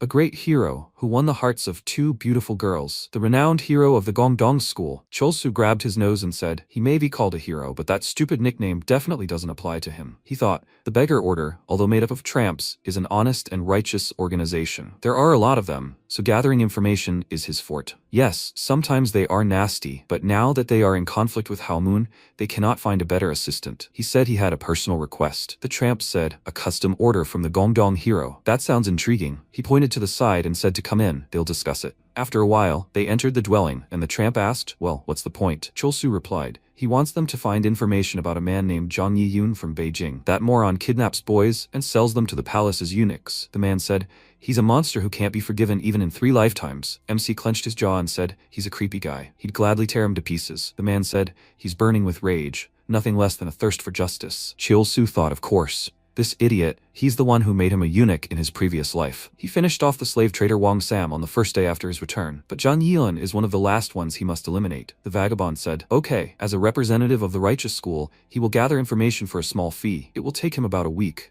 An unexpected order, however. MC turned away and said, "He has his reasons." He turned and said, "Well then, see you later." The vagabond looked after him, puzzled. Cholsu climbed the stairs and thought, only Dongchang is capable of changing the rumors spread by Halmoon, and only one person can move such a powerful structure. Wait, could it really have been her? Her Highness? The Empress? He doesn't want to make stupid guesses, but if anyone knows everything about Zhang Yiyun, it's her. If he starts digging in that direction, maybe he'll figure out if there's a connection. He can only hope that there isn't. And now that the rumors are over, he has only one thing left to do: win the duel and change public opinion once and for all. After a while, the MC was standing on the training ground. Chang'e irritably said, "What nonsense is this? Spreading rumors that she allegedly got close to him. Today he will fully appreciate the severity of defeat. The pervert with 2 swords, Li Cholsu." The MC screamed, "He's always been a real gentleman. What is she talking about?" He grabbed the hilt of his sword and said, "Now he will put an end to that terrible nickname once and for all." The audience started talking among themselves. The rumors that there is something between Xiaoman Chong'e and Li Cholsu. Is it really true? The guy said, "Judging by the way they are arguing, it could very well be." Another guy said, "However, during the last duel, they all saw the charm of this hero." He didn't expect Xiaoman Chong'e to actually be so temperamental. He turned around and asked, "What? This killing intent?" He looked at the irritated Hunxian. He said, "Many have already paid for their long tongues." The guys froze in fear and said, "No, Xiaoman Chong'e is not to blame. Of course, it's all that idiot with 2 swords." Yunchun coughed in response, and Solon said, "Today's duel has a very unusual condition. The loser becomes a servant." Yunchun said, "It was all Li Cholsu's idea. He skillfully lured their sweet Chang'e into a trap." Solon asked, "But does the head of the Selman family know what really happened?" Hyunchun answered, "That's true, but isn't everything quite prosaic? By the way, the Queen of Swords, she hasn't changed at all since the last time he saw her." Solon asked, "Does he mean that same time?" Hyunchun cleared his throat and asked again, "Well, who knows? He doesn't quite understand what period of time exactly he's talking about. The duel is about to begin. They will focus on this." The referee walked onto the court and shouted, "Gongdong School versus Seoman Clan. Let the fight begin." Chelna said, "This insolent youth didn't even admit his guilt, demonstrating his manhood in all its glory in front of an innocent girl. Today, she will set his mind straight." She released her fiery mana and ordered him to get ready. MC thought. Xiaoman Chong'e's aura encompassed the entire arena. The martial arts of the Xiaoman family are swordsmanship techniques that combine the manipulation of internal energy while using the blade, aiming for a decisive blow. She leaves no room for retreat. Chong'e used the dance of the 8 desolations and rushed towards MC. She swung the sword of heavenly conquest and struck Cholsu from above. He blocked the blow and thought, slowly, yet so powerful. But their techniques are not inferior in strength. He pushed her away with the art of demon subjugation, and she retreated back. People screamed, "This is the art of demon subjugation." He instantly concentrated internal energy for a counterattack. So this pervert has mastered this technique too. Chong'e grinned and said, "At the moment of impact, he used the art of demon subjugation to level the energy wave. Well, he probably has talent. They will see if he can parry the next attack." MC thought, "She's coming." He blocked her blow again and thought, "Did he jump off?" Chong'e grabbed his head and hit him with her knee. MC thought, "Nightmare, the sword of the Seoman family. Restraining and suppressing. Their school prefers aggressive strikes with simultaneous defense. He needs to finish the fight as soon as possible, so as not to completely exhaust his strength." He began to quickly attack her, and she thought his technique had changed. Cholsu released his mana and used a defensive anti-democratic style. An explosion occurred, and Jinwei happily thought, "This is impressive, Junior. He mastered a defensive technique. It seems like it wasn't that long ago that he fought Haek Ryungbang, and he's already reached such a level." Jonghyun ordered him to stay vigilant. Cholsu, his opponent, she's an outstanding swordswoman. MC asked. She parried it, right? Jongha chuckled and replied, "She admits the blow wasn't easy. The art of demon subjugation is the true embodiment of strength. But if the sword's trajectory is constant, then knowing the starting point, defending isn't that difficult." He's like an open book to her. What will he do now? She lunged forward and asked, "Is he just going to continue defending?" MC parried the blow and thought, he knew she wasn't weak, but for things to turn out like this, what should he do? Wait, he remembered Solan's words, that this gentleman's sword leaned more to one side. He thought, right, if the art of demon subjugation is predictable and therefore blocked, then should the attack be more chaotic? Chongha screamed, "His tricks won't work anymore." MC quickly moved and she slammed the sword onto the platform. She widened her eyes in surprise and wondered, did he disappear? Cholsu thought, the 9 swans of blooming harmony technique. He had often used this technique during his years as a eunuch. It was perfect for suddenly attacking an opponent. Using such an art, even someone like him would be able to momentarily deceive the combat sense of Seomin Chongha, who was at such a high level. He didn't expect that she would make him use the technique from his past life. He admits, she is strong, Seomin Chongha. He will combine the power of the art of demon subjugation with the softness of the 9 swans of blooming harmony. The charge will be smaller, but the blow will be unpredictable. Chongha turned around and thought, this trajectory of the sword. Is he going to use the anti-demon style again? This is boring. Then the block will be similar to the previous one. MC swung his sword and jumped to the side, which greatly surprised Chongha. She thought, what? The trajectory changed in an instant. Chilsu pushed her back and Hyuncheon screamed, "Chongha!" She dropped her sword and staggered to the ground. The judge waved his hand and shouted, "The winner, Lee Cholsu from Gongdong School." Everyone widened their eyes in surprise and asked, "Again?" MC frowned and thought, "Again? Sounds suspicious. Did Seomin Chongha really get seriously hurt?" He deliberately reduced the power so as not to harm her. He turned around and saw her confused face. She asked fearfully, what happened to her clothes? Everything was fine. Suddenly, all the clothes on her body burst, and the MC's eyes widened in confusion, his mouth hanging open. He thought, what? Why did her clothes suddenly burst? Could it be because of his last blow? 9 swans of blooming harmony, a technique with a rupture effect. Seomin Chongha was unable to completely reflect the blow, and the residual energy of the sword shredded her clothes. She burst into tears and tried to cover her body with her hands. She screamed. He tore her clothes with his sword. People started talking. The master is worthy of his nickname. Shame. How is it possible in a fight, and with a girl at that? The MC screamed. No, he swears. He didn't do it on purpose. Chongha screamed. He's a pervert. The MC thought, yes, he really is not guilty of anything. The MC asked her to calm down and began to take off his clothes. He threw it on her and told her to cover up first. He's asking for forgiveness. It's his fault. Cholsu thought, 9 swans of blooming harmony? It's a technique with a burst effect. Scattered sword energy. That's the whole point. He really didn't plan anything like this. A scream rang out behind him. You idiot. Hyuncheon screamed. He won't acknowledge this duel. He disgraced not only his daughter, but their entire clan with his vulgar actions. He'll deal with him himself. MC asked again. What? They were just fighting. Solan intervened and ordered them to calm down. Victory had already been decided. She ordered Hyuncheon to accept the result of a fair duel. Hyuncheon asked, Queen of Swords, why is she protecting this boy? Aren't their schools on good terms? Solan replied, she is acting as a witness for Gongdong and is obliged to stop any attempts to deny the results of a fair duel. Hyuncheon frowned and asked how she could defend him after everything the boy had done. Solan looked at him carefully and replied, I can understand the shame an opponent feels when exposing himself. However, the younger one apologized, so let him accept that. Miss Soman, isn't she a warrior first and a woman second? MC thought happily. Solan, she stood up for him, as befits his future first wife. Hyuncheon turned around and said, so that's it. They say that during the previous competition, Gongdong the hero confessed his feelings to the Queen of Swords. Has she really fallen in love with him? He screamed. Is she crazy? He's young enough to be her son. Solan said, there's no need to say everything that comes to mind. He asked again, what did she say? Solan said, and come to think of it,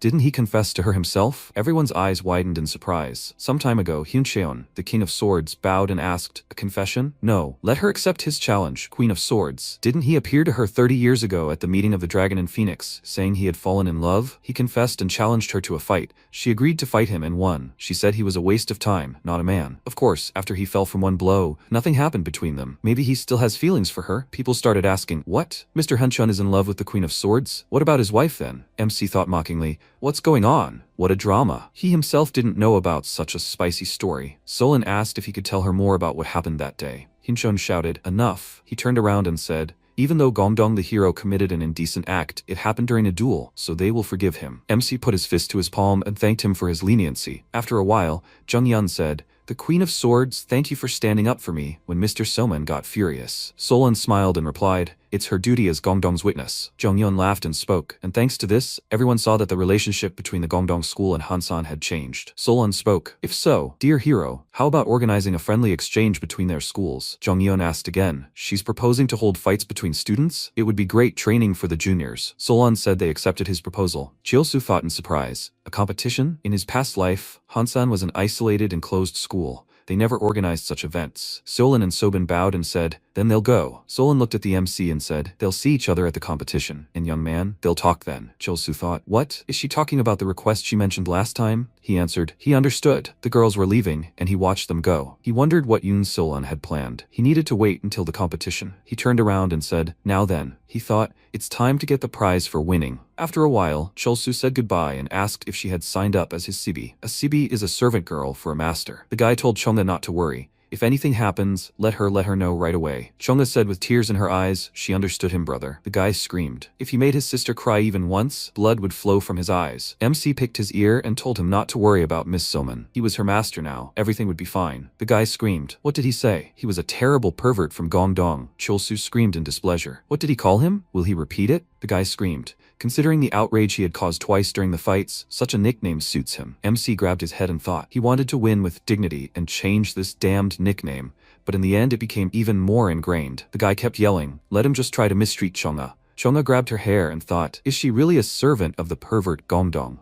The MC said, okay, Miss Seoman. He waved his hand and told them to go to the main residence of Gongdong's school. After a while, they were walking up the mountain, and Chonga was walking behind and thinking, how did she end up like this? The MC asked, Sibi, is everything okay? She ordered them to leave her alone. She was thinking, becoming a servant, and of this pervert of all people, Lee Cholsu. The MC thought, horror, even when he takes care of her, all he hears is swearing at himself. He stopped and said, here they are. Although they are late, they need to do something about her. He told her to follow him. Chonga thought, what? At this time? Just the two of them? Really? So he chose her as his maid. So, does he really want to do this to her? Just like that? Right now? The further they go, the darker it gets. MC turned around and said, that'll do. Chonga screamed in fear. What does he mean? She thought at worst, she'll draw her sword. MC handed her the badge and said, this is the right place to give an errand. She needs to take this to Hwajeongkyun, give it to Gong Haru, and collect the winnings. She asked again, is that all it took? He wasn't gonna grab her like a beast or anything? Chiyosu looked at her, puzzled, and said, this is some kind of nonsense. What was she imagining? Chonga started running quickly and screamed. Nothing special, MC thought, but he thought she was a modest girl from a rich family, in a quiet place. He frowned and thought, but this damn Jae-sewol probably spread some rumors again. She sat on the bed and said, Lee Cholsu won again, as befits her chosen one. The MC clenched his fist and thought, but he will not fall for her bait again.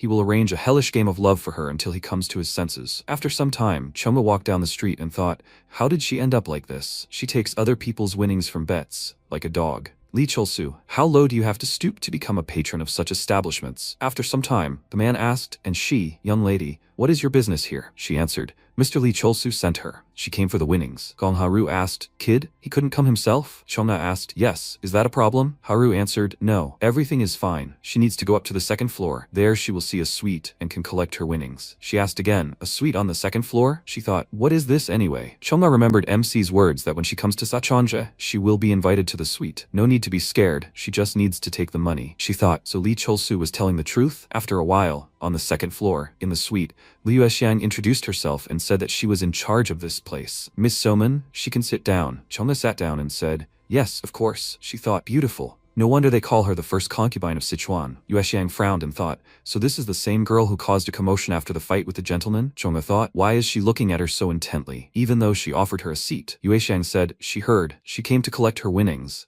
He didn't give her anything? Chonga asked for forgiveness? Yue Xiang asked slightly embarrassedly. Perhaps a message or a note? Chonga thought for a moment. Liu Eshiang calls Lee Cholsu master? So the rumors were true? She replied, yes, there was something he told her to convey. Yue Xiang ordered not to keep her in suspense. Chonga said, the young master said he was very disappointed that she spread false rumors. Yue Xiang screamed, what? What is she talking about? Chonga said, and also, some time ago, MC told her to tell Liu Xiang that he hates lies the most and values honest people. He smiled and thought she would definitely be shocked. Now, Yue Xiang asked with tears in her eyes, master said that? Chonga shyly lowered her head and said, yes, that's the end of the message. She asked for forgiveness, but what about the winnings? Yue Xiang put the bag on the table and said, here, let her take it. Chonga took it and turned around before leaving. She said to hold on, she would definitely give everything to the master. Yuexiang burst into tears and thought, this can't be. He had just recently addressed her with such tenderness. Could it be that he now finds her disgusting because of that lie? No, if she never sees him again, she will be hurt. A joke, because of which he truly hated her. You can't win such a man by cunning or deceit. She must make things right. Chang'e was turning back at that moment and thought, this is strange. For a woman like Liu Yuexiang to fall in love with Li Chulsu, and if you think about it, Yu Jinhui, Seo Haran and Zhong Yan, even the Queen of Swords behaved friendly with Li Chulsu and clearly liked him. Why do all the honorable people treat him so well? What if everything she saw before was a mistake? And Li Chulsu's words, were they true? He fought the Black Dragon clan to protect Gongdong High School and won. He challenged the Sword Queen to restore the school's honor. He entered the battle to stop the pressure of the influential Seoman clan. Maybe he really is the hero she dreamed of seeing at Gongdong High School? She returned and MC said, she came, Sibi. Chang'e looked at him puzzled and thought, so such a possibility does exist after all. She doesn't know the whole truth yet. Chang'e handed him the bag and said, here's the winnings. Chulsu happily said, she did an excellent job. It was good work. Chang'e turned away and thought, but there is a possibility, even if it's small. She turned to the master and asked him to forgive her for everything that happened before. He thought, what exactly? Chang'e started running away and screamed. The main thing is she knows why. He's an idiot. Chulsu wondered if she was fantasizing again. He needed to calm her overactive imagination. But it was still a hefty sum, almost 1,000 yuan. Suddenly a voice rang out. Gentlemen from Gongdong, are they here? MC looked to the side questioningly and heard, Miss Liu Yuexiang from Sachanje has come for the Manhwa ceremony. Manhwa is a rite during which incense is burned and prayers are offered in Buddhist temples or Taoist shrines. Chulsu thought, what? Liu Yuexiang, she stopped and said, Mr. Zhongyan, if he is not burdened by her wish, she asks you to accept the gifts. This is a donation for Gongdong School. Zhongyan said, maiden, this is too much for them. MC ran out to them and thought, what's going on here? Yuexiang said, she heard that Gongdong School suffered because of the rumors that spread because of her. This is her way of apologizing. She also wants to meet with the master in person and tell him everything. MC thought, alone? Zhongyan said that if she insisted, well, he would accept. Yuexiang bowed and thanked Mr. Zheng. Chulsu wondered if they were just flirting a little. Hadn't she gone too far? Chang'e asked why they were all crowded together. Jinhui said they couldn't leave their youngest alone with a woman like Liu Yuexiang. Haran said they were worried. Chang'e said, but there was no point in standing here. She had a better idea. At this moment, Yuexiang sat in the room and begged for forgiveness. There was no forgiveness for her. It was just her. MC looked at her questioningly when suddenly she blurted out, she loved him so much. Chulsu pursed his lips and thought, that expression. Is she sincere? For Jae Sawal to behave like this. In a past life, it was unthinkable. If he started playing the silent treatment now, it could end badly. MC said, apology accepted. Only she doesn't have to do this anymore. Yuexiang screamed, Lord! At that moment, everyone was watching what was happening through the crack. Chang'e said, this is how they can peek without giving themselves away. The girls' eyes widened in surprise when they saw Yuexiang rush at the MC and thank the Lord for forgiving her. The MC asked, what? Chang'e covered her eyes with her hands and said, this is shameful. Jinhui's eyes widened and said, that's it? Yuexiang said, this will never happen again, because she is the Lord's only true love. After a while, she bowed and said she would go then. Chulsu waved his hand and told her to take care of herself. Yuexiang put her hand on the MC's palm and said, and also, she happily said, she will leave the back door to her chambers open so that the Lord can visit her without attracting undue attention. The MC smiled and said that when the time comes, he will definitely drop by. He thought, is he immortal? He doesn't want to get the severed head ending achievement. But he won't say that directly. Yuexiang thanked him and left, and Chulsu exhaled and thought, he got away with it. Whether she has feelings for him or not is irrelevant. The main thing is to stay out of sight. If his obsession with Jae Sawol gets even stronger, it will be a real headache. Suddenly a voice sounded behind him. Junior, why is he so happy? He turned around and saw the disgruntled girls. He asked why they were looking at him like that. He thought it was strange. Why are they so angry? Jinhui nodded her head and told the junior to follow her. She has something to do. After a while, they were training and she said, not like that, again. The MC asked, Senior, it's late. Maybe they should call it a day? Jinhui said no. She even changed the formula of the original soul song technique for him. He's only at the 3rd level. He needs to train more. There are only 10 levels. MC replied. He understood. Chulsu thought for a moment without commenting. Jinhui released mana and told him to watch and repeat. MC replied, yes, he understood. Jinhui closed her eyes and mentally apologized to the junior. It was so hard for her to watch him suffer. But what could she do? It's all for his protection. Some time ago, Chang'e said, Lady Liu and this young master are in a close relationship. Haran said, she can't let him be taken away by someone like Liu Yuexiang. She thinks they need to unite. Chang'e asked again, how? Jinhui said, but she's a man, so how can she help the junior? Haran said, she knows everything. Jinhui widened her eyes and screamed. What? She wondered if her sister had realized she was in disguise. Haran frowned and said, he was also worried about the younger one, so he couldn't just stand there and watch him get closer to that fox. Liu Yuexiang? Jinhui said, but still, she thought that's it. She was already scared. Chang'e asked, But how were they going to separate the couple in love? Haran frowned and said, there were ways. For starters, as soon as the master has free time, they need to schedule training so that he can't even think about anything else. Jinhui said, okay, they'll stop for now. They'll continue a little later on the large training field. Haran spoke, and during the break, MC exhaled and said he finally broke out of this hell. Maybe today he'll have some fun in Hojongyeon. Chonga asked, Master, where is he in such a hurry? He turned around, frightened, and replied that he needed to go to the valley to sort out some things. Chonga asked if she could join him. Haran said she would go too. She had said a while ago that Chonga and she would take turns keeping an eye on him, so he didn't go to Sacheonja. Chol-su wondered why he felt like he was being followed. But overall, it was even sweet. Haran said that distance cools feelings. Until the inter-school tournament is in a year, they need to keep him in Gongdong. A year later, MC was sitting on the court and thinking, Chol-su, what a courageous guy. When did they manage to build so much? While he was sitting in isolation and training, he didn't even notice. He put a piece of food in his mouth and said, but money is a great thing. He laughed lightly and said now he can eat natural tonic pork at least once a day. After the martial arts tournaments, the Gongdong school became widely known, and sponsors began investing sizable sums. But that's still not enough. He needs to eat pork 3 times a day. Chol-su thought that an investment forum was needed to raise funds.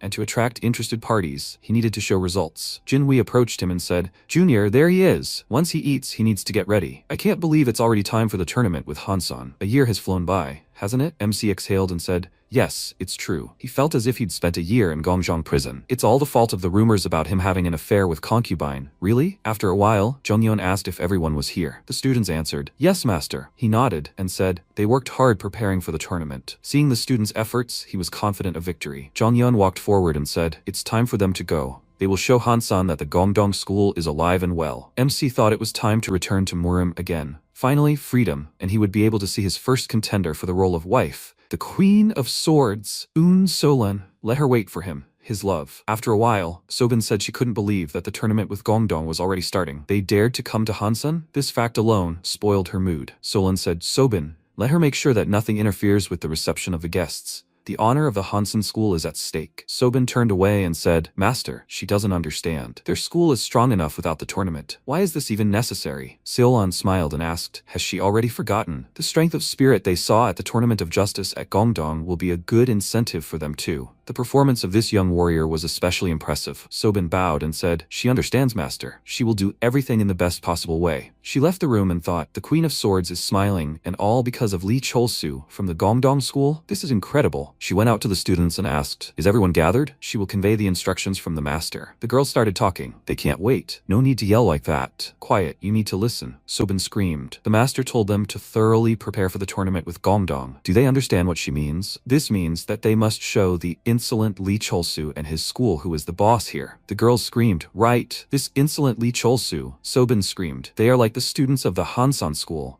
like the sisters of the Queen of Swords. The girls repeated, they are like the students of the Hansan school, like the sisters of the Queen of Swords. Sobin screamed, they will expose the true nature of this boor and will not allow him to discredit their teacher. Time passed, and Chol-su and the others were already approaching. Jinhui looked around and delightedly noted how many rocks there were. And MC said, this is a truly sacred peak, worthy of the title of the northern peak of the central plain. A student from Hansan school approached them and greeted them. They had already sent a message to the main temple. They should wait a little while until the escort arrived. Jongyeon nodded, thanking her. And Chol-su was glad that he had finally reached Hansan. He had dreamed of visiting here since his previous incarnation. Hansan's predecessor was the Gimgak Sword Pavilion, founded by female warriors to protect the Bodhisattva nunnery, Pojesa. However, marriage was not prohibited here, and contact with men was not restricted. But after Seolin made the bold declaration that she would choose her lover through combat, such situations were not uncommon among the female students who admired the Queen of Swords.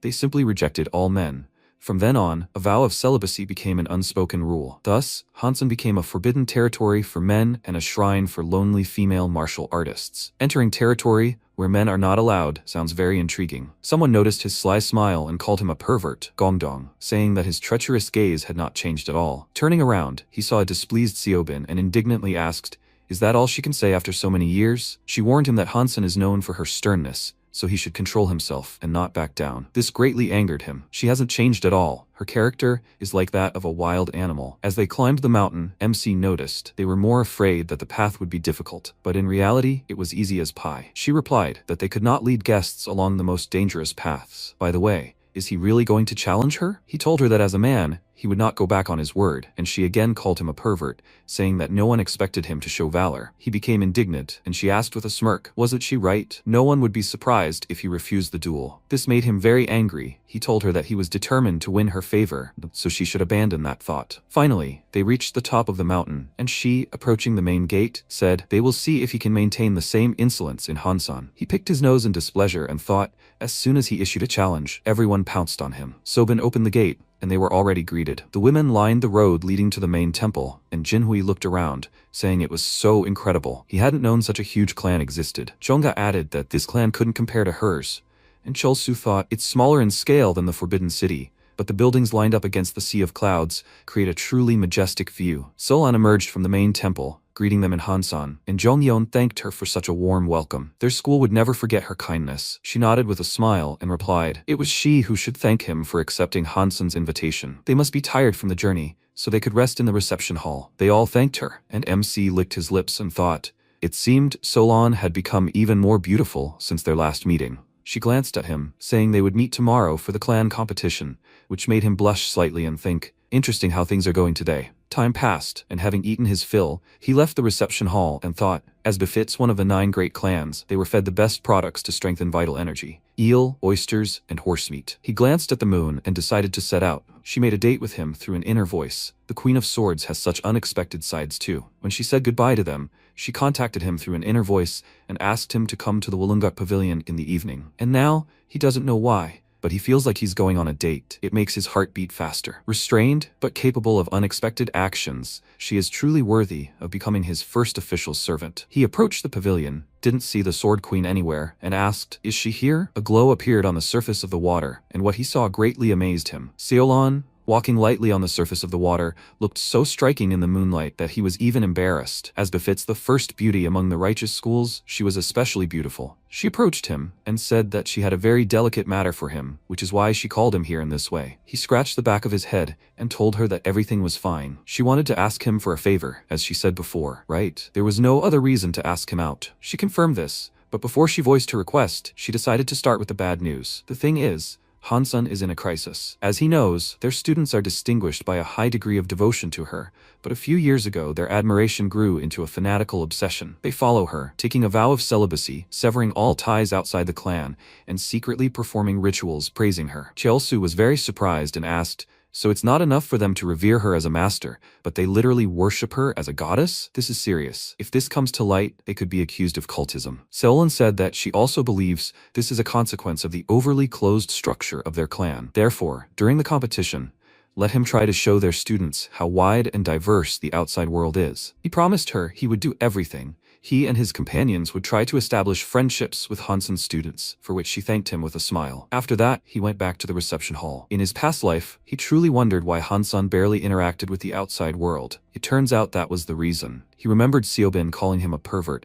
Now he understands why she is so cautious around him. However, what is happening in Hansan cannot be considered a simple coincidence. The Hanma martial teachings, designed to destroy demons, rest here. Couldn't all this be signs of something sinister? A little girl's voice rang out behind him, quietly asking if he really was the pervert from Gongdong. He turned around, and when his gaze met hers, she even became scared. He sat down opposite her and asked what she was doing here at such an hour. She became nervous and told him that she was going for a cute cat and got lost, and then he extended his hand, offering to walk her to a public place, but she flatly refused. They say that if you touch the pervert from Gongdong, you will be miserable for 10 years. His jaw dropped in surprise. He wasn't some kind of evil spirit. Why were they doing this to him? He took a step back and said that if he left her here alone, he would worry, so she should at least walk next to him. She ordered him not to approach her, after which she took off running, and he thought, what's going on? She was running as if he was chasing her. Seeing that she had dropped her hairpin, he went into the reeds and started looking for her. The girl was fast, but if she was really lost, he couldn't leave her here. He felt energy from the side, heard a noise behind the tall reeds, and went there, and told the girl that she had lost the jewelry. He would return it to her. And he's not as bad as they say. He parted the stems, making his way further and further through the thicket, and saw naked Sobin ahead, who had just been swimming in the lake. He was shocked. He didn't expect to see her here at all, and she didn't expect him to be walking here at night. She quickly covered herself with clothes and they both screamed.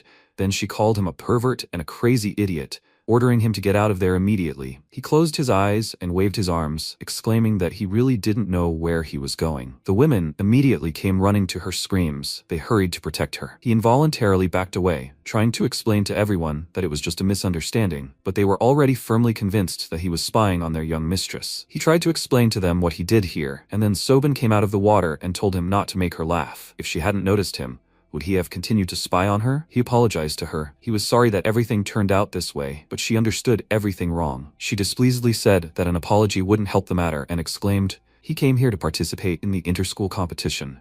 So how could he allow himself such a vile thing? Let him leave Hansan immediately and face punishment." He was already starting to get indignant, but they didn't listen to him at all and ordered him to stop making excuses. He means he went so far to find a child? There's no trace of the child anywhere. MC immediately realized something was wrong. This all seems too suspicious. The young swordswoman screamed, and immediately, as if on cue, Hansen's students came running, and then they immediately started demanding that he leave, as if this had all been planned in advance. And to top it all off, they were talking about a child he hadn't even mentioned. How were they supposed to know that? Do they take him for a fool? Seobin again ordered him to get out of there immediately, but he firmly told her that he wasn't going to do that because what happened was a misunderstanding. She was slightly confused by his statement, and he asked if she had even listened to him. Since things had gone this far, there was only one way left to resolve the dispute according to Murim customs. As soon as morning came, Jongyeon scolded him and began questioning him about what happened last night. Had he really been spying on the young mistress? Poor Cholsu had already gotten a slap in the face from him for this. He tried to convince him that it was all a lie. He was there by chance. He hadn't had the slightest intention to do this. Jongyeon sighed heavily. He covered his face with his hand and said that he believed him. But this competition was designed to improve relations between the schools, and with what happened, he had jeopardized that. He bowed his head and asked him for forgiveness, then gritted his teeth and thought,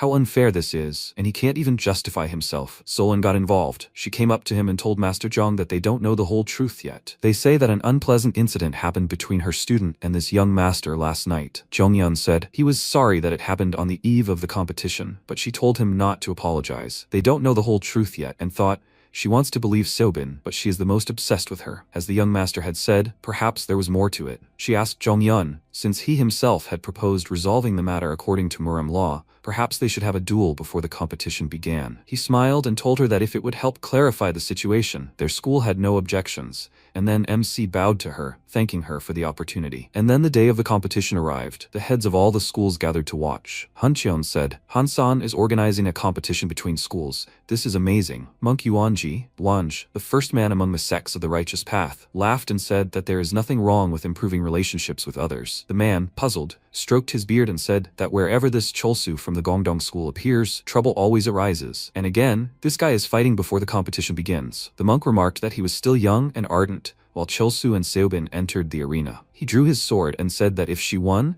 he would leave Hansan, but if he won, Hansan would have to help prove his innocence. She agreed, then rushed to attack, exclaiming she didn't care what conditions they used to defeat him. She used the reverse moon sword technique for the first strike, and he barely blocked it. As expected, the young mistress is one of the strongest masters at her peak. Her strikes contain true sword power, but he too had been training non-stop all year. He knocked her sword away and then lunged forward, using the art of demon subjugation. They clashed, and the monk said in surprise, who would have thought that a disciple of the late generation was so strong? Hyunxian agreed with him. It seems the pervert from Gongdong really didn't train in vain, but MC hadn't shown them everything yet. He smirked and charged, unleashing a barrage of blows that Seobin barely managed to block, as his movements were unpredictable. Chonga exclaimed that he'd struck her with the same technique back then, and Jinhui added, Cholsu really has gotten stronger, following in his mentor's footsteps. MC struck again and asked where her former self-confidence had gone. If she wanted, she could let him win. He didn't mind. She told him not to talk nonsense, then deflected his sword, and he, feeling the recoil in his hand, was surprised. She'd become much better at parrying blows.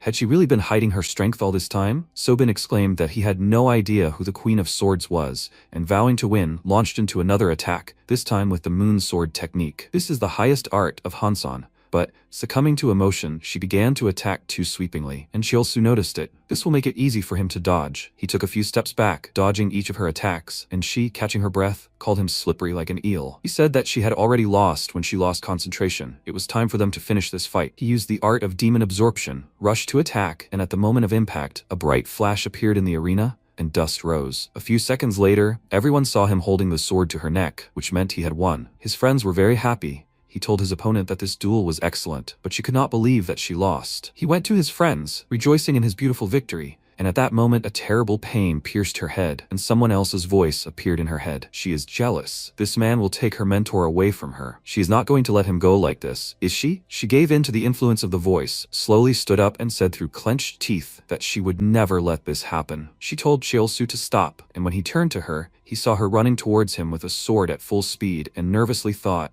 what is wrong with her? Is she completely crazy? He raised his hands and asked her to stop. The duel was already over, but she did not listen to him and pierced his stomach with a sword, smirking, wishing him death. Feeling a terrible burning pain, he fell, and Jinhui immediately ran to him, carefully laid him on the ground and asked, is he okay? The MC in response only gritted his teeth and quietly called out to him, and all the spectators of the duel began to be indignant. She just used a deadly move despite the fact that the duel was already over. How could this even happen? Jinhui turned to her with a gloomy face and asked, the duel was already over. Why did she do that? She replied with a smile that no one dared to disgrace a swordmaster. Even if he were from their school, death would await him. The other students agreed with her, and she decided to finish the job. But Jinhui stood up for Cheolsu and said that if she insisted, he too had no choice but to kill her. And then he felt something. Solan hit her on the back of the head, causing her to immediately lose consciousness, and the other students were surprised that she attacked her. After all, this was the perfect opportunity to finish off Cheolsu. She immediately ordered everyone to be silent,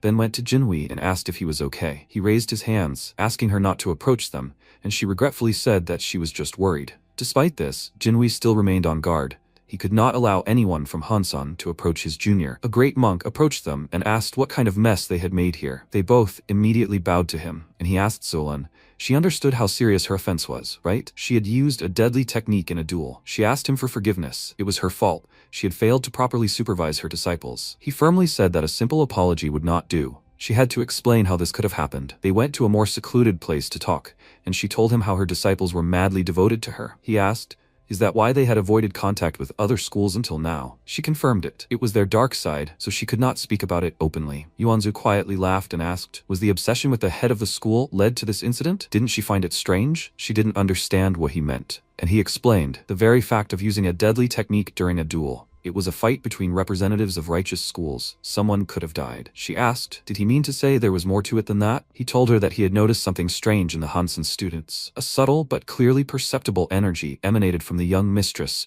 who used the deadly technique and from the students who supported her actions, and it did not belong to the right path. Rather, this energy resembled demonic. Hearing this, she was very surprised, and he said, everything could be much more serious than they thought. If Hansen is connected with a demonic cult, they are obliged to report it to Murim, and then she would know what the verdict would be. She understood everything. The school would close, and there was nothing more terrible than receiving such an order from Murim. This shame would remain with Hansan forever. The monk said he would give her 3 days to do it. Let her find out what's going on here and solve this problem.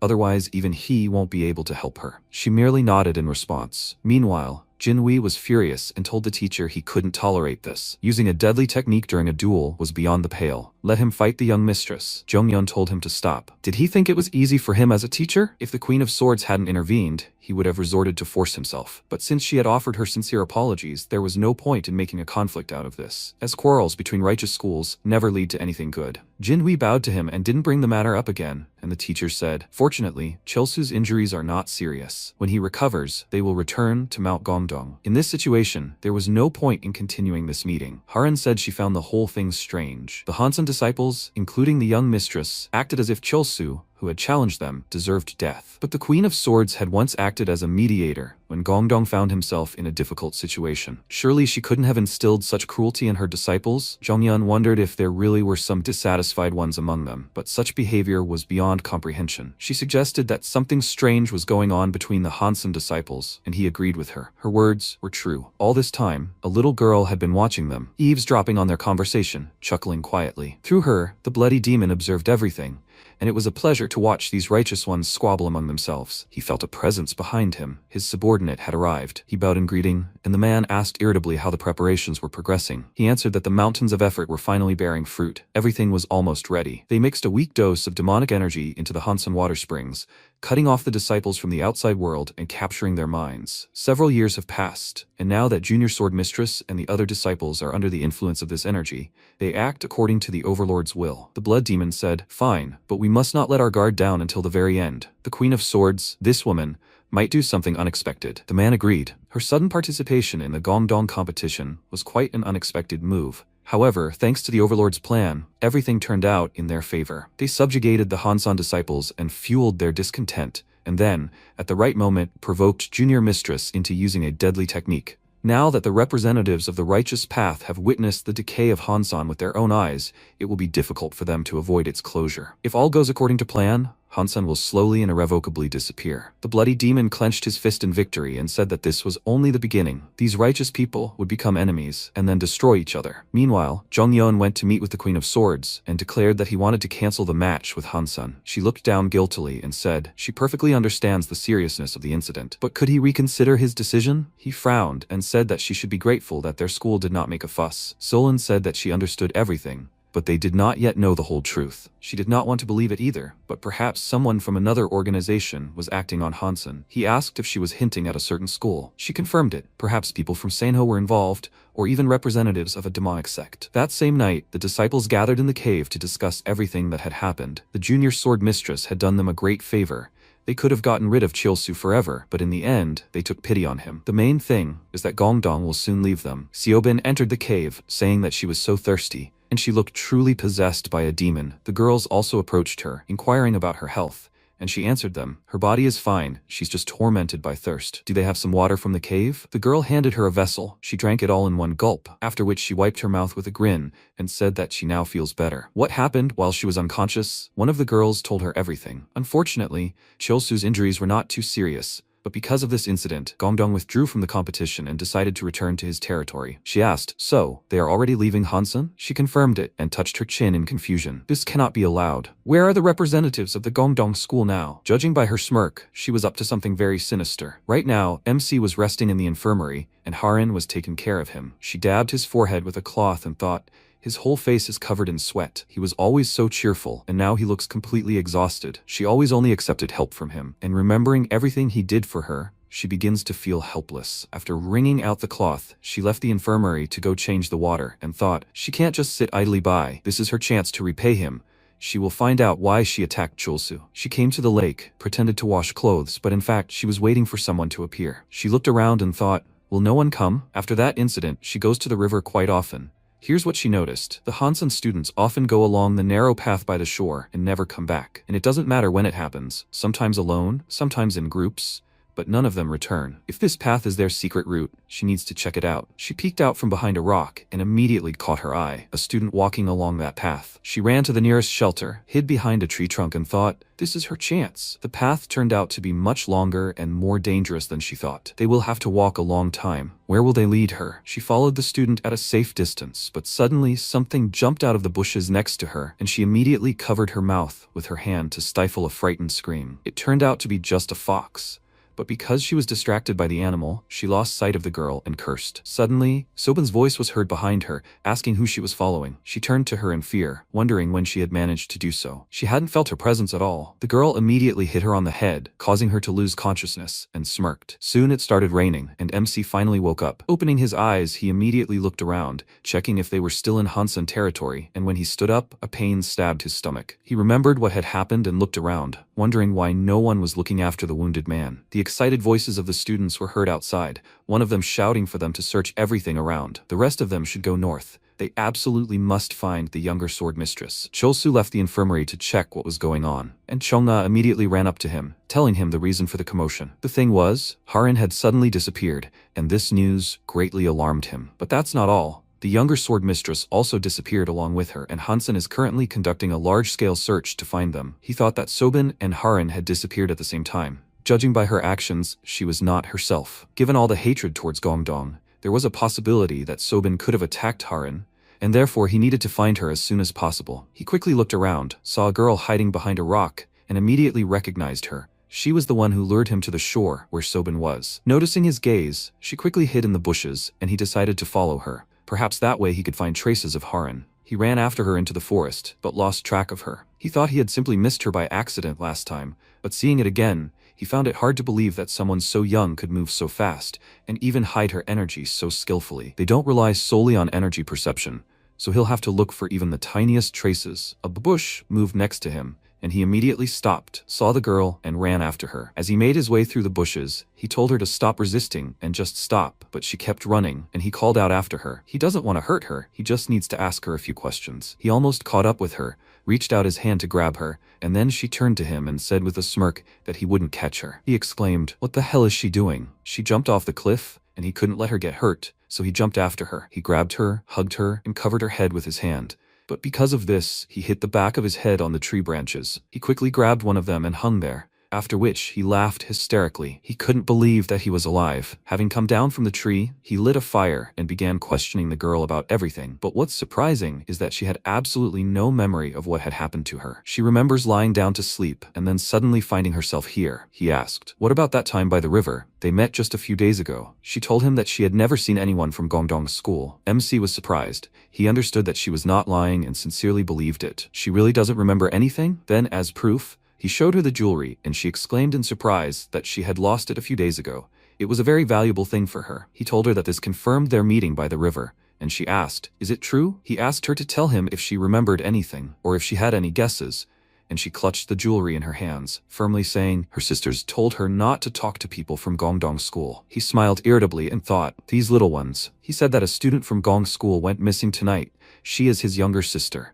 and she is very dear to him, so this could help him find her. The girl didn't hide anything and told him everything. A secret event was being held among the students of Hansan High School. They gathered in a cave in the mountains and drank glowing red water, praising the Sword Queen. Strangely, as she drank it, her sense of pride for her school and her reverence for the Sword Queen grew. It was pleasant, but at some point she began to feel an unbearable thirst, and only this red water could quench it. To get rid of her thirst, she drank more and more of it, and then on days like today, she began to lose consciousness, and she remembers nothing more. By this time, she had already led him to the cave, and he asked, "So this is where they gather?" She confirmed it and showed him the red water. He approached the river, dipped his hand in the water, and felt a weak energy, but very familiar to him. When he went to the descendants of the Blood Pact to inquire about the reincarnation ritual, they had something similar. They said that water soaked in blood strengthens the power of spells. This red energy is blood energy.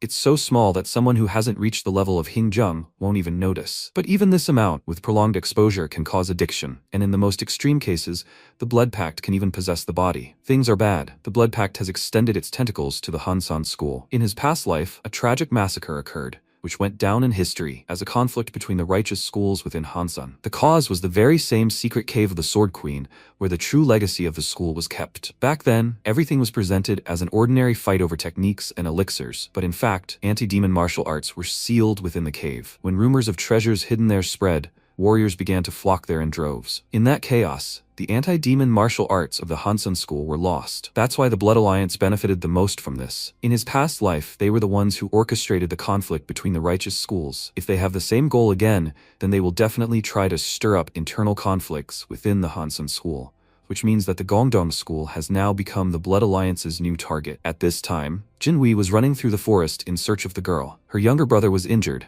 and now her younger sister was also missing. She had been inactive all this time, but she simply had to find Haran. She descended from a small cliff and loudly called out to Haran, asking where she was. And then, through the sound of the rain, a voice rang out, not the girl's, but a stranger's. The man asked, "Is that him? The very body of the heavenly warrior from the Gongdong School?" Jinhui asked who he was and became nervous from his energy. She had never felt anything like this before. It chilled her to the very bones. The man told the guy that he didn't need to know. He would die here anyway, and his name would disappear from history forever. He summoned the Jiangshi, and the undead surrounded Jinhui from all sides, making her nervous. The man swore to finish him off right then and there, then waved his hand, and the Jiangshi rushed to attack. Meanwhile, Chiol-su and the girl returned to the lake. He told her to never drink water from the cave again, and when she returned, she should get a good rest. She smiled broadly and said, she realized that the young master was a kind person, not at all like the others said. She would definitely tell the other sisters about this. He was only glad and asked them to stop spreading such tales about him. Where else would they find such a cool young master? He stayed to continue searching for a solution to the red water problem, and the girl said goodbye to him, asking him to be careful,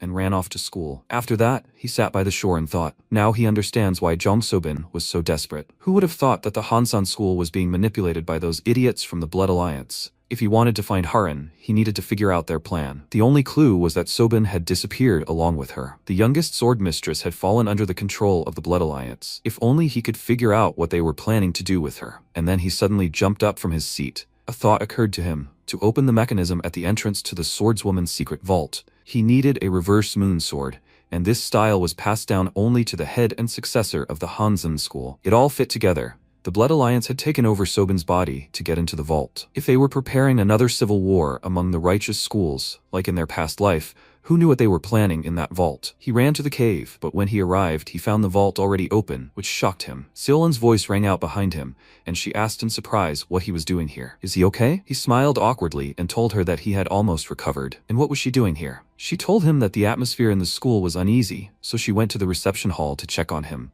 And when she realized he was missing, she followed the faint traces of his energy, and that's how she ended up here. She smiled, glad that she was worried about him, and she asked what kind of secret storage was this. This question left him at a loss, because he didn't know how to explain everything to her. Although now might be an excellent chance. Inside the storage, in addition to the young mistress of the sword, there are probably also people from the Union. He can't handle them alone.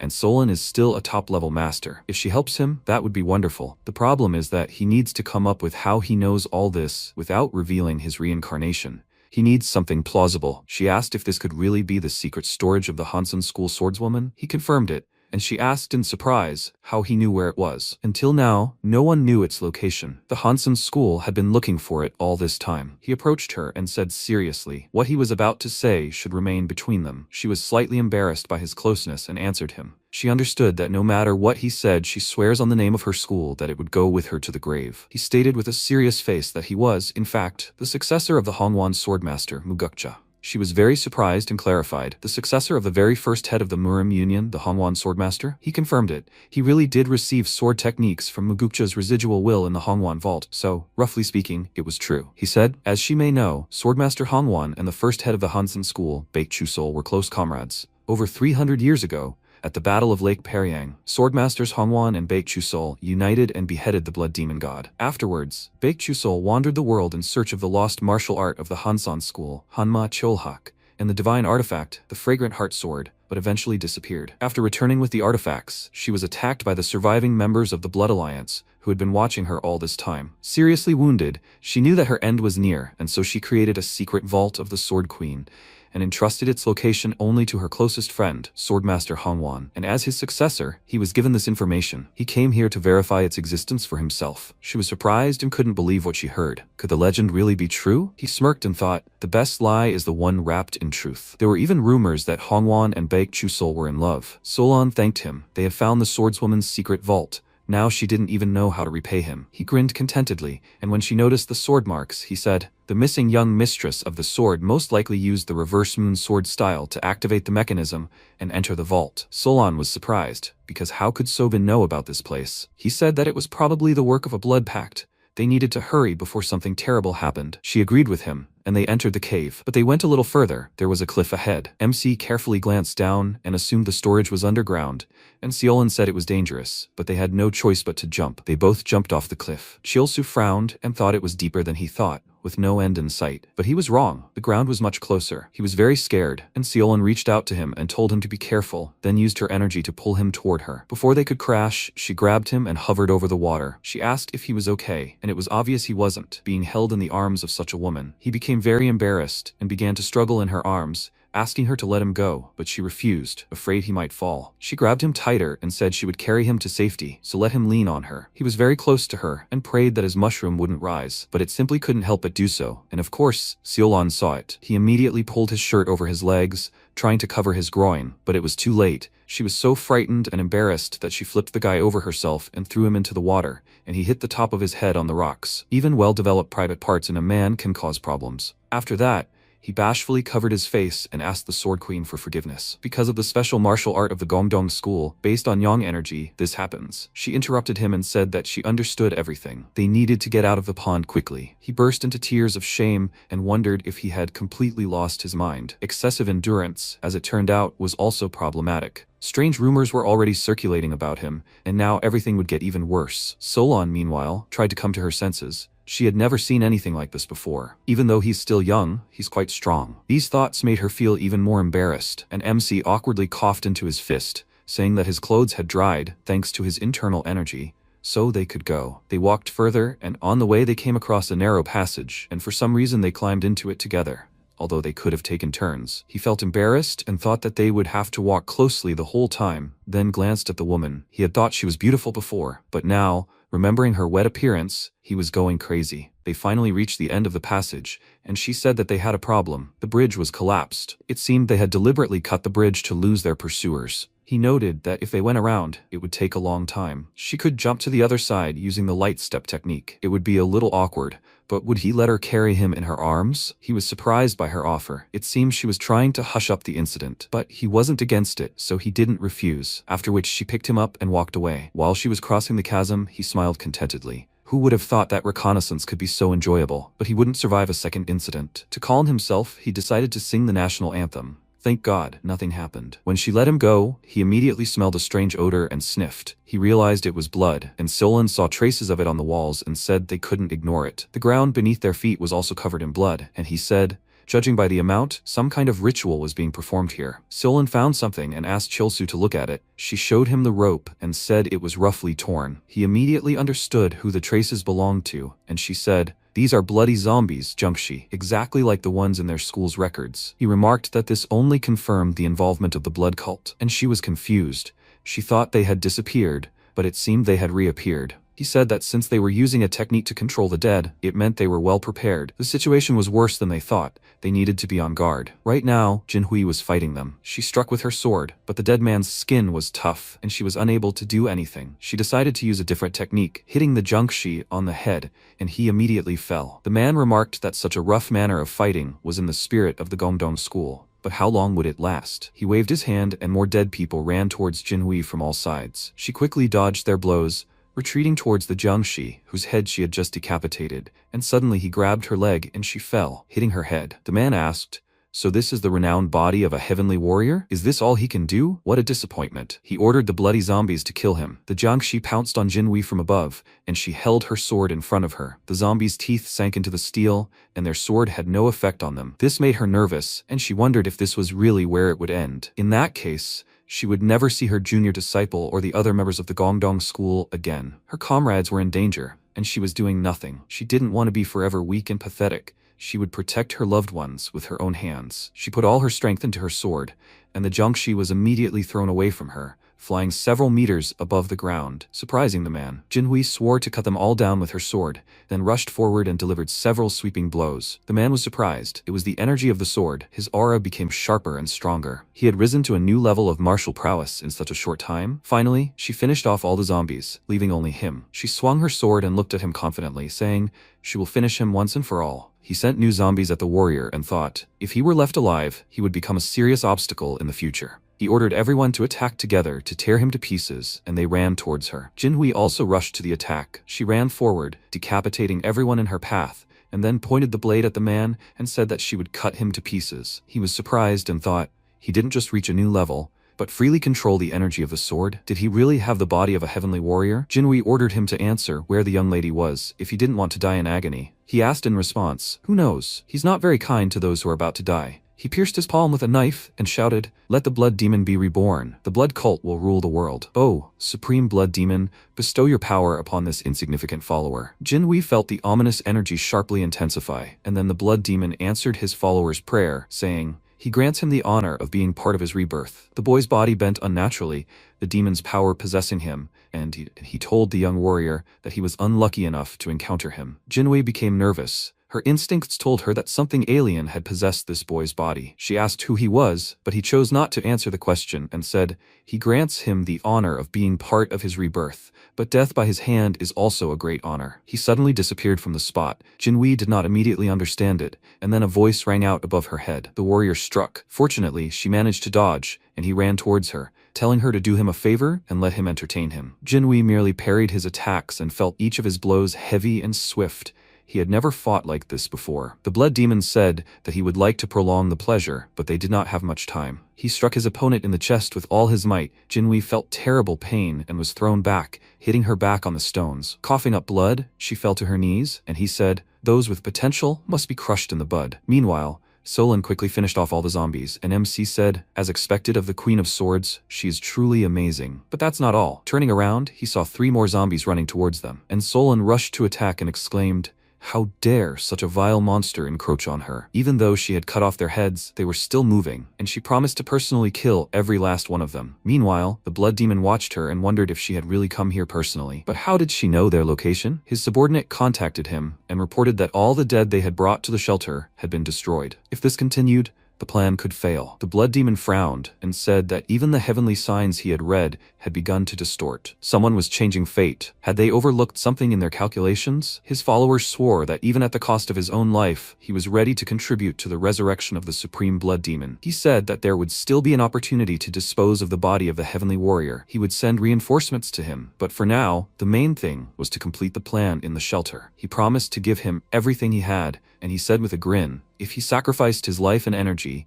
then even with his insignificant abilities, he could fight the Queen of Swords. The man began to praise him, and when blood spurted from his mouth, he screamed with joy. Meanwhile, Cholsu and Solon had already advanced further. She noticed that the bloody dead were no longer visible. It looked like the Blood Alliance puppets would appear soon. MC said that they still had to be vigilant, and then she suddenly noticed something and assumed a fighting stance. She sensed the presence of enemies. She needed to strike first and finish them all off at once. Noticing her alertness, Cholsu walked toward her. They both saw the source of this energy in the darkness of the cave, then exchanged glances and rushed to attack together. But suddenly, an unknown force pinned Seolan to the floor, and MC fell after her. He wondered what it was. Some strange force was pulling them inward. Was it a barrier drawn in blood? He lost consciousness, and when he opened his eyes, he found himself in his wildest fantasy. All the women he'd been thinking about surrounded him, and when they started touching him, he became embarrassed and exclaimed, "What's going on?" Okay, Seo Harin and Seomin Chonga were understandable. They'd arrived in Hansen with him. But why were Sawol and Soryeon here, whom he hadn't seen in a long time? Was this really an illusory dimension? Solon pressed herself against him and asked him to hurry up. It was time to fulfill his marital duty. Sawol immediately hugged him and indignantly exclaimed,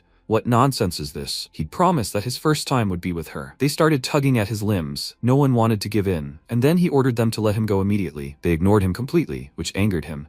And then he broke free from their tight grip and, hitting each of them on the head, exclaimed, "Have they gone mad?" They looked at him with confusion, which made him unable to remain angry with them any longer. With an awkward smile, he suggested they calm down first. He thought, 3 wives and 4 concubines. One could only dream of that. But even so, he couldn't help but feel the evil energy that the creator of this space had imbued into them. Even a master who had reached the flower realm could be caught in an illusion of such a high level. However, he had already encountered such illusions in the Guangseong Danyol cave. If this was all happening in the mental space, then the enlightenment he achieved in his past life at the level of the mysterious realm remained with him. No cheap illusion would make him break. He used a technique on them to encase them in ice and then shattered them along with the illusion. At this time, the man was about to finish off Jinhui, but he sensed that the Queen of Swords was moving too quickly. She had already reached the trap with the illusion. He told the body of the heavenly warrior that he was lucky, but next time he should expect no mercy. He left. Jinhui lost her last strength and fell, thinking, the warrior who controlled the demonic beast did not kill her. But why? Whatever the reason, she had to get up. She tried to do so and coughed up blood again,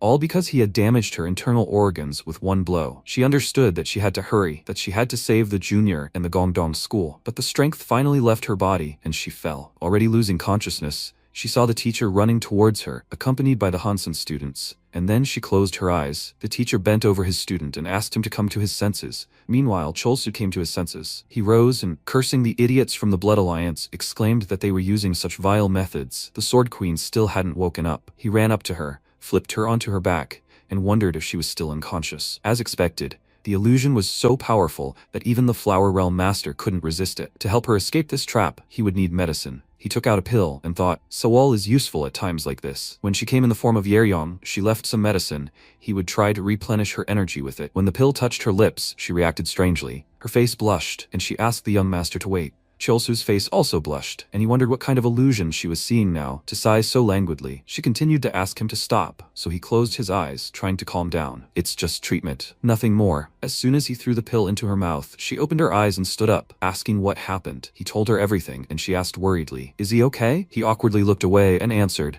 "Maybe the illusion only worked under certain conditions, but he's fine." She stood up excitedly and said that she owed him a huge debt. But time was running out and they needed to hurry. She walked on and noticed that the smell of blood was getting stronger, and MC guessed that the culprit would appear soon. He noticed something and anxiously called out to Solon. Sobin and Harin were lying wounded nearby. They both rushed to the girls, worriedly, checking their condition, and Solon said with relief, "Luckily the wounds aren't too serious." Chulsu guessed that the blood pact had used their blood for some kind of ritual. Sobin woke up, and Solon immediately asked worriedly about her condition, and she hesitated to answer, confused. Solon exclaimed, "How did she know about the Sword Queen's secret hideout? Why did she bring Haran here?" The girl stared at her in confusion and said she couldn't remember anything after the martial arts tournament. MC wondered if she had memory loss, just like the girl whose body had been taken over by the blood pact. He told the Sword Queen that while investigating the strange devotion of the Hansen students, he had learned something. The blood pact had performed a ritual, altering the flow of Hansen's underground waters to dull the students' wills and, using their loyalty to her, take over their bodies. Solon was furious, vowing to kill them all, and Chulsu suggested she take the two to safety for now, but suddenly a follower's voice rang out, asking, who allowed them to do this? He emerged from the darkness and said that they had managed to break through the illusion trap and reach here. It was quite impressive. They looked at him with fear, and Chulsu told Solon that they shouldn't fight here.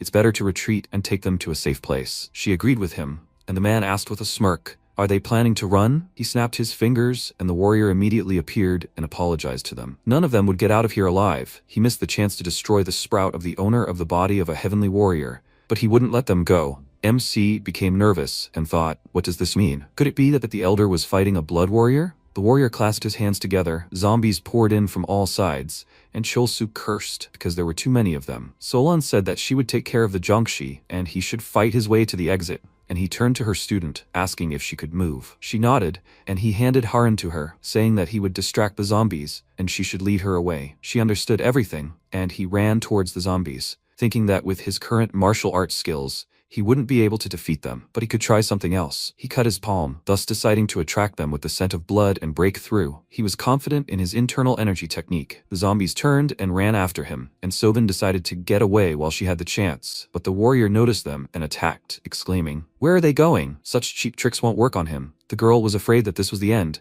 but before he could do anything, Solon cut off his limb and ordered him to take his filthy hands off her student. "They will still answer for what happened to the Hansen school." The warrior laughed and exclaimed, "This is to be expected from the Queen of Swords. She's not an ordinary woman. Oh well, these low-class mongrels are worthless anyway." She remarked that this was a bold statement for someone who had lost an arm, and he laughed in response, saying that they had collected enough blood for the ritual, so it was no loss. He raised the zombies again and shouted that the real battle would now begin. They rushed to attack. Solon cursed, calling them annoying demonic creatures, and then ran forward, striking each one, and swore that she would wipe them all off the face of the earth. Watching her, MC thought, the Queen of Swords was already a master, but now her technique had become even stronger, and that was great. With this level they could deal with the idiots from the Blood Alliance. He called out to her and told her to conserve her strength while he distracted them. She trusted him, and he, drawing blood again, broke into a run, leading the Jiangshi aside. He gave Solon the signal. She immediately attacked the zombies and cut off their heads, and he gave her a thumbs up with a smile, praising her. She smiled and said that the closer they were to the secret cave, the lighter her body felt. He suggested that this was Baekchusol's legacy calling upon its descendants, and she replied,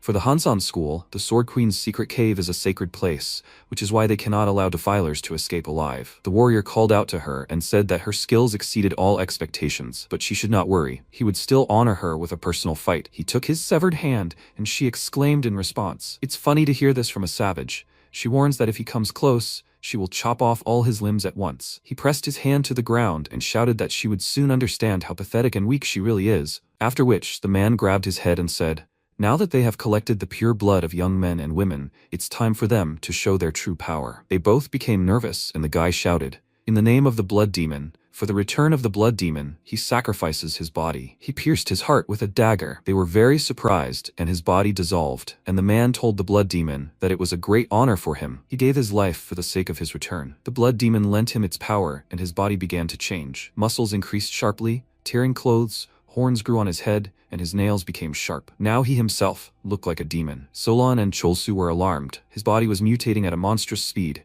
similar to the reverse heavenly band technique. The demon asked, "What are those stunned faces? Let them attack. He will test their worth himself." MC told the Sword Queen to be careful. He is on a completely different level than everyone else, and she told him that it is fine. She is ready. She gripped the sword tighter, then jumped and attacked. Spinning the sword, she delivered a powerful slash from above, but she was too slow, and the demon dodged. He said that it was not bad for a first strike, but if she really wanted to challenge him, she would have to show more. He ran up to her, struck with his hand, and she jumped to the side to dodge, then landed not far from him, and looked at her hand in surprise and thought, her palm only touched his skin, but it was already starting to decompose. The demon pounced on her again. She began to squirm as best she could to avoid being touched, and he exclaimed, "Does she only know how to dodge?" He attacked, and this time she couldn't dodge and was thrown aside. And then he approached her and declared that from this day on, the Hansen school no longer exists. He raised his hand over her to strike. Chulsu gave the Queen of Swords a signal, and the demon immediately raised his head. Stalactites flew straight at him. They fell on his head,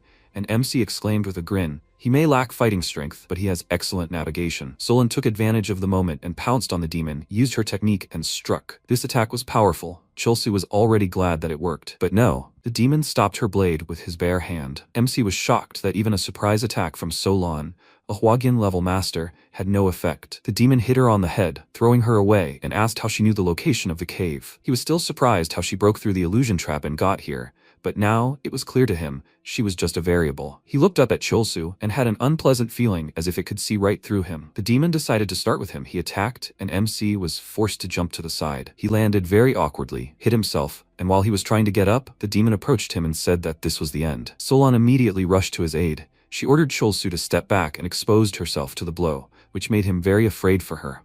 Chulsu was frightened and screamed, "Queen of Swords." He caught her in his arms and asked fearfully, "Is she all right? How could her condition have deteriorated so quickly?" It seemed he had used a blood-poisoning martial art. The master kept saying that she was disappointing him, Queen of Swords, for some pathetic guy to throw himself into hell. Solon told him to shut up. This gentleman was the benefactor of the Hansan school, and she began to shake, and Chulsu told her that she was wounded and things were bad. Solon asked him not to worry.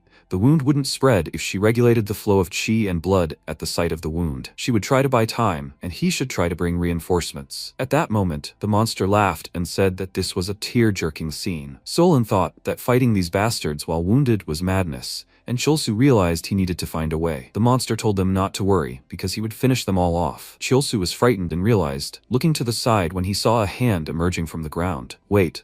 Before he transformed, he felt like he had sacrificed himself to someone, and if this monster was inhabited by someone else's power, then there must be some kind of spell binding them. He rushed toward the hand, and Solon asked fearfully, "Where is he going?" He shouted, "The Queen of Swords!" He had an idea worth trying. Let her hold this monster back so it can't get close to her. The monster screamed, "How dare he? Does he think he'll succeed?" Solon screamed that she was his opponent, and Chulsu realized that if he could break the binding spell, then perhaps the Queen of Swords could deal with him, and there was no other way. He grabbed the hand and pulled it out of the ground, when suddenly he was thrown aside, and he hit his head on the ground. Solon turned around, startled by him, and screamed, "Master." At that moment, the monster swung its fist at her, causing her to fall to the ground. She stood up, paused, and wondered if he was okay. He had fallen so suddenly. The master told her not to be distracted and slammed the ground where she stood. She realized that after the master had lost consciousness, the enemy's attacks had become weaker, making it easier for her to dodge them. Could his blessing really be working? Chulsu had once told her that he was the successor to the Muguja swordmaster, and since he was the successor, that meant he had a plan. All she could do was give it her all and rush to destroy the monster. Chulsu lay unconscious on the ground, and when he woke up he scratched his head and asked, "Where is he?" He found himself in an unknown space and asked, "Is this really a world of illusions? Had he fallen into a spell?" Turning around, he saw a bloody demon and asked, "Who is he?" The monster replied that he would be the one asking the questions,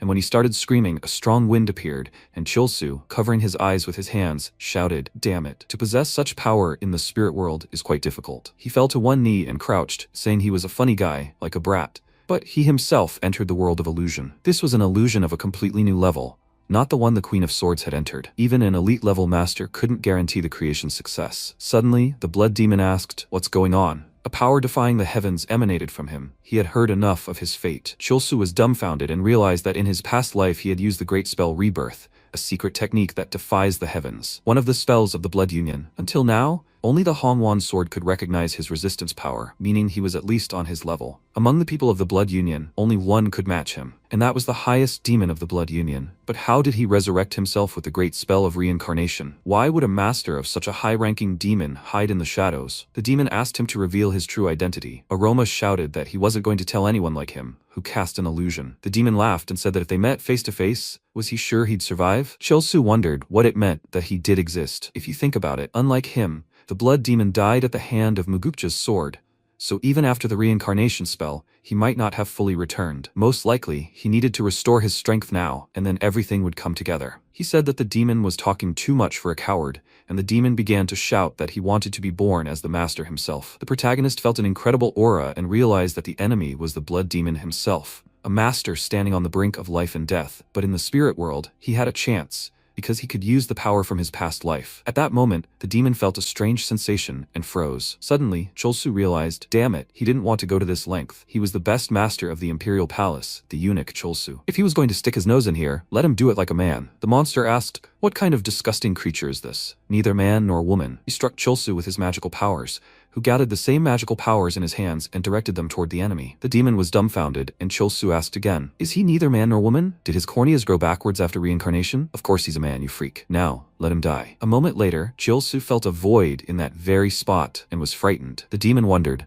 so this is the energy of the sacred cannon. Is he really the princess's minion? Cholsu replied that he didn't care, even if he consoled himself with the thought that this was the spirit world. It was impossible to tolerate. He forced him to accept this again, and he would have to answer for it. He became very angry and created an ice block around himself, which began to spread everywhere. He directed it at the demon, who was dumbfounded and realized that a spell of such a level could only be achieved by a master no lower than Hwagen. Cholsu thought he would kill him, that vile bastard from the Bloody Union. The demon mused that he had proven a difficult opponent, so he proposed a serious meeting. He pounced on Cholsu with his hands, causing him to fly off a little to the side, and mused that he was a master in the imperial palace, a master he didn't know about. This impressed him, but it was not enough. Their battle continued, and Cholsu was thrown aside and defeated by his powers. He began coughing up blood and realized that just one blow, but the pain was as if all his insides had been destroyed. So he really was a supreme blood demon. The demon looked at him confidently and asked with a smile, is that all he can do? In the spirit world, he can freely draw on the power of his past life,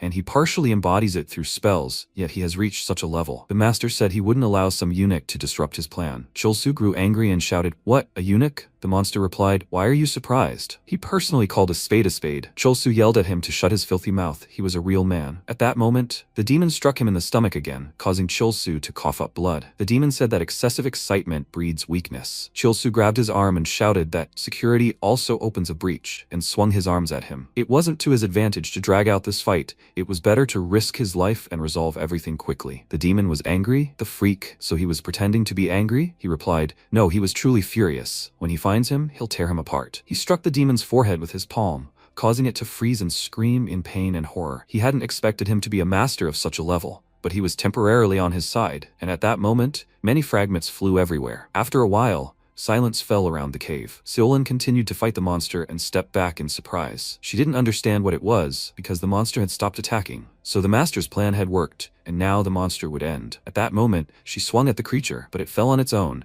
and Seolin ran up to Cholsu and asked, Master, is he all right? It would start right now. Cholsu was coughing up blood, and wondering if his internal organs were damaged. They wouldn't make it from the cave to the city in time, so what should they do? Seolin realized that, as luck would have it, there wasn't even any medicine on hand, and they needed something. She looked further and realized that perhaps some kind of elixir could be found among the inheritance. She picked up Cholsu and carried him with her. Even here, on the last frontier, the blood pact had left its spell. When they reclaimed the inheritance, everything would need to be cleansed. He waved his hand and began to shout loudly, but suddenly she heard a loud scream. They were strange sounds coming from the cave, and she approached the center where the shining sword lay. This was the Simyeongam sword, the One Heart technique, the Buddhist light sword technique, the martial teachings. All the lost arts of the school were collected here. Here was the elixir she needed, the blue stone elixir. She picked it up and realized it was a legendary elixir created from the earth's spiritual energy, accumulated in water for over 1,000 years. If this was it could even erase severe internal wounds. But as long as he continued to cough, it would be difficult to give him the elixir. For it to work fully, there was only one way. She blushed with embarrassment and poured the elixir into her mouth, then apologized to the master for this insolence and moved closer to his face, kissing him. A moment later,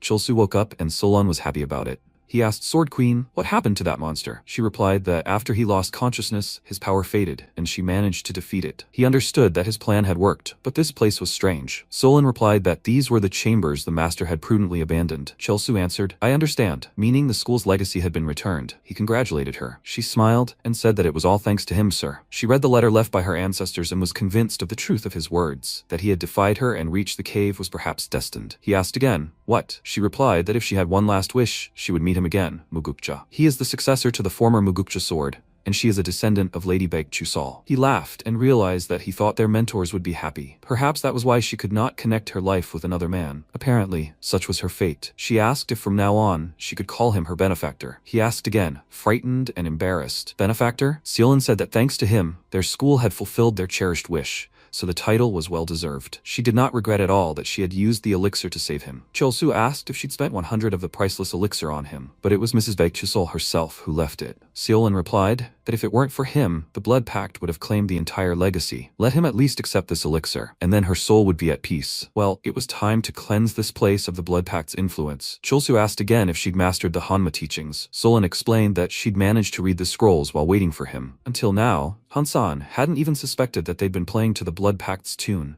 and had nearly lost the legacy bequeathed by their ancestors. The school would never forget the help the benefactor had provided in this time of need. At that moment, she created a bright magical glow, and Chulsu was surprised by it, his mouth hanging open in shock. She continued to spread sparks throughout the cave, and after a moment, she thought it was as if the earth itself was being cleansed of this foul idea, the light following the blade filling everything with purity. Now he understood why the blood demon had so fiercely persecuted their school. He feared this clear and pure teaching. After some time, they came out into the forest, and suddenly her subordinates ran up to the Sword Queen and started shouting, "Is she okay?" They were just about to ascend to the cave with the school students. Seolin immediately replied that everything was fine, and they discussed how the junior sword mistress and Seo had gotten out first. They had already taken care of them. Chulsu approached Seoharin and asked if she was okay. She answered in a trembling voice, "Yes." Seolin approached Sobin, who was trembling, asking, "What did she do?" Even though she had been used by the blood pact, she was still deeply ashamed. She sincerely apologizes to the master and everyone from the Kondong school. At that moment, Chulsu approached her, patted her on the shoulder, and thanked them for apologizing. They knew they didn't do it on purpose, and everything was fine. Real men never remember a woman's mistakes. Sobin looked at him with admiration, and he said the main thing was that they were safe. After some time, Solon told Sobin to go back with Seo to treat their wounds and wait for them. She replied, "Yes, master," and at that moment, Jinhui ran up to Chulsu and started shouting, "Junior, is he okay?" He hugged him, and Chulsu shouted, "Yes, everything is fine." He didn't understand why he was acting like this, although he had already gotten used to men's hugs because of him. Jinhui asked again, "Are you sure?" But Chulsu couldn't get used to the handsome man's radiance. He asked, "But the senior, why is he injured?" Jinhui replied that while he was looking for Miss Seo, he encountered people from the Blood Alliance in the mountains. Chulsu replied that he thought so. The others were in the mountains. At that moment, a man approached them and freaked out about them talking about the Blood Alliance. It seemed time for someone to explain themselves. Solon replied, "Yes." Grandmaster Wang Haik would tell them everything that happened. Sometime later, when they found themselves indoors, Zhongyun explained that that's why the students were fighting the Blood Alliance. Solon apologized again and explained that because they hadn't noticed the hidden forces weaving intrigues within the school, the Kondong students were seriously injured. Zhongyun replied that everyone understood. It was good that the Sword Queen and the school's students weren't involved. Wang Haik chuckled and said that it meant the Blood Alliance had decided to rise up again. This was no joke. Seolon decided that, judging by how long they'd spent wreaking havoc on their school, it was unlikely to stop there. Wang Haik replied that the tentacles of the Blood Pact had probably already reached every corner of the 9 provinces and 8 domains, and the entire Murim Alliance would have to begin preparing. 2 weeks later, Chulsu was training on the training ground and felt energy filling his body to the brim. Thanks to the Jade, he had reached the ultimate level. Soon, at the gathering of dragons and phoenixes, he would prove himself and earn the title of Sword Dragon. He imagined all the girls admiring him and shouting to the Sword Dragon, "He's amazing!" They would fall at his feet with a snap of his finger. At that moment, Jinhui called out to him, shouting, "Junior." Chulsu turned around and realized it was him, wondering why every time he devoted himself to the sword, he cut them off. Jinhui came closer and said he was cultivating his inner strength and congratulated him on reaching the ultimate level. Chulsu replied that, compared to him, he had only achieved a small amount. Jinhui said no, he too was still far from perfect. When the students were in danger, all she did was lie unconscious. Chulsu didn't understand why he had suddenly become so serious, and Jinhui replied that the junior had actually come to tell him something. Chulsu was frightened and asked again, "What?" Jinhui replied that he was going to a solitary space along the river and lake to temper himself in real combat, a gathering of dragons and phoenixes. Chulsu was dumbfounded and asked again, "What? So he would cultivate alone until the gathering itself?" He replied yes. He had already told his mentor about it, and now he told him too. He wanted to bring glory to his name and the school through these journeys and to perfect his skills. He also wants to become an elder he won't be ashamed of. Chulsu asked if he was sure this was right. He didn't understand why he was so worried about the man. No, he was simply too simple-minded and trusting. Of course he would worry about him. After all, he was his important business partner. The protagonist said that the river and lake were dangerous to navigate alone. They should have at least taken him along. They held hands, and Jinhui sheepishly told him not to worry, as it was time for him to set out on his own path. Chulsu replied that since he had already decided so, fine. But if anything happened, he should definitely let him know. Jinhui smiled and thanked him for that, then turned around and said that now they needed to go. The cremation ceremony for the former Queen of Swords would soon begin. After some time, they lit a bonfire in the central square, and all the guys gathered around. Seolin said, "May her soul rest in the Pure Land." Chilsu reflected that in his past life, Baekchusul's funeral had been quite different. Back then, too many people had died due to the massacre between the righteous schools, and everyone in the land had been insulted. Now it felt more like a funeral. It seemed fate had changed, and he had been the one responsible for it. Since the supreme blood demon truly existed, he would have to continue to change his destiny. To do so, he must become stronger. This was necessary to protect his women and become a true man. To reach the level of absolute mastery, he would surpass even his past life. He stood confidently, looking into the distance, pondering all this. When night fell, a servant approached and informed Her Highness Princess Gayul that during an exchange between the Kondong and Hansun schools, the sword caves had been discovered. Previously lost martial techniques, demon exorcism techniques, and sacred relics had been returned to the Hansun school. Suddenly he froze and heard Gayul say, "That's interesting. That means they're now reclaiming the Hansun heritage." Furthermore, connections had emerged that traces of the Bloody Alliance had been discovered during that process. Gayul replied, "I see. Good. He can go." Sometime later, in Shaanxi province, the young man was discussing with Cholsu, "Young master, he's absolutely smashed." He replied that much had happened during the exchange and he had little time, so he should speak quickly. The tramp said he would speak about Lord Ihyun of the Yeom clan,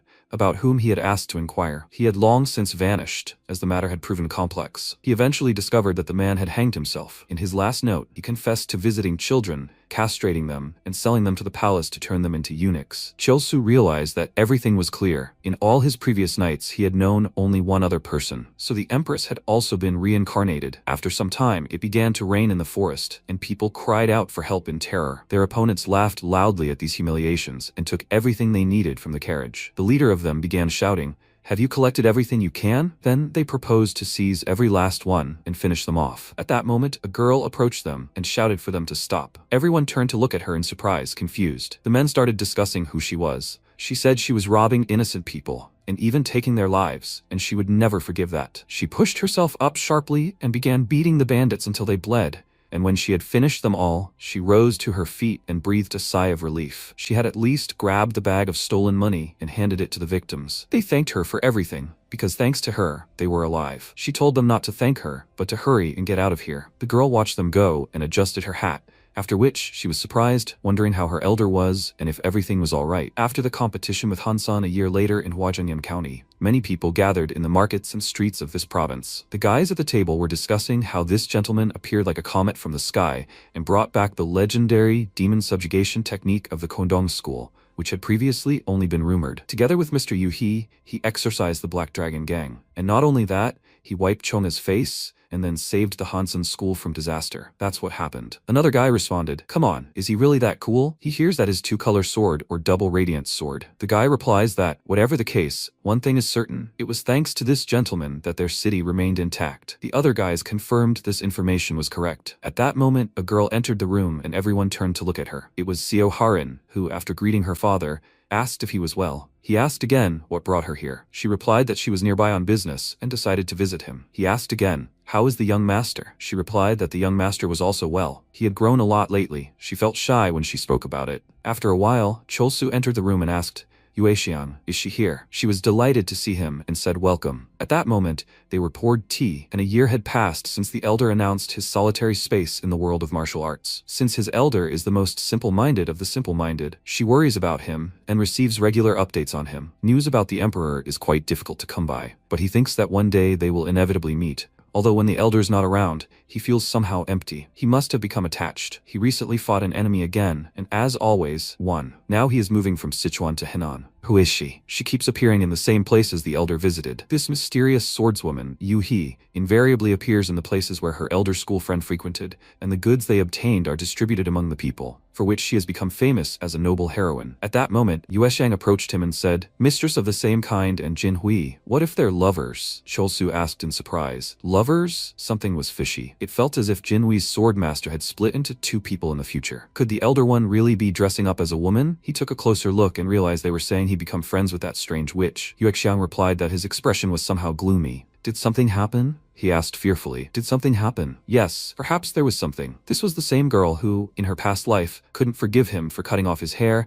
and taught him a stupid recipe to pierce his acupuncture point. She's the #1 charlatan in the world. After some time, Jinwei climbed into a cave and began bathing there naked. She had managed to protect herself from complete reincarnation. At this level, she no longer needed to ask others for anything. She could protect the one she was supposed to protect on her own. The elder approached her and asked, "Is that all?" A breakthrough in her condition based on a simple piece of advice was impressive. Yongryong, 50 years old, a Hwagan-level supreme master and an eccentric healer, said yes, asking her to check her pulse. She took her hand and said she was staying. Jinwei looked sad, as it seemed like a heavenly curse, and yet she couldn't overcome it. Yongryong asked her not to worry so much. When, under the name of the intended Yuhi, she had destroyed that monstrous demon that had terrified the entire city and was swept away by the lake's waves, she hadn't thought she would appear so quickly. They would definitely find a way, as she was a true master of healing. Jinwei thanked her for this, and Yongryong said not to thank her. She simply wanted to study the body of a heavenly warrior, her body, and so she decided to travel together. That was understandable. By the way, there's a Dragon and Phoenix tournament meeting at Shaolin soon, right? If she doesn't want to be late for her meeting with the one she loves,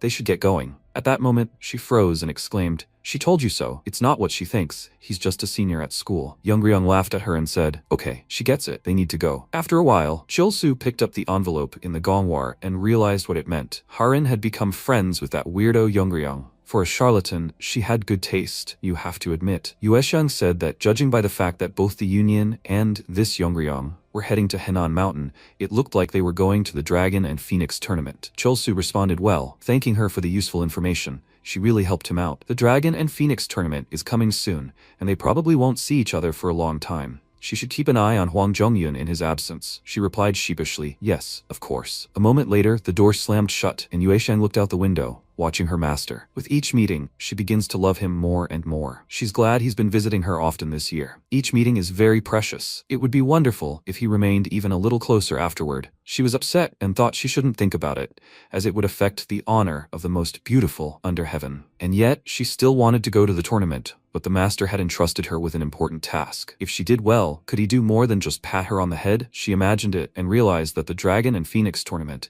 someone like her from the dark sects, had no place there. But this Miller would definitely show up. Master, why is he always surrounded by young beauties? She was extremely jealous of him. At that moment, a bird appeared near her window, and she realized it was a Halman dove. Apparently, the time for her monthly report had passed. When she picked up the letter, she realized how fortunate everything had been.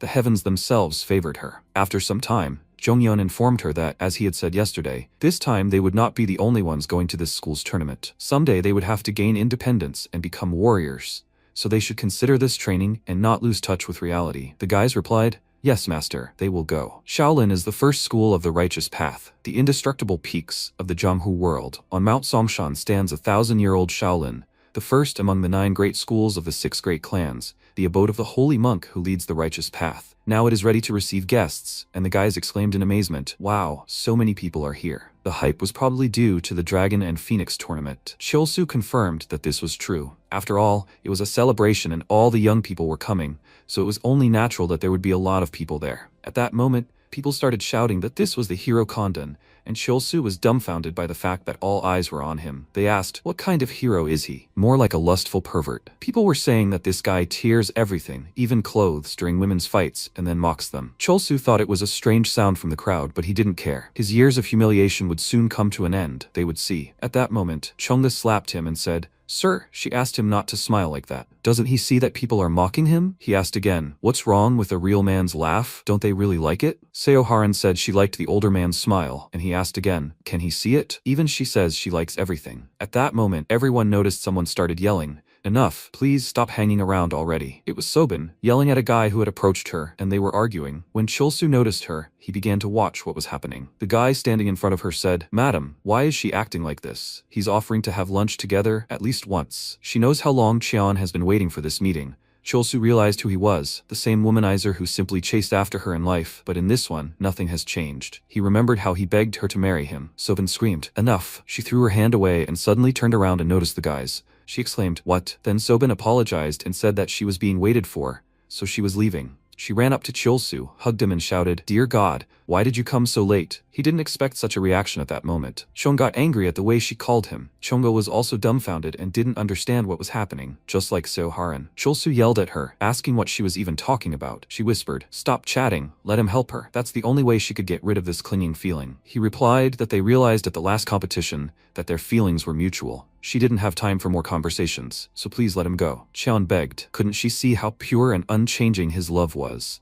He wouldn't let anyone near her, and now she was betraying him? She was angry, and Chulsu didn't know what to do. Sobin asked who he was to decide everything for her. He was dumbfounded and, clearing his throat, said that he wanted to introduce himself first. He was glad to meet her. His name was Cheon, from the Namgun clan. Sobin was dumbfounded with anger, and Cheon apologized for being so blunt, but had they really confessed their feelings? He became embarrassed and thoughtfully realized he didn't even know what to say. If this was true, then apparently Sobin had reached her limit and could no longer ignore him. He said he thought she was mistaken. They weren't in a serious relationship. Cheon asked, in that case, could he please give up Miss Sobin to him too? He still had unfinished business with her. He replied that he didn't agree with that either, and covered her with his hands. Cheon looked at him in bewilderment, and Chulsu said that until he stopped being so arrogant, Miss Sobin would never love him. Maybe that was enough for today? Cheon asked again. Miss Sobin would never love him, but why? She replied that her master Chulsu was a benefactor, and she liked their school more. He was 100 times better than him. She stuck her tongue out at him, and Cheon said, but he, the gentleman, had said himself that she was mistaken in her feelings, hadn't he? He didn't understand why he should get in his way. Chulsu replied that if he didn't stop pestering Sobin, he wouldn't support him. At that moment, Cheon was stunned and realized, well, that's how it is. If at the upcoming banquet before another Phoenix tournament, he offered to fight for Miss Sobin, what would he say? Would he go against him? He would prove his sincere love for Miss Sobin by defeating him. He wanted everyone to acknowledge his feelings. Chulsu thought about it.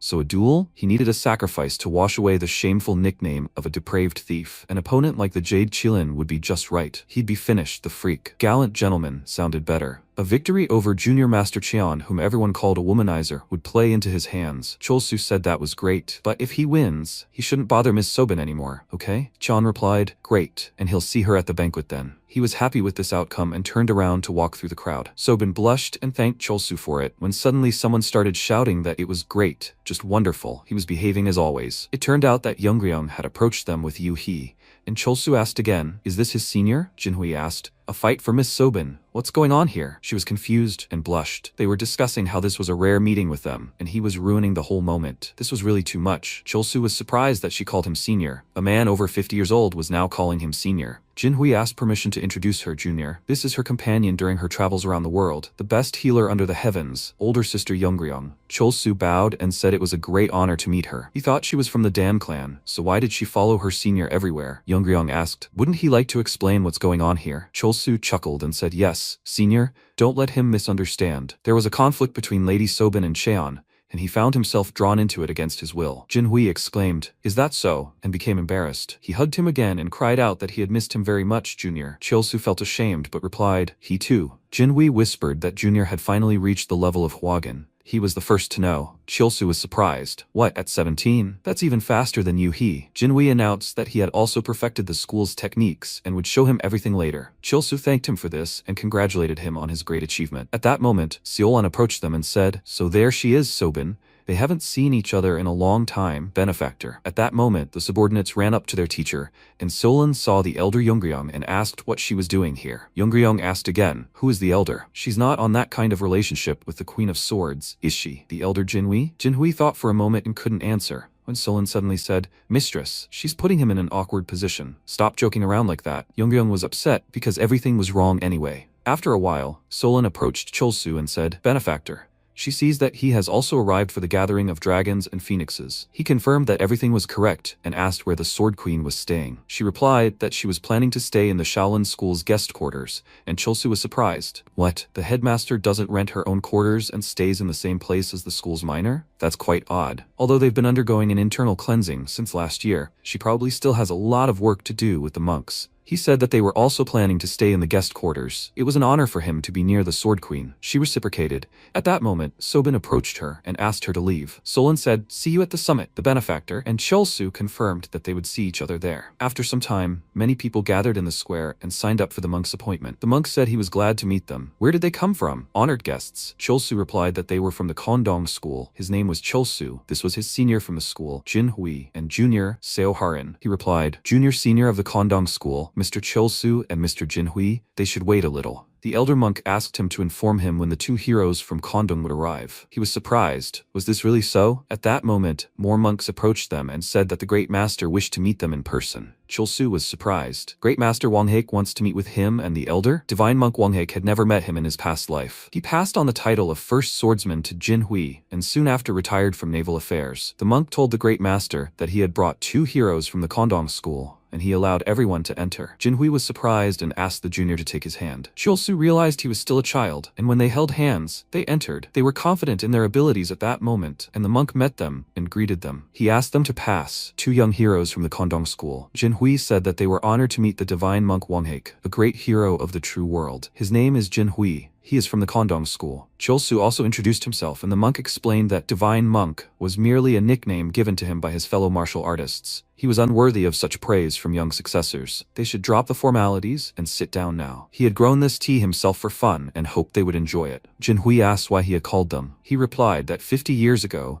he had owed the Kondong school money, and now the time had come to repay it. He handed over the book, and Jin Hui realized that it was the secret teaching of the unified breathing technique, although only half of it. 50 years ago, when he arrived at the Kondong school, the massacre had already ended. Much had been destroyed by a demon cult raid, and he had only managed to salvage this manuscript, a true blessing of fate. Chulsu reflected. Incidentally, Master Pegseon, the current headmaster's teacher, had made a pact with him before his death. Until the Kondong school was ready to rise again, he was to guard the one-breathing technique. Wanghake explained that, in his opinion, the current Kondong school was ready to master this technique, and now he could finally free himself from the time that had consumed him all these years. Jinhui thanked him for this, and Chulsu thought this was a great event. The elder would definitely be able to restore the missing piece of the technique. However, if this meeting was about returning the technique, why had he been called? Wanghake informed him that Jin Hui should please leave, as he needed to speak with Chulsu alone. He was surprised by this, and said it was about the Queen of Swords, and that he shouldn't look at him so cautiously. It would be a normal conversation. Jin Hui bowed and replied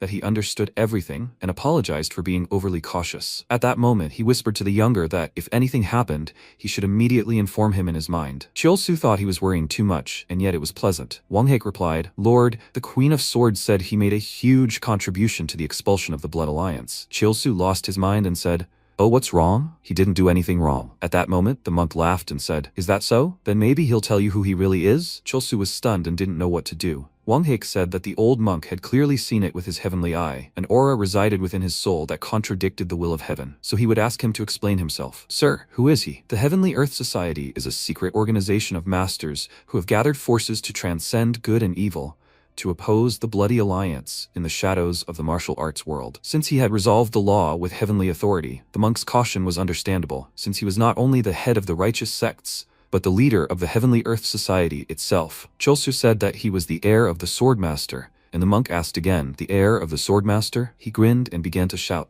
Did he really dare master a power that goes against heaven, and even dare to insult his elder? He conjured magic in his hand, and at that moment, Chulsu appeared in his old form and realized it was the subconscious of the great master Wanghake. His heavenly bite, capable of seeing through all living things, recognized his past incarnation. A psychological technique that creates a demon exorcising field in the spiritual world and destroys evil. Did this technique really mean the end? Wanghake said that now that his true form appeared before him, he understood everything. It truly contained a power that went against the will of heaven. Chulsu chuckled and said that forcing him to assume such a form was unforgivable. At that moment, he created an icy heart and began attacking the monk to escape this place. The monk replied that he couldn't stop him with tricks like that and used a divine flick technique. A bright flash erupted between them, and Chulsu cursed, realizing that this was the highest form of monk art he'd only heard about. The monk cast a 9-level lotus spell. Chulsu tensed, realizing the holy monk had surpassed his previous incarnation. Defeating him wouldn't be easy.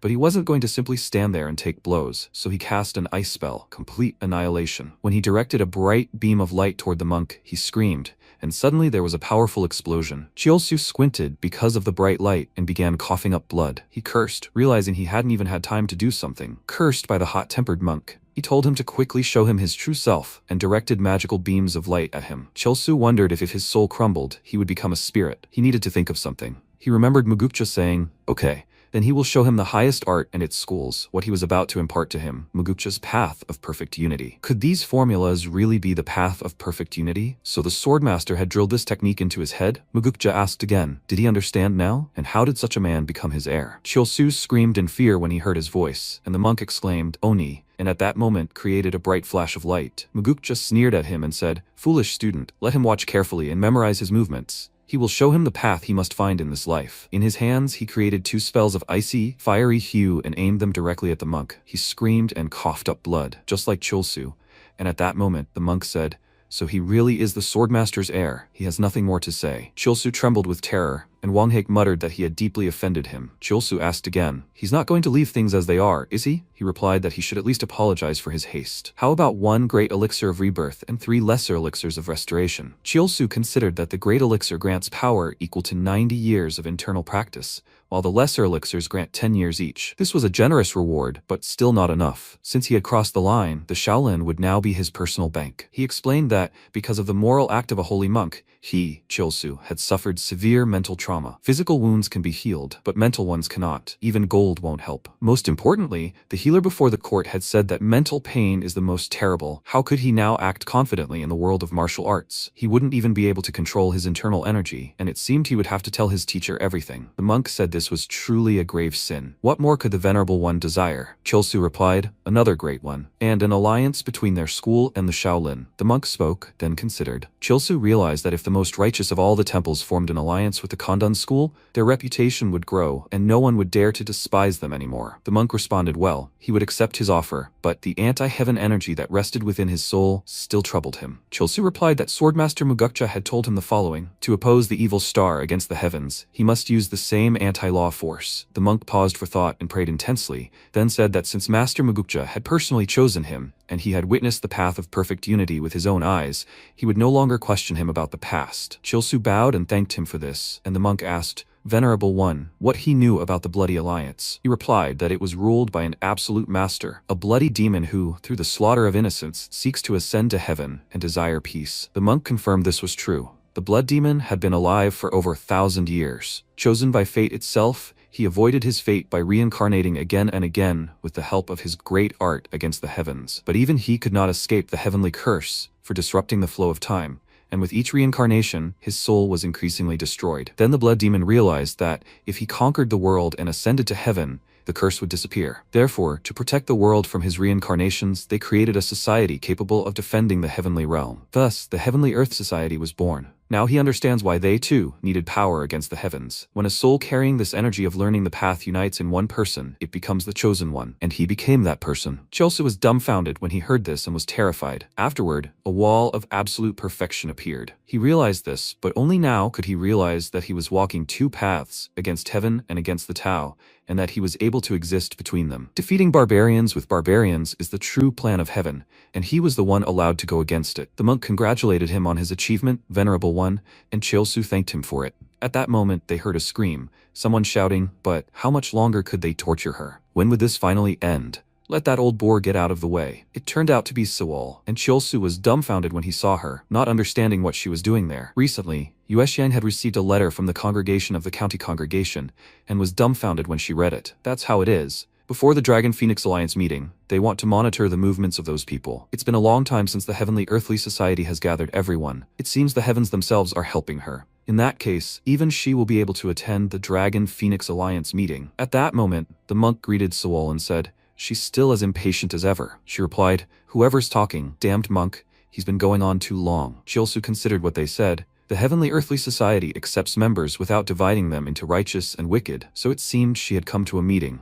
Regardless, it wouldn't change his plans, whether the blood demon is an ancient creature or something else. If it threatens the emperor, he will destroy it. His ultimate goal is to become a hero of the heavenly world, gather 3 wives, 4 mistresses, and embody the ideal hero image, and then the blood demon should fall at his hand. It would be wonderful if he could take advantage of the heavenly earthly society. Sawol asked, "Well, monk, how did this young man do on his exam?" He pretended not to hear anything. Doesn't he really intend to reveal his alternate identity? Wanghaek replied that the young man had passed the exam with flying colors, and she asked again, "Really? But how exactly?" He replied that he'd promised to take the test's contents to the grave, so he couldn't even tell her. She grinned and replied, "That's it though." But despite the monk's confession, she didn't believe him because she wanted to test him herself. Cheolsu replied that this reminded him of a certain woman with a sword, Ren of the Black Dragon clan. Didn't she know her? She was stunned and embarrassed, and replied that she didn't think so, since she'd never heard that name before. Cheolsu wondered if she was lying again, which was why she couldn't be trusted. He'd said, "Okay, so what test does she want to give him?" Sewol asked again. Boy, does he even know who she is. Cheolsu thought that, in all fairness, he should pretend and say a few pretty words, but why should he play along with someone who constantly lies? He replied that he had no idea and asked again, "Who is she?" she asked, surprised. What? In that case, he needed to remember her well. She was Sawol, the Mistress of Flame, the world's foremost representative of the path of heresy, Mistress of the Bloody Union, and Supreme Mentor of the Blood Demon. Cheolsu greeted her and said he was from the Kondon school. She answered, "Okay, her test is very simple." He had to endure her gaze for at least a minute. At that moment, she looked at him shyly, and he realized that she was, as always, devilishly beautiful. A true, almost dangerous beauty. At that moment, Sewol asked, "Well boy, how does he like her appearance?" He could tell her honestly, but he replied that it would add to the greatest beauty under the sky. She was the most beautiful in this world. She asked again, "Really? And how does he feel now?" If he said he fell in love with her at first sight, she wouldn't be angry, so let him be honest. He replied that he had to mentally count down the minutes. His test was too boring. He exhaled, and she asked again, "What?" He meant that he felt nothing when he looked at the greatest beauty under the sky. Cheolsu looked at her questioningly and said, "So he was supposed to let her seduce him to satisfy her?" She was stunned with shame, and at that moment the monk said that time was up. What was the result of the test? She replied in a trembling voice that he had passed, and Wanghaek said that since the heavenly and earthly mentors had deemed his young man worthy, he was now also a member of the heavenly earthly society. Cheolsu thanked him for this, and thought that the title seemed to derive from the concepts of heaven and earth and man, meaning that the mentor of men might be connected to a blood alliance. He asked for this membership card, and Cheolsu was surprised. Was it a whistle? The monk said that many people would be gathered at the Dragon and Phoenix Union meeting, and if he found himself in a suspicious situation, he should simply break it. Cheolsu thanked him for it and put it in his pocket, saying that in that case, he would go. The monk wished him to take care of himself, while Sawol was deeply embarrassed and upset. The monk asked her to calm down. He had never seen her so agitated before. She screamed, "What? What did he even know, monk?" Wanghaek wondered if even the unwavering heart of the world's first representative of heresy had wavered, meaning something had happened between them. Who was she, Sawol? For over 40 years, she had been considered the foremost beauty under the heavens, and a master of the highest order, having experienced the filth of men's desires. He couldn't believe she was so flustered in front of some boy named Cheolsu. Could she really be interested in a man who had passed the trials? She started screaming. She? What interest could she have in this scoundrel or the world representative of the righteous schools? She slammed her fist on the table in anger and smashed it into pieces. The monk prayed and told her to be honest with herself. Only then would everything work out well. She screamed at him to shut up and announced she was leaving, or she would simply die of anger. She thought about Cheolsu being a vile boy. She wanted to forgive him, but how dare he say he was bored? When she left the cave, she realized he was still not like other men, so she couldn't say she was so sad. How dare he, a man, make her cry? She didn't understand her own feelings. But since they were finally able to see each other, she wouldn't waste time. Behind the mask of Sawol was Yuexian, who spoke these words. The monk looked into the distance and realized, oh, this is love. Perhaps it's time for him to leave here too. An important guest will arrive soon. When everyone gathered in the square, one of them was carried out on a stretcher. It was Her Highness Princess Gayul, who emerged from the quarry and said, "Reverend Sir." She hoped he was doing well. When Cheolsu went out to Jinhui, the younger one began to shout. He had been there for a long time, and he was already starting to worry. Nothing had happened, right? They held hands, and Cheolsu said that everything was fine. Thanks to the monk's instructions, he had achieved a small breakthrough, and Jinhui hugged him and asked if he had become stronger. He congratulated him. Cheolsu wondered if it was the scent of wildflowers, when suddenly he realized and became frightened. He asked him to pull himself together, because Jinhui was a man. He spoke up, the elder one. He had good news. Their school and the Shaolin had decided to form an alliance. Jinhui asked again, "Really?" Cheolsu replied that Master Wanghaek had also promised to give him 2 Taihuandan and 3 Sohuandan pills. Jinhui replied that that was wonderful, but frankly, he was afraid he might be scolded. Cheolsu replied replied that nothing of the sort had happened, although there had been a slight misunderstanding. Jinhui replied that everyone was already suggesting he return home. Chilsu replied, "Yes, senior," and the boys were asking people to let them pass because a large crowd had gathered there. At that moment, Chilsu heard someone call his name and turned around. He realized it was a sound transmission from Dongchang, which startled him. Her Highness the Princess is inviting him to her. He needs to come to the Great Heroes Hall. He thought that it was not uncommon for members of the royal family to come to offer prayers. Would the beings really be here to see him? Jinhui turned around and asked, "Junior, is something wrong?" Chulsu replied that he simply remembered he'd left something in the cave and that he should please return first. He said he'd go with him, but Chulsu waved and said not to. Let him rest. Jinhui was worried about him, but couldn't help it. After some time, Chulsu approached the right building and realized that she was right behind that door. He was allowed into the Great Heroes Hall, and he grabbed the handle and realized it was Her Highness. They'd eaten and played together as children. She was like family to him. Yes, it was true, even though he was lonely in those days when they spent so much time together and were happy. Before his exile, he felt like he was taking something even the modern world couldn't give, a family. For the first time in his lonely life, he had a loved one, and when he opened the door, he entered and bowed,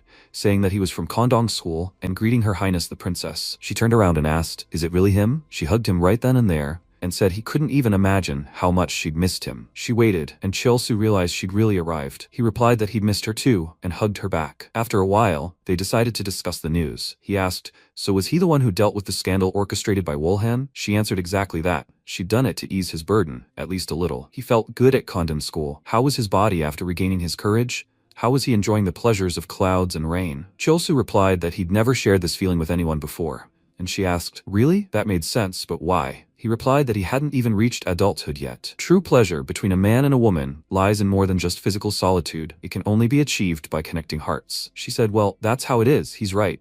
There's truth in his words." Chilsu asked if he could learn something from her. She answered, "Of course."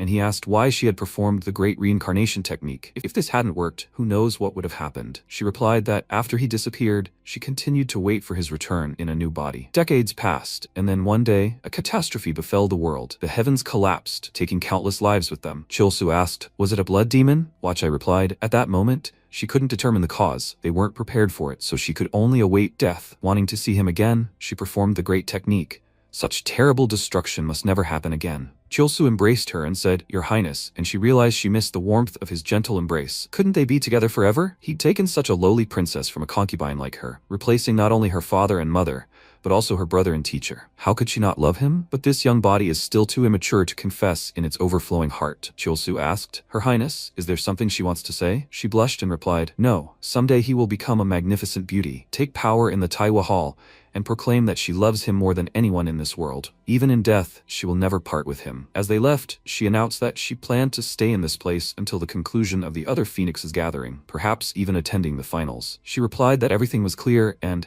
since he would also be participating, he promised to train even harder to dedicate his victory to her. She blushed at his words, and when he took her hand, she accepted it, which is why she broke the destruction. Then she announced that she had a gift for him, the core of a 10,000-year-old fire plum. She handed him the box, and Chilsu was stunned by how precious it was.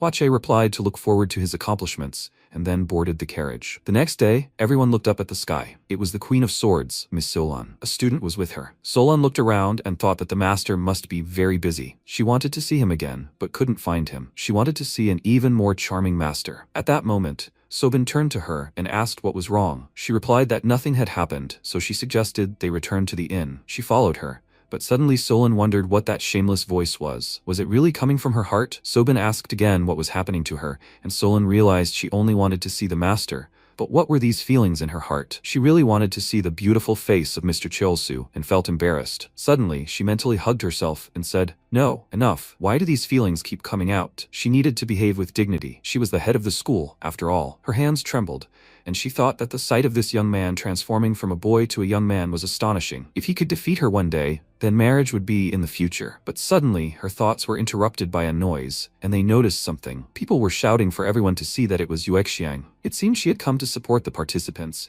in honor of the Dragon and Phoenix gathering. Sobin rised when she saw her, and Yuexiang asked again, "Isn't that the Queen of Swords? What a meeting." She was glad to meet her. They didn't understand. So this was the concubine who had been hanging around Master Chulsu all day? What a shame. both her appearance and her age. At that moment, Solon said that she should be the first concubine, young Miss Yueshang. What brought her here? She replied that she had come to burn incense and make offerings. She wondered why the Queen of Swords was so puffed up with importance after receiving the challenge. How dare she? She would yet show her the true love of her lord. Solon asked, was that really the only reason she had come? She replied, of course, and also because their wonderful lord, the hero, was participating in the gathering of the dragon and phoenix. She wanted to witness his triumph in person. Solon asked, Lord? Yueshang replied, yes, Lord, and Solon turned to her and asked, what is her relationship with him? She asked again, what is her relationship with the Lord, and why was her mistress so interested in this? It was unlikely that the Queen of Swords, whose life's path had long been determined, could have a secret connection to this. Now she would be unable to refute her words, and a public confession would be considered a challenge to a duel, especially now when the outcome is still undecided. Could there be a more ambiguous situation than that of the Queen of Swords? She understood that between her and her master, their relationship was merely formal, but now all this martial art, having reached the level of transformation through enlightenment and the title of headmaster, and the Queen of Swords seemed like unnecessary baggage to her. Sobin looked at her and thought, Master. After that exchange of blows, her heart yearned for this young man. The fact that the master couldn't say anything now must be because these feelings were true. But even so, she wouldn't tolerate some concubine from Chonga mocking her. She kicked her foot and said that it was the master's way and it didn't matter. But she didn't, because she adored this young hero. When a concubine appears who brazenly calls the man she adores master, isn't it natural to inquire about their relationship? Yueshang started screaming. What? An awkward silence fell between them, and everyone was stunned. They couldn't understand how she could so openly confess her love in broad daylight. Wasn't that too indecent? Rumor has it that after the battle, this young hero and his mistress had a secret affair, and it seemed the rumors were true. People say that this time, for the sake of young Mistress Sobin, he agreed to duel with Cheon, the Jade Horn. When Yuexiang heard this, she was dumbfounded and realized that the supposedly younger gentleman, the sword mistress, had challenged him to a duel. This simply couldn't be true, she said. The precious heiress of the first merchant guild, so openly confessing her love to a man.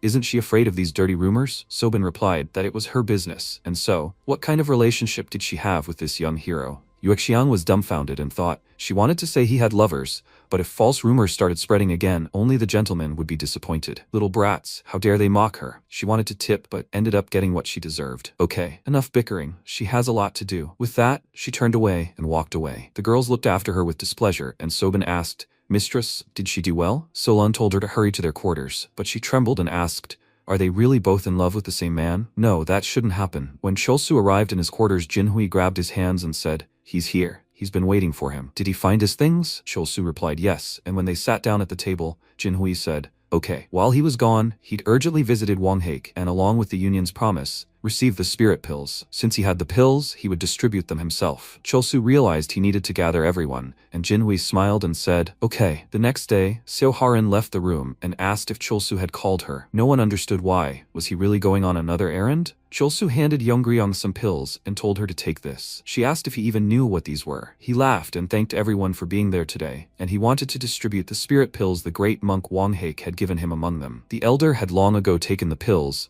and his martial prowess was at the level of transfiguration through insight.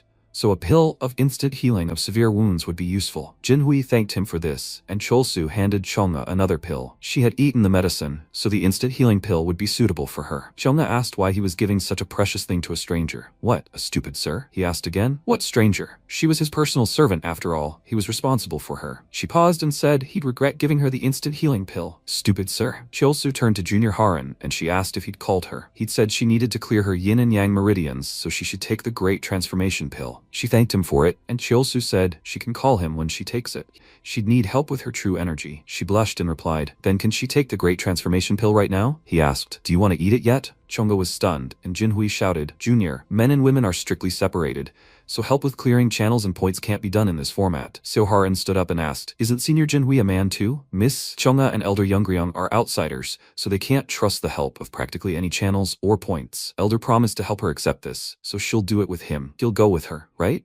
Haran looked at her hands and thought, the great transformation pill from the Shaolin Monastery, to give such a treasure. She had already learned enough about the affairs of the river and lake worlds. Even brothers, once so close, crossed blades over the elixir, such is their cruelty. She clenched her fist and thought, and yet the elder had given her such a treasure. The trust he placed in her, she wants to repay him, putting all her strength into it, not just as a sweet junior, but as a woman. She has already reached marriageable age. Harin took MC by the arm and said, the elder promised to help her take the potion, so she will do it with him. He will go with her, won't he, the elder? After a while, Cholsu thought, So only one great transformation pill remains. He said he will save this one for the master. The distribution is complete. Everyone can return to their rooms and rest. Junior, she will go with him. Harin replied, yes. Jinwei watched them go and thought, the younger one didn't take his share this time either. Like back in the cave, when he gave her the water of meditation, he always gives the best to others, therefore she should at least take care of him. But now, no. She also wants to treat the younger one like a woman, not as his elder, but as Yu Jinhui. Young looked at her and thought, Senior Yu, she asked, Senior Yu,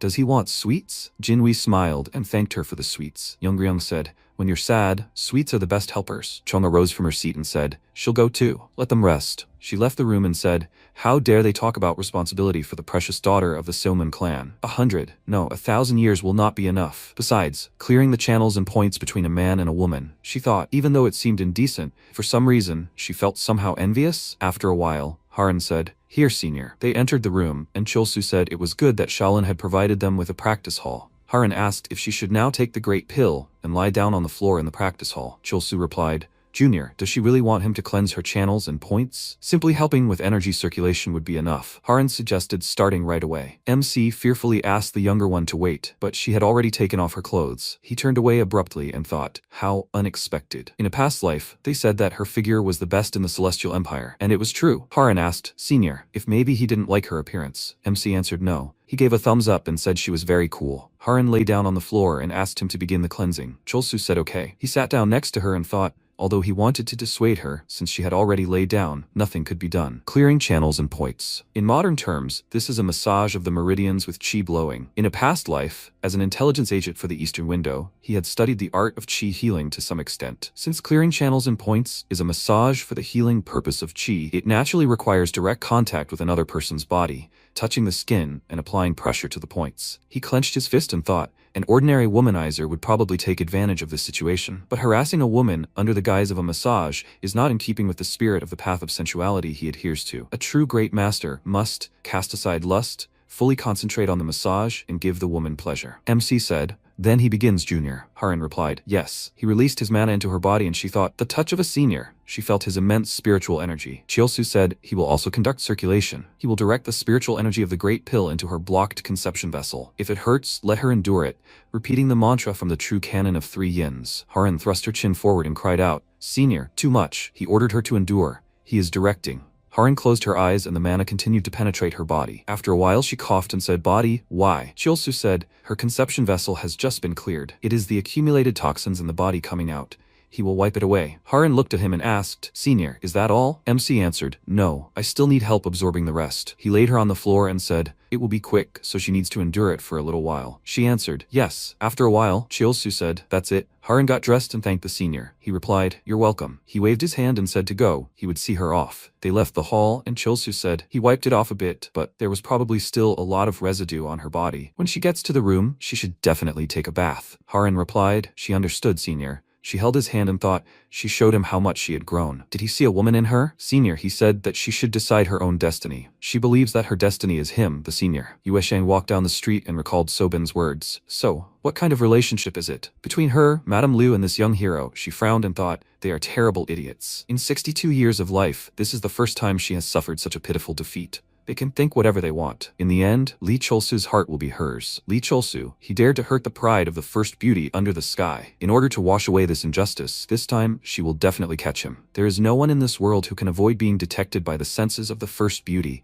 the mistress of the dead. MC and Harin were walking through the grounds when suddenly a loud laughter was heard behind them. They turned around, and Yuexiang said, so here they are. She chuckled, and Harin said, she? MC raised his eyebrows and thought, why is Jae Sewol here? He definitely should have passed the test in Damo Cave. So, there is still something left to check? She appeared under a false name again. This is why the mistress of the dead cannot be trusted. Chelsu said, they have not seen each other for a long time, Miss Liu. He did not expect to meet her here. Yuexiang said, yes, dear. Because of the desire to light incense, she hurried here as soon as possible. This is So Harin from Gongdong School. She is his precious junior. Harin bowed and said, it is nice to meet you. She is So Harin, the senior's junior. Yuexiang smiled and said, her name is Liu Yuexiang. She is called by the overly flattering nickname Yanxi. She thought, a beauty spoken of not as the first under the Celestial Empire, but as the first of all time. She is the wondrous flower of Sacheonje. Isn't this common knowledge in the Jianghu River? However, So Harin, who just entered the Gongdong School, is said to have no kung fu. How can she have a figure more beautiful than hers? And besides, She is a full 40 years younger than her, a real junior. Being much younger than her, she has such a figure.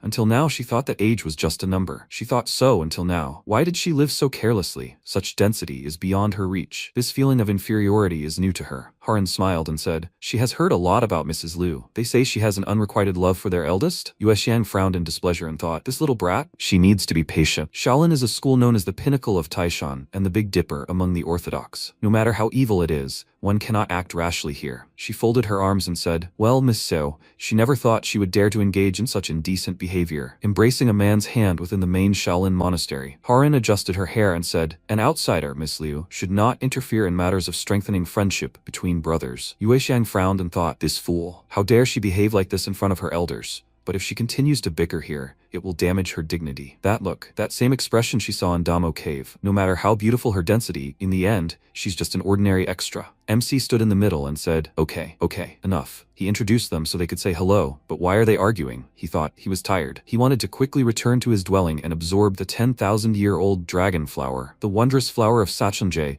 No matter what beautiful face she brought, as long as her falsehood remained unchanged, he would not give in. He said he had a desire to share tea and sweets with Miss Liu for old time's sake, but unfortunately he was busy now and could not join her. Yue Xiang cried out in surprise. What, sir, why? Chilsu ordered her to finally tell him why she came to Shaolin, Miss Liu. She had given him a clear promise to protect Huazheng. He had never thought that the promise Miss Liu had given him could be so frivolous. She stared at him in surprise, and MC thought he'd definitely asked her before leaving for the Dragon and Phoenix meeting. He'd entrusted Haozheng.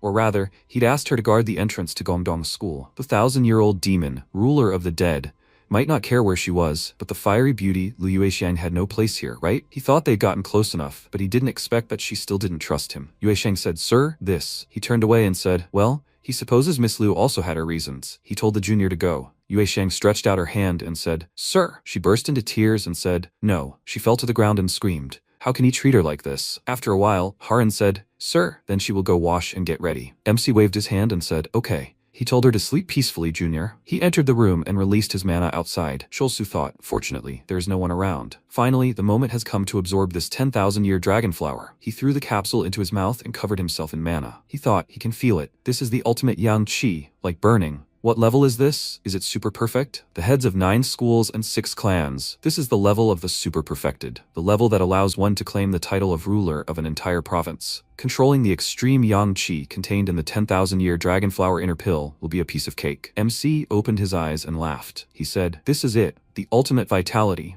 He thinks it was called the Jade Qilin. Now he's dead. At the same time, in the Moryun family's residence in Dongfeng County, Zhu Yuliang, the mistress of the Moryun family head, was standing by the window. She said that the Dragon and Phoenix meeting will finally begin tomorrow. Li Chelsu from the Gongdong school. They say that pervert has great dignity, and she, Zhu Yuliang, would also like to try it. After a while, Sawol sat at the table and wondered why she, Lady Liu, had come to Shaolin in the first place. She said that this was the first time she had seen Li Chelsu with such an icy expression. Her mind is empty. She doesn't even know what she was thinking when she went to the abbot and asked for permission to stay at Shaolin longer. Yuanji had said some time ago that the temple doesn't choose its guests.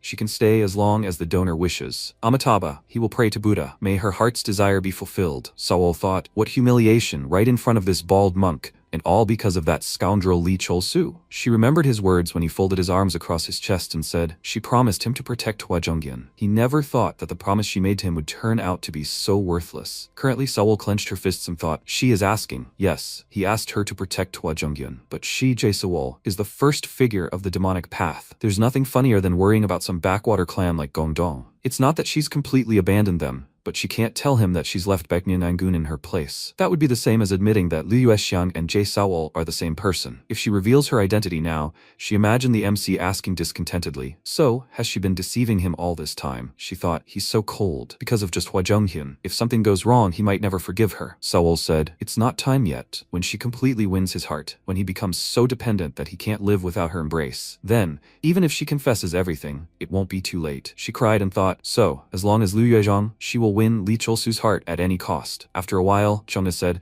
young Master Li, she heard that today at the Dragon and Phoenix feast he will have a duel with Okiran. Since he volunteered, he can't lose. Does he understand? MC replied, he understood. He asked his younger sister to forgive him for this. Harin replied, everything is fine, because the invitations to the feast were given to him, his older brother, and Lady Seomin. The remaining companions should be older brother Yu, not her. Jinwei thanked his younger sister. MC clapped and asked, well, are they going then? he suggested meeting Lady Zhang first. Dongbong County Market. Sobin stood near the wall and asked, "Why are they so late?" She thought, Li Chulsu, she owes him too much. It's somehow awkward to be around him. And what's worse, this amorous young master Namgung Chon. Namgung Chon? He always pesters everyone. There's no trace of dignity left in him. To finally drive Namgung Chon away, she needs to act today as if she loves young Master Li more than anyone in the world. MC waved his hand and said, "Lady Zhang." She turned around and screamed, "Young Master Li!" She thought, what? Why does he look so handsome today? Chilsu apologized for being late, and Sobin thought, no, what is she even talking about? She said, they were a little late. She said to go to the banquet hall. MC pointed at Jin Hui and said he invited his older brother as his companion. Sobin replied, "I see." She bowed and said, "She's glad to see him again, young Master Yu." Jin Hui bowed and said, "And she's glad, Lady Zhang." She thought Lady Zhang once pretended to be her younger brother's lover from school, although she didn't even have feelings for him. She doesn't like it. As long as she remains barren, she will never be able to become his official spouse anyway. She knows she has no right to say anything to the women around him. But even as a fellow student, she can't stand women who deceive someone dear to her. Chonga said, "Okay, they won't stand in the middle of the road. It's time for them to move." Sobin said, "She'll show the way." After a while, the man spoke. The hero's companion, Gongdong, young Master Li, and the companion young Master Yu, as well as Lady Zhang of the Small Sword and Lady Silman of the Peak of Swords. Their invitations are confirmed. They can pass. Sobin happily thanked him. They went inside and Chonga cried out joyfully.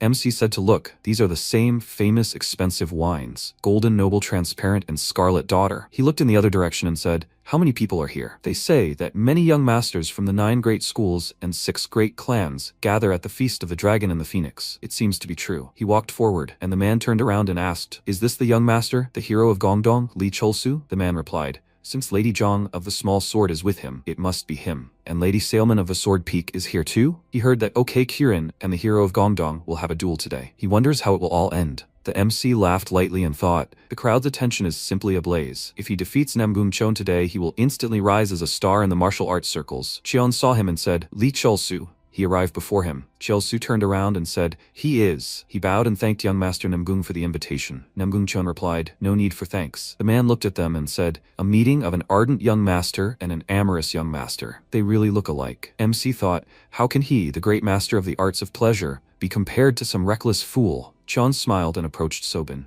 He said, "Lady Zhang, they haven't seen each other for a long time." She said discontentedly, she has nothing to say to him. Namgung Chon pointed his finger at her and said, "Soon, Lady Zhang, she will have something to say to him." The guy went to the center of the square and asked for everyone's attention. The duel between the heir of the Namgung clan, Namgung Chon, and the hero of Gongdong, young Master Li Cholsu, will begin now. The guys entered the arena, and Chon pointed his finger forward and shouted, as they agreed earlier, "Cholsu and he will compete for the heart of Lady Zhang. The winner will receive Lady Zhang's favor. They haven't forgotten, have they?" Sobin got angry and asked, "Who said he could get someone's heart?" MC turned around and said, "For Lady Zhang's sake, he must win this duel. As men, they must accept the outcome of the duel." Chon grabbed the hilt of the sword and said that if Namgung loses, he will of course accept the outcome. MC said, "Martial artists speak with swords. Today, he will break Namgung's sword with the Gongdong sword." Chon pointed his sword towards him and said, he hopes he will show them if the demonic sword arts of the Gongdong school are really as formidable as they are said to be. They rushed forward, and MC swung his sword. The spectators happily watched the fight, and the boys quickly attacked. Chon thought, what? This feels different from the Gongdong school techniques he had heard of. He's light.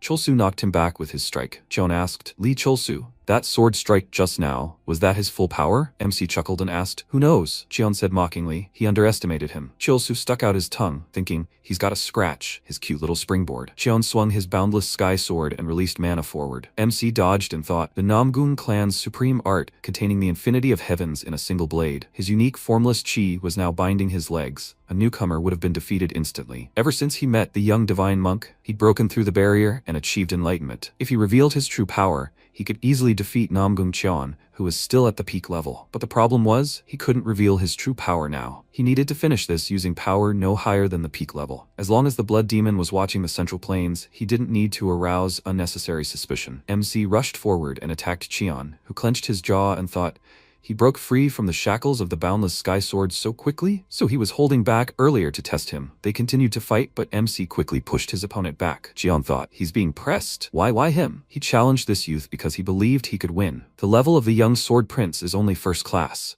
He thought his achievements were at this level. So he believed, but was he hiding his true level? He shouted loudly and rushed to attack. Cholsu blocked his blow and cut Cheon's cheek. He became angry and thought, Now everything is clear to him. This youth's achievements surpass his. If this continues, his pride will not allow him to suffer defeat. MC exhaled, and Cheon swung his sword. The audience talked. This overwhelming power, the form of the Imperial sword, along with the Taiji Wudang sword. Isn't this a discussion about the greatest sword under heaven? Cheon frowned and thought, there was no longer any room in his heart for Lady Zhang, only a burning desire to surpass this youth. MC looked at him puzzled and thought, what's wrong with him? Is he crazy? It's good that he absorbed the core of the eternal flame lotus. And how was he going to not strain himself and end everything easily? He rushed into battle, and Cheon ordered him to listen. The Namgung sword may lose, but it will never break. MC asked displeasedly, who is he calling brother? He remembered how Jinhui said, little brother, she will show him a modified technique of their school. While restoring the art of internal strength, primordial unity, he slightly modified some movements of the sword art, demon subduing. When he recently reunited with his older brother,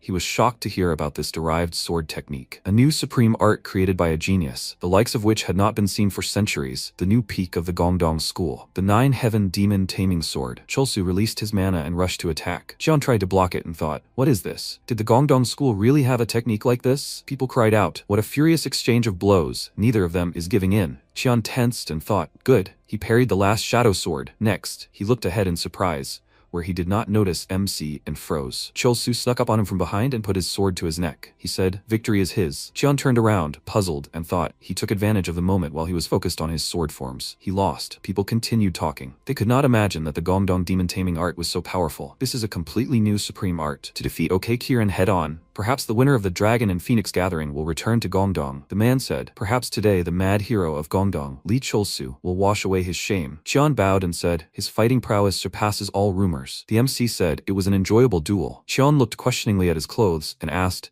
did his belt loosen even earlier? His clothes began to tear more and his eyes widened in confusion. The MC opened his mouth and the man screamed, his pants! Chunga screamed, that terrible habit again. The man said, rip off young Master Namgung's pants. Didn't the mad hero only target women? Did he have such a hobby? People said undressing both men and women, truly a technique of undressing with one blow. Cholsu thought nightmare. Cheon turned around and ordered to be quiet. He ordered to listen to the martial arts master Baekdo. The fact that the young master's clothes fell off is just an accident that can happen in any duel. He asks not to mention it anymore. He does not consider torn clothes a shame. He admits his defeat and he will never pursue Lady Zhang again. Her heart belongs exclusively to this man. People said, who would have thought that young Master Namgung had such a character? Even after humiliation, he admits defeat and respects the result. They began to clap, and Cheon said, it was a worthy duel. Thank you for letting him see the Gongdong sword. Cholsu said, in return, it was a magnificent match. He mentally thanked the little idiot. He thanked everyone for their support. He returned to his friends, and Jinhui congratulated the junior on his victory. Chonga said, this terrible habit of his never improved. He laughed slightly puzzledly and thought, a nightmare. Chonga said, after all, young Master Namgung kept his word about Lady Zhang.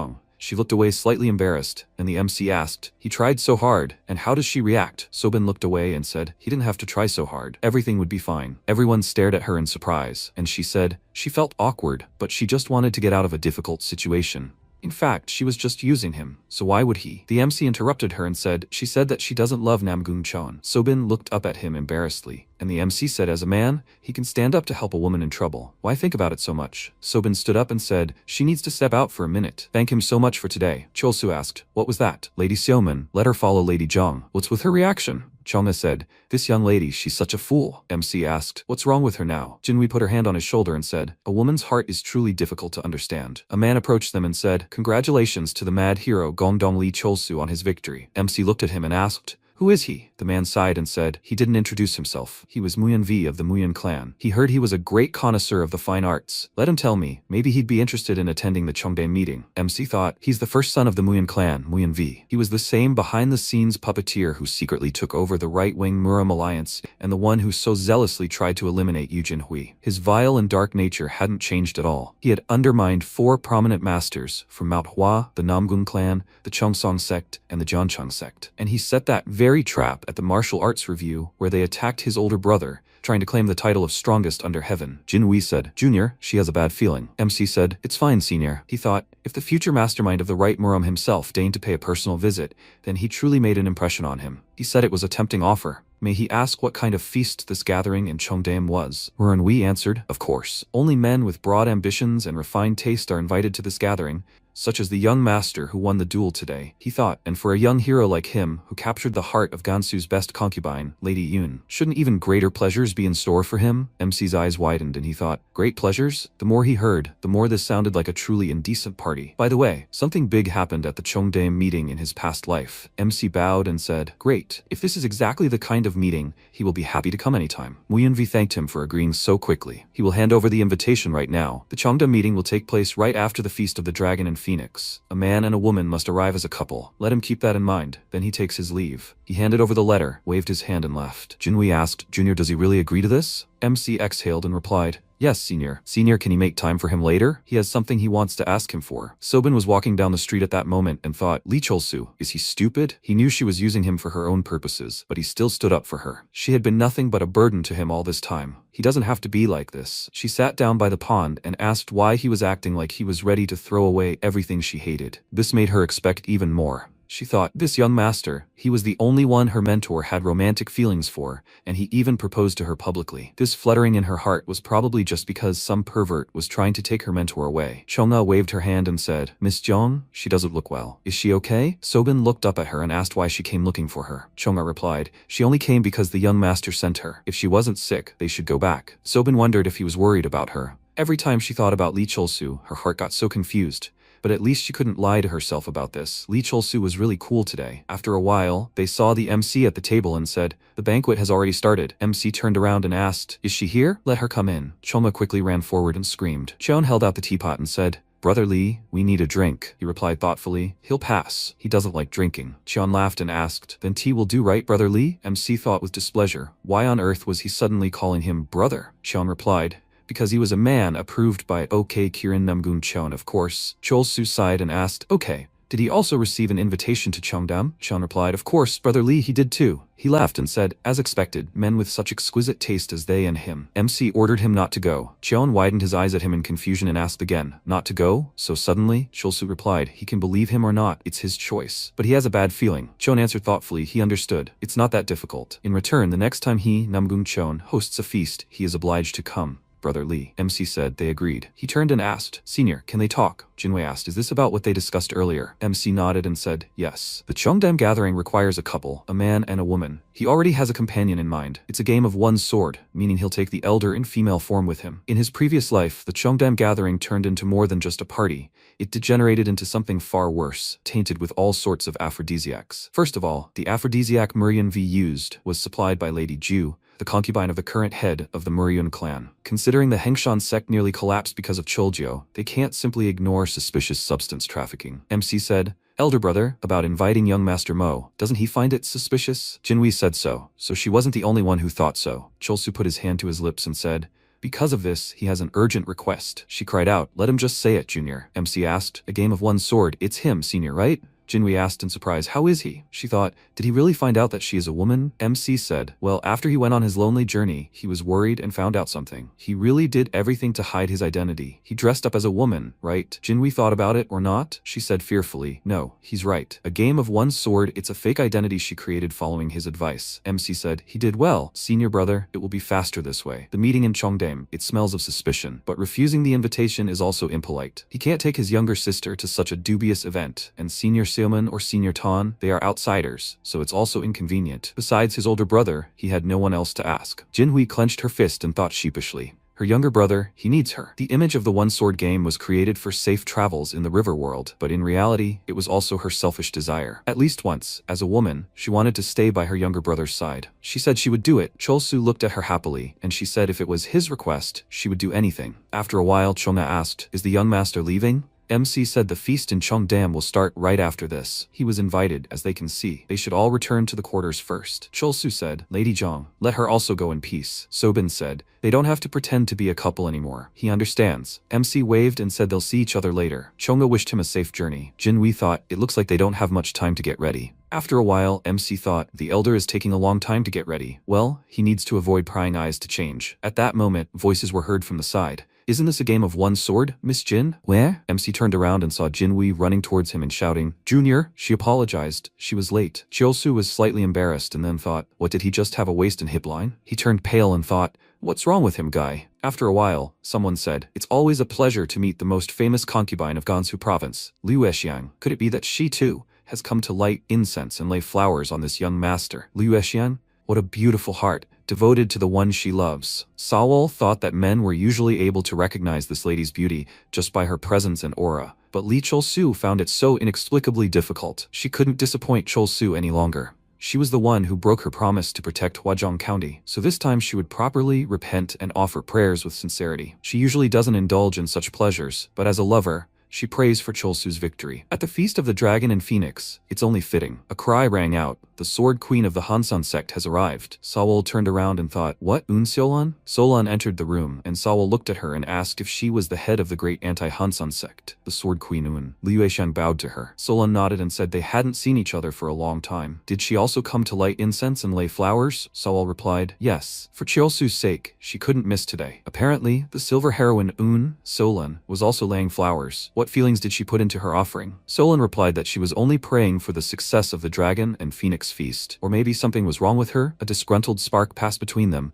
and Solan thought, this time she won't succumb to Liu Yuexiang's provocation. Sawol grinned and thought, what a convenient excuse. Does she think she doesn't know that she came to light incense for Li Chol-su? She adjusted her veil and said, as expected of the leader of the great Hansan sect, since the flowers of the silver heroine Un are for the benefit of the martial arts world, then why not try to put true feelings into her flowers too? Solan looked at her puzzledly and thought, put her true feelings into her flowers? She was belittling her feelings for her benefactor, dismissing it as something secondary and trivial. Lord, let him forgive this narrow-minded and jealous concubine. She suggested skipping the formalities and speaking directly. Lady Liu, please let her stop leading her benefactor into temptation further. Sewol asked again, temptation? This is completely baseless. She thinks the silver heroine Yoon is harboring a great delusion. This is nothing more than pure affection. Calling a young girl's sincere love temptation is very offensive. Moreover, since the silver heroine Yoon isn't in any kind of relationship with Chol-su, it's hardly fitting for her to interfere in her affairs. Solan asked, she claims her benefactor and she are nothing to each other? Then what kind of relationship is that? Sewol folded her arms and asked, could the renowned Silver Sword Empress of the Right Muram really harbor genuine affection for this young hero,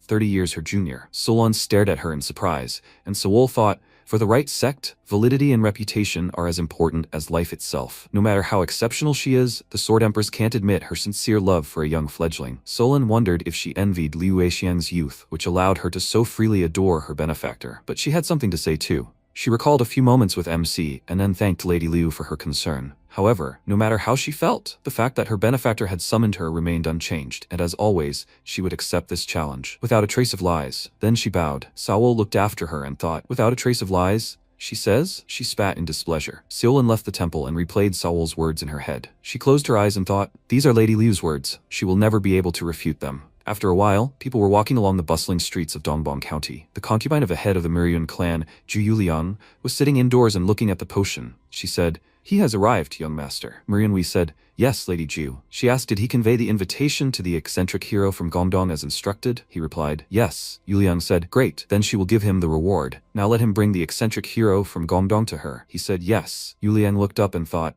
the eccentric hero from Gongdong. No, the flash of Li Chol-su's two swords. What kind of screams would he let out if she turned him into her slave? She climbed to the very top, to the position of bishop of the cult. With this art of seduction alone, isn't it time for her to fully enjoy herself after such a long break, all in the name of the bloody cult? Jinhui told the junior to forgive. Did he wait long? MC replied, no, the night market was open, so he took a stroll. He bought something and lost track of time. Jinhui replied, I see. She is very glad that he didn't have to wait long. MC started slapping his groin and thought, you need to calm down. The senior man? He is a man. Jinhui asked, Junior, what happened? He turned around and said, no, nothing. He suggested they hurry to the meeting in Cheongdam. She took his hand and said, that's right. After a while, a voice called out, here, young hero Li. Chol-su said, he's glad to see him again, young master. Nguyen said, welcome. MC pointed at Jinhui and said, this is a member of his retinue, Miss Jin from the Game of One Sword. Nguyen chuckled and said, he'd only heard rumors, but her beauty really lives up to them. Please let them go inside. Yes, weapons are not allowed at this meeting, so please have them store their swords separately in the prepared storage boxes. MC thought, since they've come this far, insisting on carrying weapons would only arouse suspicion. They should trust him and the elder. They walked inside and saw people. Jinhui thought, men and women, and so openly. This is her first time in such a place. She stood in front of MC and he thought, the elder brother looks very tense. It's probably his first time in such a place. It can't be helped. Thanks to 50 years of living as a eunuch, his sense of smell has become incredibly acute, along with women's perfume and then an unpleasant odor mixed in. They are definitely burning herbs that stimulate joy. The meeting has already begun. People's reflections were visible through the glass door. MC closed his eyes and thought he thought so,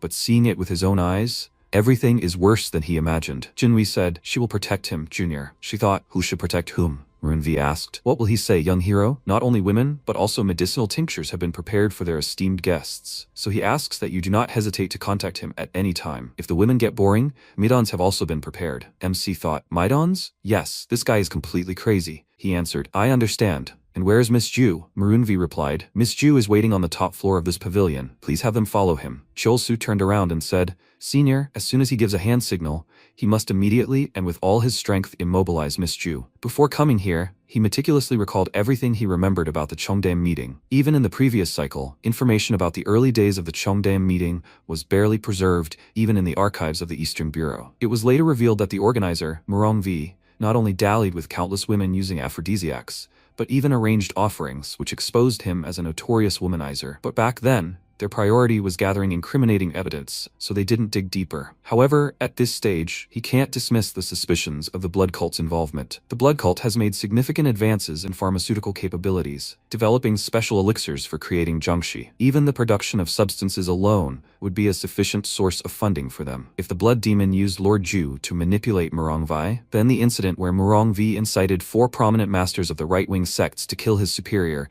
fits the picture perfectly. According to the information he received in his past life, Miss Ju did practice martial arts, but only at the self-defense level, not that of a true master. But if Miss Ju is truly an agent of the blood cult, as he suspects, she must have hidden her true strength. Marunvi said, they have arrived. Then, have a nice time. MC and Jinhui entered the room and he asked, is anyone here? He closed his nose and thought, the smell of incense even stronger. He felt the yang energy rising within his body. A voice rang out, welcome. Yuliang was sitting at the table and speaking, so she was the famous practitioner of the game of one sword, Miss Jin, and the eccentric hero from Gongdong, the young hero Li. MC frowned and thought, this is Miss Ju. She's uglier than he expected. No, she is just ordinary. She poured the drink into the cups and said, she heard from young Master Marun that the young hero abstains from wine, so instead of wine, she prepared tea. Please let them taste this. Cholsu thought, pure tea. At first glance, there is really nothing suspicious about it. The sediment at the bottom looks like tea leaves, but it seems to have traces of an aphrodisiac mixed in. This is actually for the best. To neutralize an aphrodisiac, one must either know a special detoxification method, use an antidote,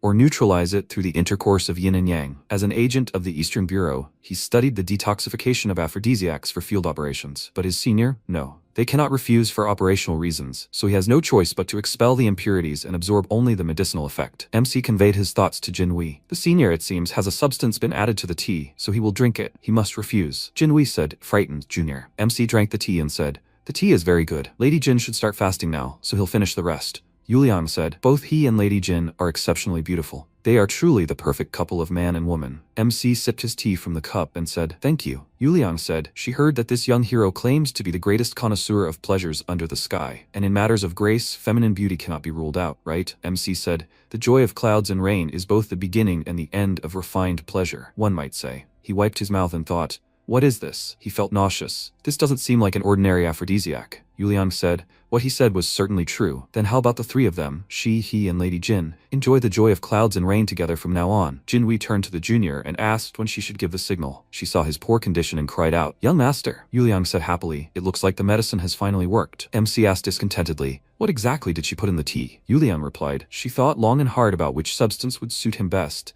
but it was so hard to decide, so she dissolved all the medicines she had in it. Water extracted from a deep cave in the Bugak Mountains works wonders, can he see? Cholsu and Jinhui's eyes widened in surprise. MC thought, Butak Mountains. Could it be that before the Hansun sect was purified, they were diverting water contaminated with blood energy? So that's why the people at the Cheongdae meeting behaved so terribly. They mixed aphrodisiacs with water saturated with blood energy and drank it. This is no longer an aphrodisiac level. This is a substance. It's good that the Sword Empress cleared Hansun, otherwise the entire Central Plains would be at risk. MC smirked and asked, did she plan to get a ridiculously young man drunk and steal his innocence, instead of an ugly, aged appearance, an even uglier state of mind? He hit Yuliang and shouted, senior now. Jinhui rushed to the attack and thought, how dare she play with her junior? She won't forgive her. She tried to hit Yuliang, who said she was very strong. She grabbed Jinhui with a cloth and pushed her to the floor. She asked, why don't she give up and let herself drown in the clouds and rain? Jinhui said, with such strength, she won't be able to stop her, Yuliang. She pulled her towards herself and thought, she will make sure she never shows that ugly face again. She hit Yuliang in the face with her hand. Suddenly, She tied up Jinhui's body and said she liked women too. She would personally teach her. From the very basics of pleasure, she spewed an aphrodisiac on her like a monster and let her go, and Jinhui fell to her knees and screamed, "What is this?" Yuliang said she took her aphrodisiac directly. So if she doesn't share the joy of clouds and rain today, her chi and blood will explode, and she will die. She will make sure that she can't move a finger. MC asked, "Who decided this?" He ran up and hit Yuliang. She fell to the floor, and he said, "The one who will die is her, a crazy woman." Yuliang tried to get up and thought, how? Li Cholsu, he must be under the influence of hallucinations now. Cholsu thought, while he was waiting for the elder, he went to the pharmacy and purchased all the antidotes they had. As long as the substance is swallowed and the impurities are properly expelled, he will not collapse, he said. Miss Ju Yulian, she distributed illegal substances and disrupted the order of the martial arts world. He himself being sent, and this scene will serve as evidence. Her crimes deserve a trial. Some time ago, Yuanji gave MC a whistle and said that if he was involved in anything suspicious again, he should smash this whistle. Currently, Cholsu put it in his mouth and Saul said, "This sound." MC knew that the Society of Heaven and Earth would react. After a while, Yueshang thought dissatisfiedly, "Unsilon, she's a fool. Someday she'll tear her to shreds."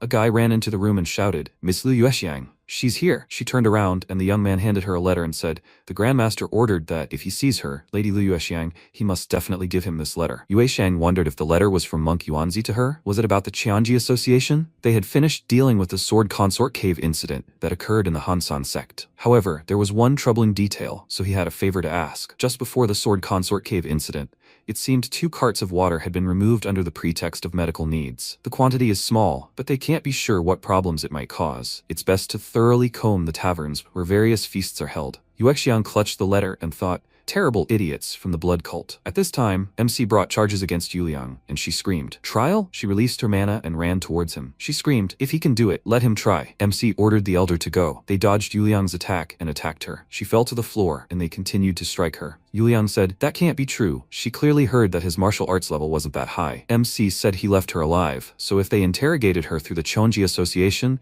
information would flow freely. Jinhui fell to her knees and screamed, and Cholsu started shaking her and shouted, Senior, is he okay?" Jinhui thought she was too close to the effect of the aphrodisiac that Ju Yulian released earlier. No matter how strong Yu Jinhui was, it will be difficult to endure. Chilsu shouted, "Senior, we need to neutralize the aphrodisiac immediately. He must not fall." Jinhui said, "Her body is so hot." Chilsu thought, "A nightmare. Senior's chi is too unstable. It's amazing that he lasted so long." He handed her the medicine and told her to take it now. This is the medicine he prepared in advance. Jinhui said, "Junior brother." She pushed him to the floor and he asked fearfully, "Senior?" Jinhui said, "Her junior, her precious junior. He can't escape now." "Junior." MC asked him to wait. She undressed and told him not to move. Chilsu's eyes widened in surprise and he thought, "What? Why isn't it there? Is the elder actually a woman?" It's not like the thought that the elder might not be a man had ever crossed his mind. But since there was no monthly bleeding, he dismissed it as just a suspicion. The rumor was wrong. What is this feeling? Disgust? A sense of betrayal? No, these aren't those unpleasant emotions. Then what is this? Anyway, at first he didn't really like the elder. Anyone could see that he was an incomparable handsome man,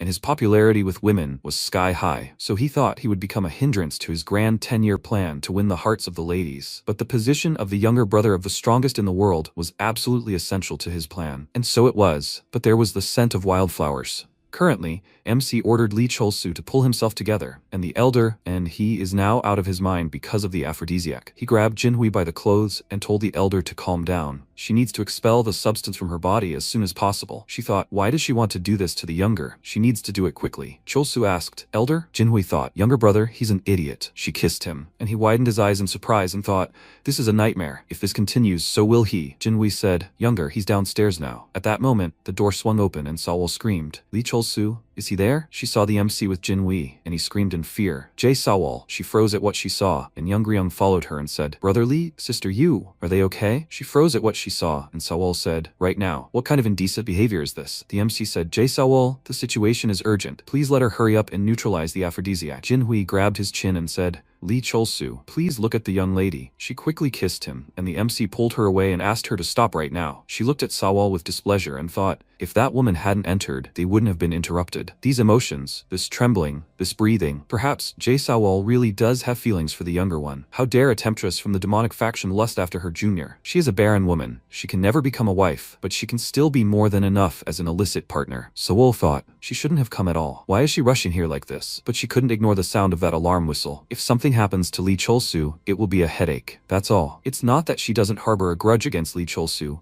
But the real culprit in this situation lies elsewhere. A game of one sword, Miss Jin. She possesses a beauty equal to hers. But at the same time, she has the formidable level of Hwakyung. What a shameless fox she is. Anyone who has reached Hwakyung must have long since crossed the Irip line. And yet, she dares to seduce Lee Cholsu. She screamed. She's vulgar. She can't see her as a chaste woman at all. Jin Hui asked. A chaste woman? MC looked at her in surprise and thought, she expelled the aphrodisiac energy using her inner strength. So she figured it out on her own, even without training. She stood up and said, vulgar. She might have meant her, the elder Jae Sewol. Sewol said, although she belongs to the demonic faction, it doesn't mean she's ignorant of the principles of the righteous path. How can a follower of the righteous path violate the rules of conduct for women established by Confucius and Mencius, and try to devour a man in such a vulgar way? She directed her mana toward Jin Hui. She thought, so this is the Yonbushiwan technique. It's an exceptionally refined martial art. With this, she can fill in the gaps in Hongwon Ilgi's technique. She caught the mana in her hand and squeezed it. She thanked Elder Jae Sewol for her guidance. Thanks to her, she gained a grain of enlightenment. Sewol thought irritably, this crazy fool, how dare she comprehend her Yonbushiwan technique? She held back her power only to threaten her, and she neutralized it so quickly. Hwagyong is a level that even geniuses don't reach in a lifetime, born once in a generation. She has no choice but to acknowledge such a unique talent, a game of one sword. If this continues, she might even reach the same level as Himyong. Sewol said she had no intention of teaching her. If she is Hwagyong's master, she must be at least 30. So why did she attack this young man, a guy with a youthful face, in such a vulgar manner? Jinhui adjusted her hair and said, she has a long way to go before she's 30. Sewol widened her eyes in surprise and thought, what? She hasn't even reached 30 yet at such a level? How can someone be Hwagyong's master at such a young age? Sewol screamed. It's impossible. How dare she lie about her age in front of him? Jinhui said, if she really doubts, Elder Tang knows her well. Why not ask her? Sewol screamed. Dr. Tan, is what she's saying true? Youngryong paled and replied, well, she understands. Junior Jin is right. She reached Hwagyong long before she turned 30. Sewol's eyes widened in surprise and she thought, until now, no beauty in the world has ever caught up with her. This indescribable feeling, surely not. She, the most beautiful woman under the sky, the strongest in the demonic faction, the young mistress of the unorthodox path, the supreme head of the house sect. Does she really feel inferior to this woman? Born the daughter of a fallen woman, she clawed her way to the very bottom. She rose to the pinnacle of the demonic faction and seized power, fighting strength, wealth, everything. And now at such a late stage, to be shocked by nothing less than a girl younger than her. Jinhui said, as soon as she allows her to formally introduce herself, Elder Jae Sewol. She is Miss Jin, a one-sword player, a confidant of the Gongdong sect, recommended by a distinguished elder as this young master's future partner. Sewol cried out, partner? Who is she to announce herself as this young master's partner? MC sat to the side and thought, the two women who are masters Hinyong and Hwagyong, what childish nonsense are they doing right now? The elder, frankly, even if he wanted to provoke Jae Sewol, was lying like that. He stepped forward and said, enough, they'll deal with this meaningless chatter later. Right now, they need to clean up this place first, Elder Tang said. Youngong said, he's right. The important thing is that illegal substances were being circulated in Dongbong County, the very threshold of the 1,000-year-old Shaolin Temple. Now it's urgent to seize these substances as evidence and report this to the Muram Alliance. Cholsu thought, by the way, Tan Yongryong was also a member of the Cheonji Association. She's also a Hwagyong master, so she's undoubtedly skilled in combat. The Cheonji Association claims to only cooperate in suppressing the blood cult, but its strength, encompassing both the right-wing, unorthodox, and demonic paths, is truly impressive. Sewol lowered her gaze and said, and yet, calling herself a partner. She would like this part to be clarified. MC bowed and thought, it's good that they agreed on the story beforehand. He said it's true that Lady Jin became an intimate of their sect, but the question of being a partner seems to have been a mistake made under the influence of an aphrodisiac. He apologizes for frightening her. Senior J, please let them clear up the misunderstanding. Sewol replied. This time she forgives. Dr. Tang, have her detain Miss Ju and collect all the substances for evidence. Youngryong said to leave it to her. Aphrodisiacs and even Mahong's incense. She really used everything. Youngryong is very disappointed in Aunt Ju. She never thought she would end up a minion of the blood cult. Yuliang stood up and asked again, a minion of the blood cult? This is absurd. She was only hosting a meeting. Youngryong frowned and screamed, this is nonsense. She started to beat her and Yuliang screamed, no, stop, this is not true. Her body withered and she said it herself. She doesn't want this. Youngryong said, red sclera. This is the hallmark of the blood cult's bloody techniques. And she's going to keep making excuses? Yuliang screamed, fine, so what? All she did was give pleasure. The people who attended this banquet weren't forced. They came here of their own free will. This is the true face of these so-called hypocrites from the right-wing sects. Chol-su stepped forward and said, she enhances human desires through illegal means, turning people into monsters of lust beyond rational control, and yet she dares to preach about virtue. There's no greater contradiction than this. Lady Ju, she's wrong. Boys and girls can of course fall in love with each other. That's true. However, when illegal means are involved, it becomes a problem. Without the hearts moving together, the pleasures of the flesh are worthless. This is her defeat, Lady Ju. After a while, the guards took Yuliang away, and MC asked, how does she plan to deal with the consequences, Senior Tyne? Young Ryong responded that if the Chanji Association intervened to collect evidence and report to the Murim Alliance, the Muryun family would be placed under surveillance. Mr. Ju and the ringleaders would certainly be sent to Thunder Prison. The Murim Alliance would share its intelligence with the Cheonji Association. As for the young talents who participated in the Cheongdaeum meeting, they would first be disqualified from participating in the Dragon and Phoenix Assembly. MC thought this would reduce the number of competitors. Winning the Dragon and Phoenix Assembly would be a piece of cake. Does he see? This is why one must live correctly. After a while, the man said, so Mrs. Ju has failed. In that case, the plan to corrupt the world of the right-wing Moros by addicting the younger generation to substances will no longer work. The demon cult's next plan must succeed at any cost. After a while, the man sat on the throne and spoke. Ever since the Gongdong sect restored the demon subjugation sword, their progress has been astounding. It even got to the point where they were able to save Hansun when he was in crisis. Have they really matured that much? The man replied. They say restoring the demon subjugation sword would be nearly impossible without Yu Jinhui, the head disciple of the Gongdong sect, and possessor of the body of a heavenly warrior. What does he say? The man looked up at him and asked, will he forgive me? The heavenly demon said, Yu Jinhui, with his heavenly body, do you think he can alleviate this gentleman's boredom? The heavenly demon, the man's eyes widened in fear and thought, the pinnacle of 100,000 demonic beings, the supreme lord of the demonic path, the peerless absolute who divided the world into 3 parts, the one who killed the previous heavenly demon and ascended the throne himself, a genius among geniuses. After breaking into the mysterious realm at the age of 30, the overlord became increasingly distant, and yet there was someone who caught his attention. Beck said to go and deliver a message. Tell him that the overlord is waiting. After a while, Youngryung said goodbye to everyone, and MC said she worked hard. Senior, her body, is she okay? Jinhui said she somehow neutralized the aphrodisiac with internal energy. He doesn't need to worry anymore. Cholsu said, Senior, about what happened earlier. She looked at him embarrassedly and said,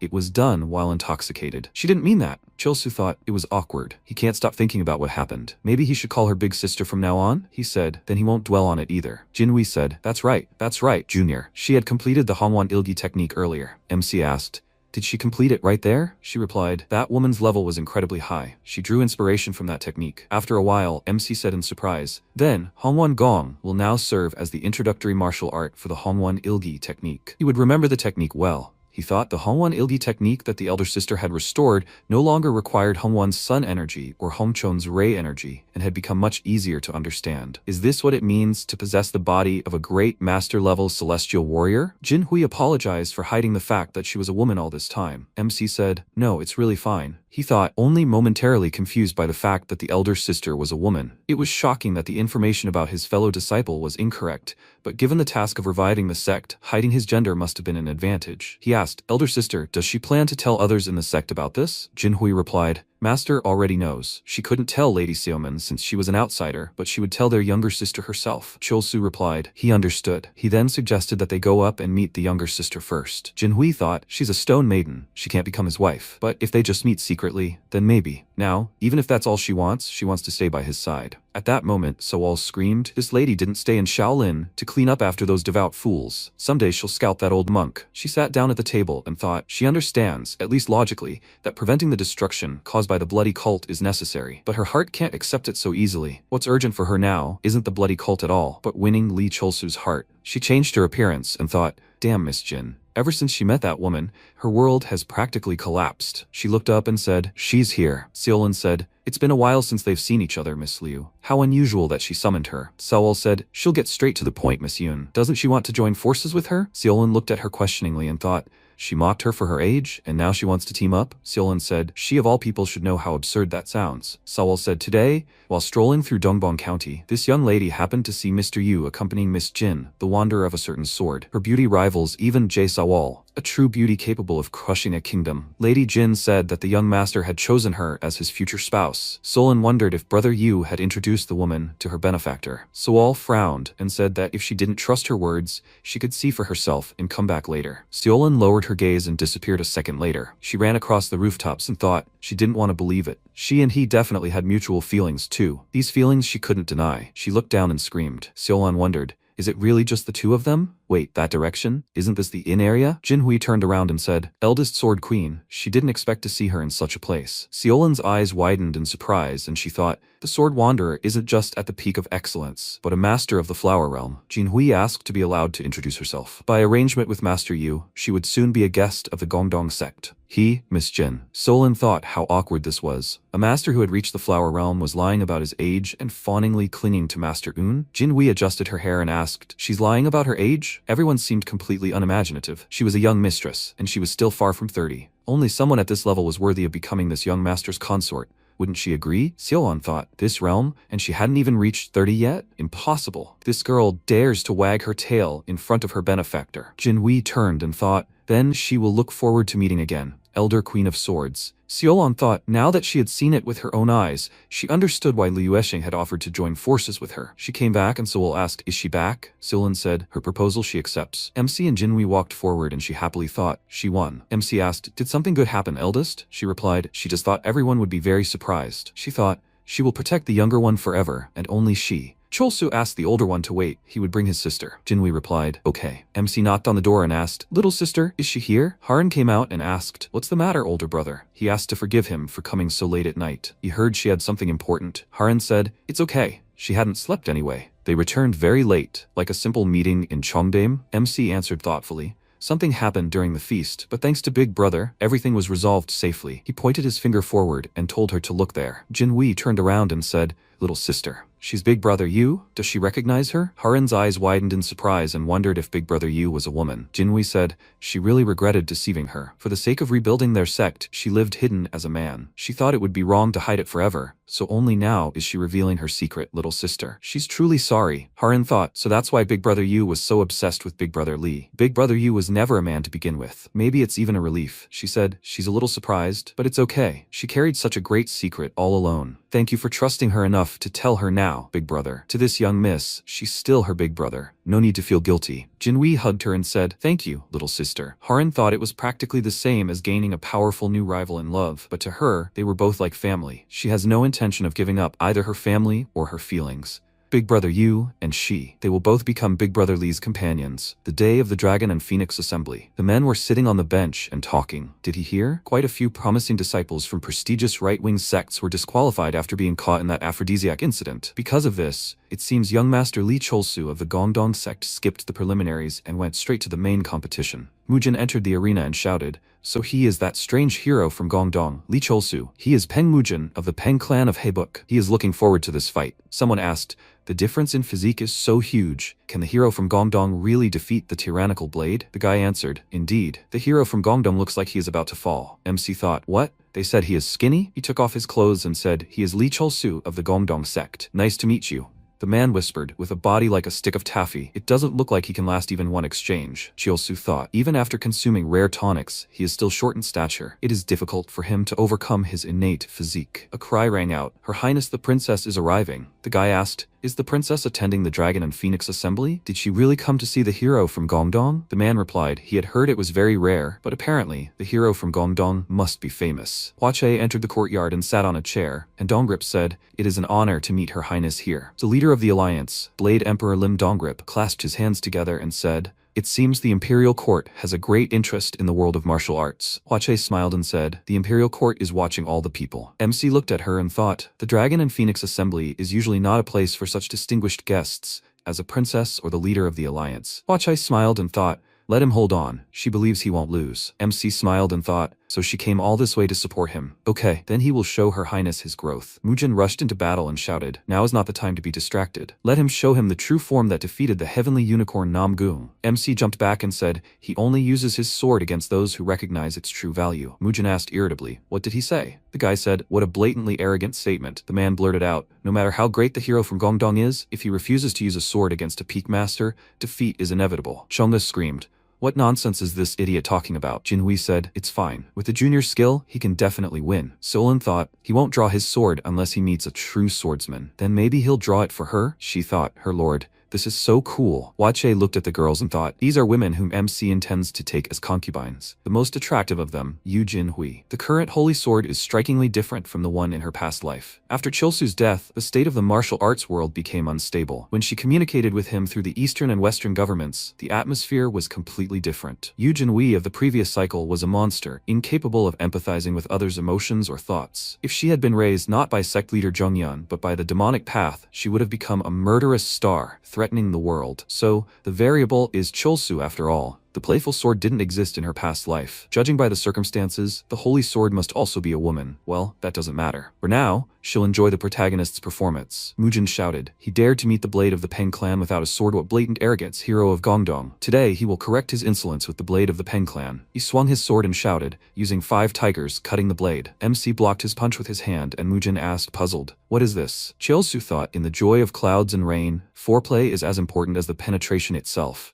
It's the finger technique he's been honing all this time. Mujin screamed, intercept the blade with your bare hands. He stumbled back and screamed again, swinging his sword. MC jumped, and stepping on the tip of the sword, kicked his opponent in the face. Mujin flew out of the ring and hit the wall. A shout rang out, the young master won. They never imagined he was capable of such exquisite hand and finger technique. The man screamed. They should have guessed it from the moment they slapped Strange onto his title. A victory outside the ring in the main round means straight to the finals. A guy came onto the court and said, this is an impressive martial art, young hero. He is Jin Paison from the Hwasun sect. Though unworthy, he is known by the title of Dragon Sword. Drawing his sword is only for those who recognize its worth. It was a truly intriguing duel. In their final battle, he hopes he will draw his sword. MC nodded and said, Dragon Sword, Jin Paison. That today is the last day he will bear that title. Chilsu said, of course. He smirked and thought, from today on, he will become the Dragon Sword.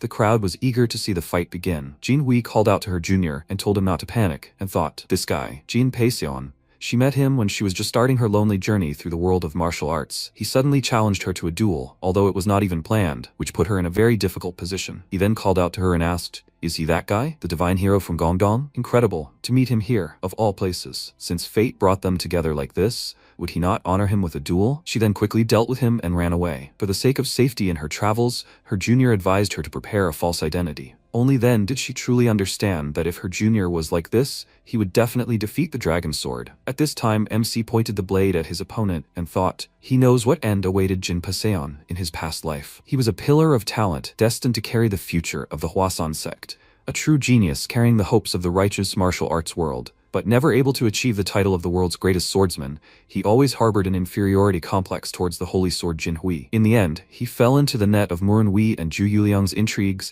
and launched a surprise attack on Jinhui, but failed. After that, Jin Paisian destroyed his own Dantian, entered the Hall of Repentance, and never came out again for the rest of his life. Could this guy's fate also change like Namgung Chon's? Paison said. To achieve victory using only hand and finger techniques is truly impressive. His older brother, the divine hero of Gongdong, also won their duel quite easily. Chilsu smiled and thought, so they crossed swords while the elder was wandering the world? He responded by saying that he was only inferior to his older brother, and he asked, what about his sword? Was he worthy of seeing the blade of Gongdong? He agreed, and his opponent said, it is the plum-colored sword of the Hwasun sect, honed through tireless effort after his defeat by the young warrior Jinhui. He decided to show him its full glory and rushed into the attack with the technique of the hidden fragrance step, and MC did not stand idle either. The swordsmanship of the Hwasun sect represents the ultimate boundaries of illusory fencing, interweaving feints and deadly strikes. An ordinary master would never recognize feints, but he is not ordinary. The boy lunged, he parried his attacks and decided to finish it all with one blow. He assumed a different stance and then swung his sword using the demon subjugation technique. His technique almost went beyond the arena, causing the spectators to become frightened. Pizan withstood his technique and said,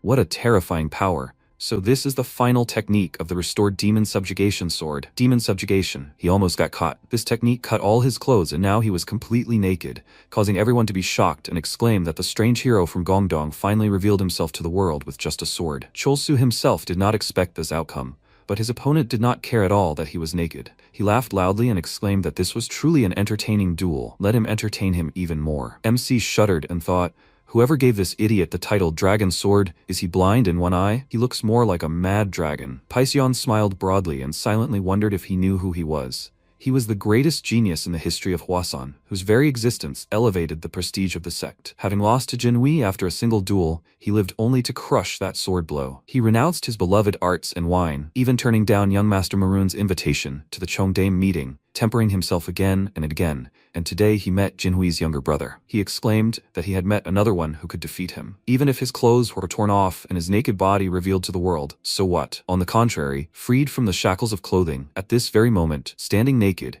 he is the purest sword. He rushed forward and used the plum blossom rising stream technique. He barely blocked his attack and wondered what kind of enlightenment this madman had achieved. Jin Paseon's sword energy turned into sword threads, his peak level leaping into superiority. One wrong move and he could fall into heresy. He had no choice but to resort to the risky bone-cutting move. He countered his attack, and Paseon attacked with renewed vigor, and when he blocked it, streams of energy slashed across his clothes. He withstood the blow, but he had to sacrifice his clothes before rushing forward. Everyone was shocked. Now the strange hero from Gongdong was naked. How obscene. Chiolsu thought, since he was already naked, it was better to be a victorious madman than a defeated one. It was a bit reckless at this level, but Jinhui noticed how his reverse blood and yin-yang dual chi were strengthening, and he ran to Paseon and told him to pull himself together. He immediately sensed his sword aura and ran towards him. The MC attacked. Paseon hesitated, and then there was a roar. The guy was thrown out of the arena by his blow, and the referee waved the red flag and declared Chiolsu the winner. The audience was shocked to think that he was a master, capable of wielding the sword aura. They say that the divine hero, Jinhui,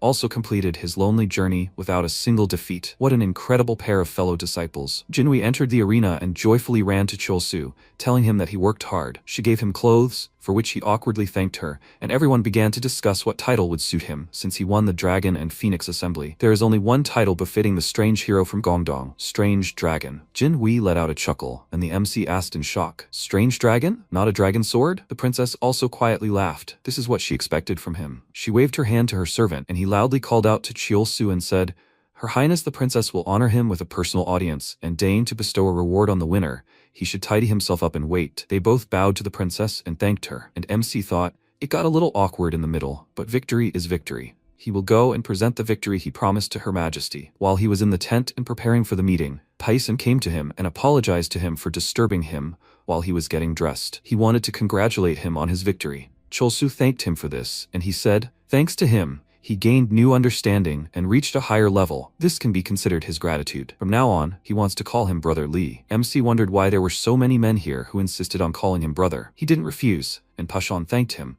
after which, Chiolsu started talking about the Cheongdam gathering. At his level, he would have expected young Master Mulian to approach him. The boy told him everything. He had dedicated himself to training after his duel with Jinhui, which Chiolsu called commendable. Paishan added, indeed, if not for that duel, he might never have recovered. A true swordsman should spend even his drinking time training. That was the lesson Brother Lee and the great hero Jinhui had taught him. MC thought that his fate had changed, just like Namgung Chon's, which was good. He smiled and invited him to talk again when the opportunity presented itself, and Paishan smiled back, saying he hoped they would cross swords again like today. He said goodbye and Chiolsu thought, how was it today? He doesn't mean fighting naked again, does he? If so, he'll rip his head off. A guard approached his tent and asked if he was done with the preparations. He was surprised that it was already time to go, and having collected his thoughts, went to meet the princess. He was led to a small palace. This is the administrative office where the magistrate who governs the Dingbong district conducts business. It's his first time here since he returned, so he feels a little unusual. They entered the palace, MC opened the doors to the hall, and Huachai was sitting on the throne. She greeted them with a smile, and when he greeted her with a bow, she worriedly ran up to him and asked him not to do this. They were alone here, so he could relax. He smiled and she said that she missed him so much. She hugged him tightly and said, even after their separation, he is constantly on her mind. What should she do? He hugged her back and said that he felt the same way. No matter what others say, he remains a loyal subject to Her Majesty. And as he promised, he brings her victory from the Dragon and Phoenix Assembly. She took a step back and said, she saw his performance. He did not neglect his martial training, and he restored his yang energy, his essence too. This made him feel awkward. He asked her for forgiveness for such an inappropriate spectacle, and she immediately took his hands and hastened to reassure him. She never once considered his behavior inappropriate. He is her only family, he thought. It is true, both in the modern world and in the world of martial arts. Her Majesty is his only family. He thanked her for her kind words, and she remembered something and said she had a question. The divine hero of Gongdong, Yu Jinhui, is she a woman? And that's not all. This world seems different from the life she once knew. He thought she was as perceptive as ever. He suspected Her Majesty might notice. There was no playful sword in her past life, and if Her Majesty had taken control of the Eastern administration, she must already have sufficient evidence and had long ago confirmed that Jinhui was a woman. He replied, Her Majesty's deduction is correct. Due to unavoidable circumstances, his elder brother had until now concealed his female identity. Jinhui was surprised that her guess was confirmed and thought, this monster has not lost his humanity, surely thanks to Cholsu's influence, but as his empress and his family, she will never let down her guard. She hugged him again, thanking him for his answer, and he told her not to worry about him. Hwache smiled and thought, Cholsu is her everything, the meaning of her life, and such feelings cannot be described by something as trivial as love. She will never give him up to anyone. Jae-sewol has aged with age. Unsolin is approaching the end of her days. Seo-harin, Seoman-chonga, and Wi Soryan are insignificant to him. But Yu Jin-hui is different. She is the most beautiful and the one who has spent the most time with Cholsu. She is her true rival. MC said there is something he wants to ask. He learned of his older brother's secret at the Cheongdam meeting of young Master Muryun. The blood cult planned to spread vile body-affecting substances through this feast, seeking to corrupt the rising talents of the right-wing sects. Even in his past life, he couldn't have imagined such a plot unfolding right before the Shaolin's eyes. In his past life, no one managed to stop the blood demon. She didn't answer right away, looking away and telling him that after his death, she spent decades preparing to renounce. There had been peace back then, but upon reflection, she realized that this peace only existed because he had collected countless elixirs, delaying the blood demon's restoration. By the time she realized this, it was too late, and hearing him speak now, she finally understood why they had collapsed so quickly. They were rotting from the inside. To prevent such a catastrophe from happening again, they must act quickly, together with the imperial court. He took her hand, and worriedly told her that if she ever needed his help in the palace, he would come without hesitation. His gesture made her slightly embarrassed, and she thought, is he really the only one who thinks about her? She took his hands, wanting so much to lean on him, to hug him, but self-discipline and order were her burden alone. She smiled and told him that she was fine, she could handle it herself. He didn't object, and she, putting her hand in her pocket, said, since he brought victory, it would be fair if she bestowed a reward on him. He was in anticipation, carrying the Millennium Flower. It was already a generous gift. So what kind of gift was this? She showed him the box and opened it, and inside lay a very expensive ring. She said shyly that she personally ordered this jewelry, thinking of him. She wanted them to have paired rings. He was very surprised. It was a diamond ring. Didn't this go far beyond the awards of the Dragon and Phoenix Assembly? He didn't know why this particular ring, but he couldn't refuse what Her Majesty had prepared. He took it with a smile and thanked her for such an undeserved reward. He will cherish it as the greatest treasure. She said that she will soon settle the affairs in the palace. Let him wait, and then she will support him in everything. He stroked her head, thanking her for it, and she took his hand again, saying, although their bodies may be apart, their hearts remain together. Every time he looks at the ring that she gave him, will he think of her? Her words touched him. Even as an empress, it must be hard for her to part with him. After all, they had been inseparable for decades. He hugged her tightly and promised her to always think of her until the very day she returns to her throne in the Hall of Supreme Harmony. She smiled and told him to wait for her. Leaving the palace, he hid the ring, as he was afraid that he might scratch such a gift dear to his heart. There was already some commotion right at the entrance. Cheonggi called out to his sister and exclaimed, how could she leave her family and become a guest disciple of the Gongdong sect? She asked with displeasure.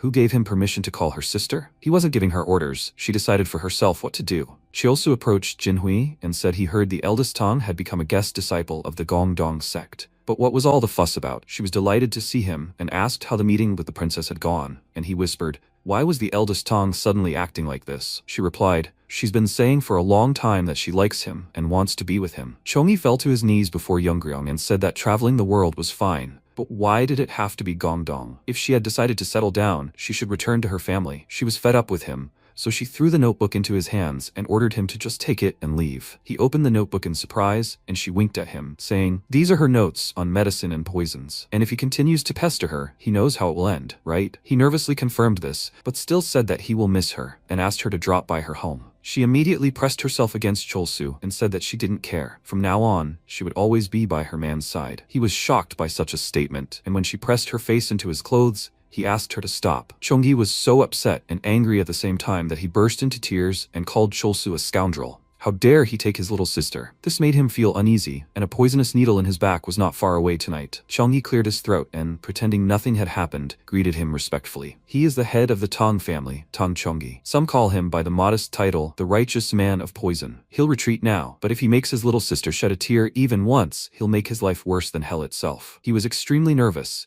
and now that personal matters were over, Changyi decided to move on to official matters. The leader of the alliance wishes to present an award to the strange dragon Li Cholsu and give him some instructions. He must report to the Dengfeng County branch of the Martial Alliance immediately. MC was surprised. The leader of the Martial Alliance, Blade Emperor Lim Donggrip, a legendary master who went from an insignificant vagabond to the realm of transcendence, relying only on his blade. To think that he was calling him, this was a great honor for him. He arrived at the Martial Alliance, and the guards stopped his friends at the entrance. Only Cholsu could pass. They all wished him luck, and he entered the building. The man laughed and asked, "So he is the strange dragon Li Cholsu, the winner of the current Dragon and Phoenix Summit?" He was glad to see him again. He greeted him respectfully, saying it was an honor to meet a giant of righteous forces whose name resounded across the 4 seas. The man invited him to the table, poured him some tea, and said he never imagined that he would defeat the Sword Dragon at the Dragon and Phoenix Summit. This is the victory of a rising star from a fallen sect. All 9 provinces and 8 deserts will hum. And the strange dragon doesn't think so? He was starting to get annoyed and politely asked who came up with this nickname, and the man proudly pointed to himself. He came up with it. Is there a title that suits the young hero better than this? He asked if he didn't think Sword Dragon suited him more than Strange Dragon. Donggrip asked why he wanted this particular title, to which the man confidently replied, because he was also a swordsman. He chuckled, then laughed loudly, and said that he had a point. If the winner wanted another title, he figured they had no choice. But if the price for such a bold offer was the ability to withstand one strike from his blade, then he thought it could be arranged. MC gratefully accepted his instruction and bowed to him, and the man told him to relax and collect his reward first. He gave him a box containing a great recovery pill. Cholsu didn't particularly need it right now, but that wouldn't stop him from keeping it on hand as a last resort. The man said that now that the first reward had been given out, it was time for the next one. They went to the training grounds. He said he hadn't used the place in a while, and MC looked around, noticing that it was in excellent condition. Donggrip said that he was one of the few who had been here. They stood facing each other in the arena, and the man said, as he promised, if he could withstand one of his blows, he would change his title to the Dragon's Sword. Cholsu pulled himself together. They were going to show him what he was capable of, and the man told him not to worry, he would adjust his internal energy to his level. He rushed to attack, asking him to show him what he was capable of. Then he swung his sword, and several streams of energy flew towards him at once. He was surprised. Everything was so precise that he couldn't distinguish feints from fatal blows, but his own understanding had also become much deeper than before. He looked closely at each stream, adjusted his grip on the sword, and thought that there was only one real blow. He swung his sword, blocking the attack, and he was right. His blade collided with Donggrip's sword. An explosion occurred, and indentations from the blows appeared all over the training ground. Donggrip thought he couldn't withstand it, but imagine his surprise when he saw that he was still standing, ready for another strike. He smirked and put away his sword, saying that even the young hero Qin, the former dragon sword, couldn't have blocked this blow. To think he actually stopped it. MC exhaled and said that he should be able to do at least that if he wanted to be called the Dragon Sword. The man laughed and congratulated him. He had passed the test and received the title of Dragon Sword. He believed that they could simply call the former Dragon Sword, the young hero Jin, the Jade Dragon. Cholsu thanked him, and he warned him. Of course, this was only an official title bestowed by the Alliance. It did not guarantee that people would actually call him the Dragon Sword. He frowned in anger, and then the man handed him a note, saying there was some information he needed to convey. Why didn't he take a look at it? MC thought that the Celestial Association should have already arranged the meeting in Cheongdam, and he had already reported everything that was needed to the Empress, and now new information had appeared for him, but the contents of the letter surprised him and made him nervous. The Heavenly Demon sent a personal letter to the Gongdong sect's main mountain. Its contents read, if they wish to recover the lost arts of the Gongdong sect, they should come to the Heavenly Mountain and fight the rising stars of the demon cult. Cholsu wondered if this was an invitation from the demon cult. So was the time to meet Baek Chonhwa already? He knew that the demon cult possessed the secret arts of the Gongdong sect. Since the Great War 50 years ago began with the destruction of the Gongdong sect, it was only natural that their techniques would be stolen. In a past life, the legend of the righteous faction told how his elder, the greatest of the White Path, recovered all the secret arts of the Gongdong sect in her duel with the Heavenly Demon. He asked if the condition was to fight the rising stars of the demon cult, then was he inviting him to participate in the Heavenly Martial Arts Festival? The man said they had sent similar letters to the Martial Alliance and the Evil Path Alliance as well. What did he intend to do? He replied, since their sworn enemies dared to send a letter to their sect, they must pay a price. The current Heavenly Demon, Baek Muryang, is an absolute master of the divine realm who, together with the Queen of Hell, Jae Sewol, and the divine monk, divides the world into 3 parts. Having achieved the level of transcendence in his youth and the divine realm before his 30s, he lived a lonely and despondent life, unable to understand others, and yearning for only one thing, a worthy opponent. And Jinhui became such an opponent for him. In his past life, he stood aside when she came to the demon lair and crushed them all. And so he handed over the secret manuals of the Gongdong sect after losing a personal duel because he considered her a worthy opponent. He told the alliance leader not to respond to the demon cult's letter. If their safety is guaranteed, he and the elder will represent the Gongdong sect and the righteous world on the heavenly mountain. He told him not to worry so much. The alliance will strengthen its support for the Gongdong sect and provide active assistance. Time passed, and Soryeon arrived at Sawol's abode and asked, did she call for her? The woman glanced at her with a smirk and asked, so she is that black snake dragon? Soryeon looked up at her and thought, the most beautiful woman in the world. The leader of the Evil Path Alliance, Jae Sawol. Her beauty is truly breathtaking. Satisfied with her reaction, Sawol smiled. Any woman should react like this when she saw her, not like this strange djinn. She handed her a letter sent by the demon cult to their alliance, and offered to determine the best rising star between the righteous and evil factions at the Heavenly Festival. She's the greatest dragon of the Evil Path.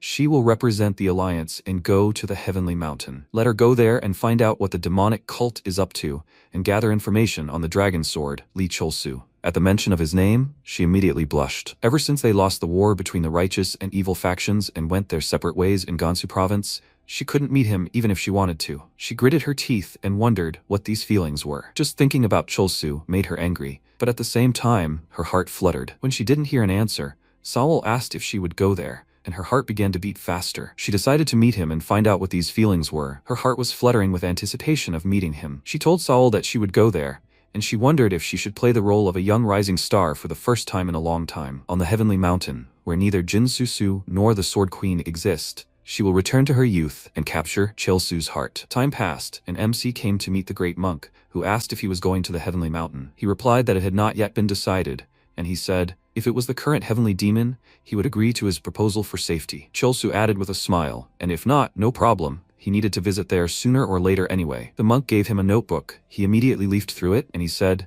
this is the holy chi of the wheel-turning king. This is not a Shaolin technique, but a minor skill that he created by organizing his personal insights. MC thought, is this what he calls a minor skill? It looks extraordinary at first glance. The monk said that this martial art was created to prepare for encounters with the blood demon and his servants. It should be suitable as a defensive technique. Chelsu understood everything. It had been planned from the very beginning, specifically against the blood demon. The monk suddenly became serious and told him something. 50 years ago, a great war had occurred between the righteous and demonic factions, which began with the destruction of the Gongdong sect. But the real culprit of that incident was someone else. MC was surprised by this news. He couldn't even imagine such a thing. And the monk continued. Back then, the demon cult was merely a puppet organization controlled by the blood cult. The heavenly demon 2 generations ago, whom he personally executed, practiced the blood arts. He clarified, saying that the blood cult was the true mastermind behind the Great War. The monk confirmed this, and he asked, then is the current heavenly demon also a pawn of the blood cult, practicing the blood arts? He shook his head. It was quite the opposite. He was the one who drove out the remnants of the blood cult from the demon cult. The current heavenly demon, Baek Muryang, is a formidable warrior who started as a third-ranked demon and finished off the previous heavenly demon. MC now understood why the blood cult was trying so hard to seize control of the righteous faction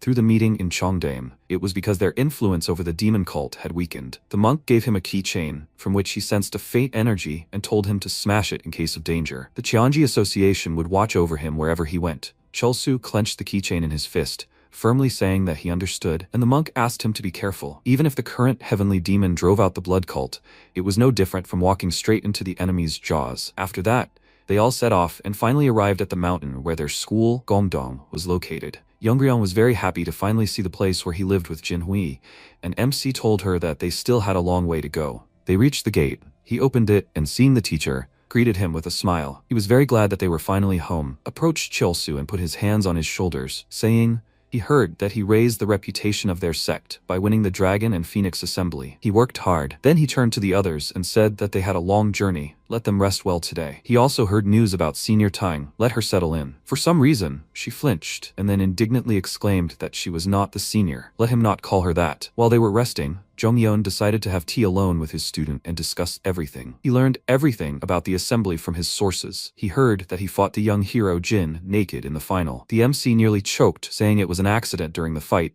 and he was sorry if it had bothered him. Jongyeon waved and smiled, saying it was fine. His clothes were torn, but it wasn't an accident worth worrying about. Since he'd won and brought fame to their sect throughout the 9 provinces and 8 deserts, he shouldn't dwell on it. Rather, there was something more important. His face darkened momentarily. He lowered his guilty gaze and said, after receiving the letter about Jinhui revealing her gender to him and Harin, he realized it was his mistake to force her to live as a man since childhood. Chiosu remained silent and remembered. In the past timeline, she lived as a man until his death. He doesn't know what she really felt, but she was like an empty doll. He took out the notebook and showed it to the master, asking him to accept it. This is the Hongwan Chi manual that Jinhui restored, and the secret manuscript of the 9 demon subjugation swords that she personally created. No matter what anyone says, Jinhui is the first student he personally raised, so she will wait for the opportunity to talk to him. Zhongyun smiled and thought that he had grown so much that he barely recognized him, and then MC showed him the pillbox, another gift. This was the great restoration pill given to him by the divine monk. Zhongyun asked if he could take such a precious thing. Chulsu told him not to worry, he had already received one as a reward for winning the assembly, and the other disciples had already taken the spiritual pills. Suddenly, an excited voice was heard from outside, whose owner MC immediately recognized. A vagabond arrived, immediately starting to dig into his food and saying, they can't even imagine how hard it was for him to climb to the very top to deliver this news. The heavenly demon accepted the offer of the young hero of the dragon sword. He promises absolute safety in the name of the heavenly demon for all rising stars of the righteous and evil factions visiting the mountain of heaven. Chilsu was surprised, and the vagabond continued. Since the evil alliance has also accepted the offer, the black dragon Wei Soryan and Yun Sewol, the second disciple of the secret overlord, are heading to Gansu province to join them. MC closed his eyes and thought, hearing a very familiar name.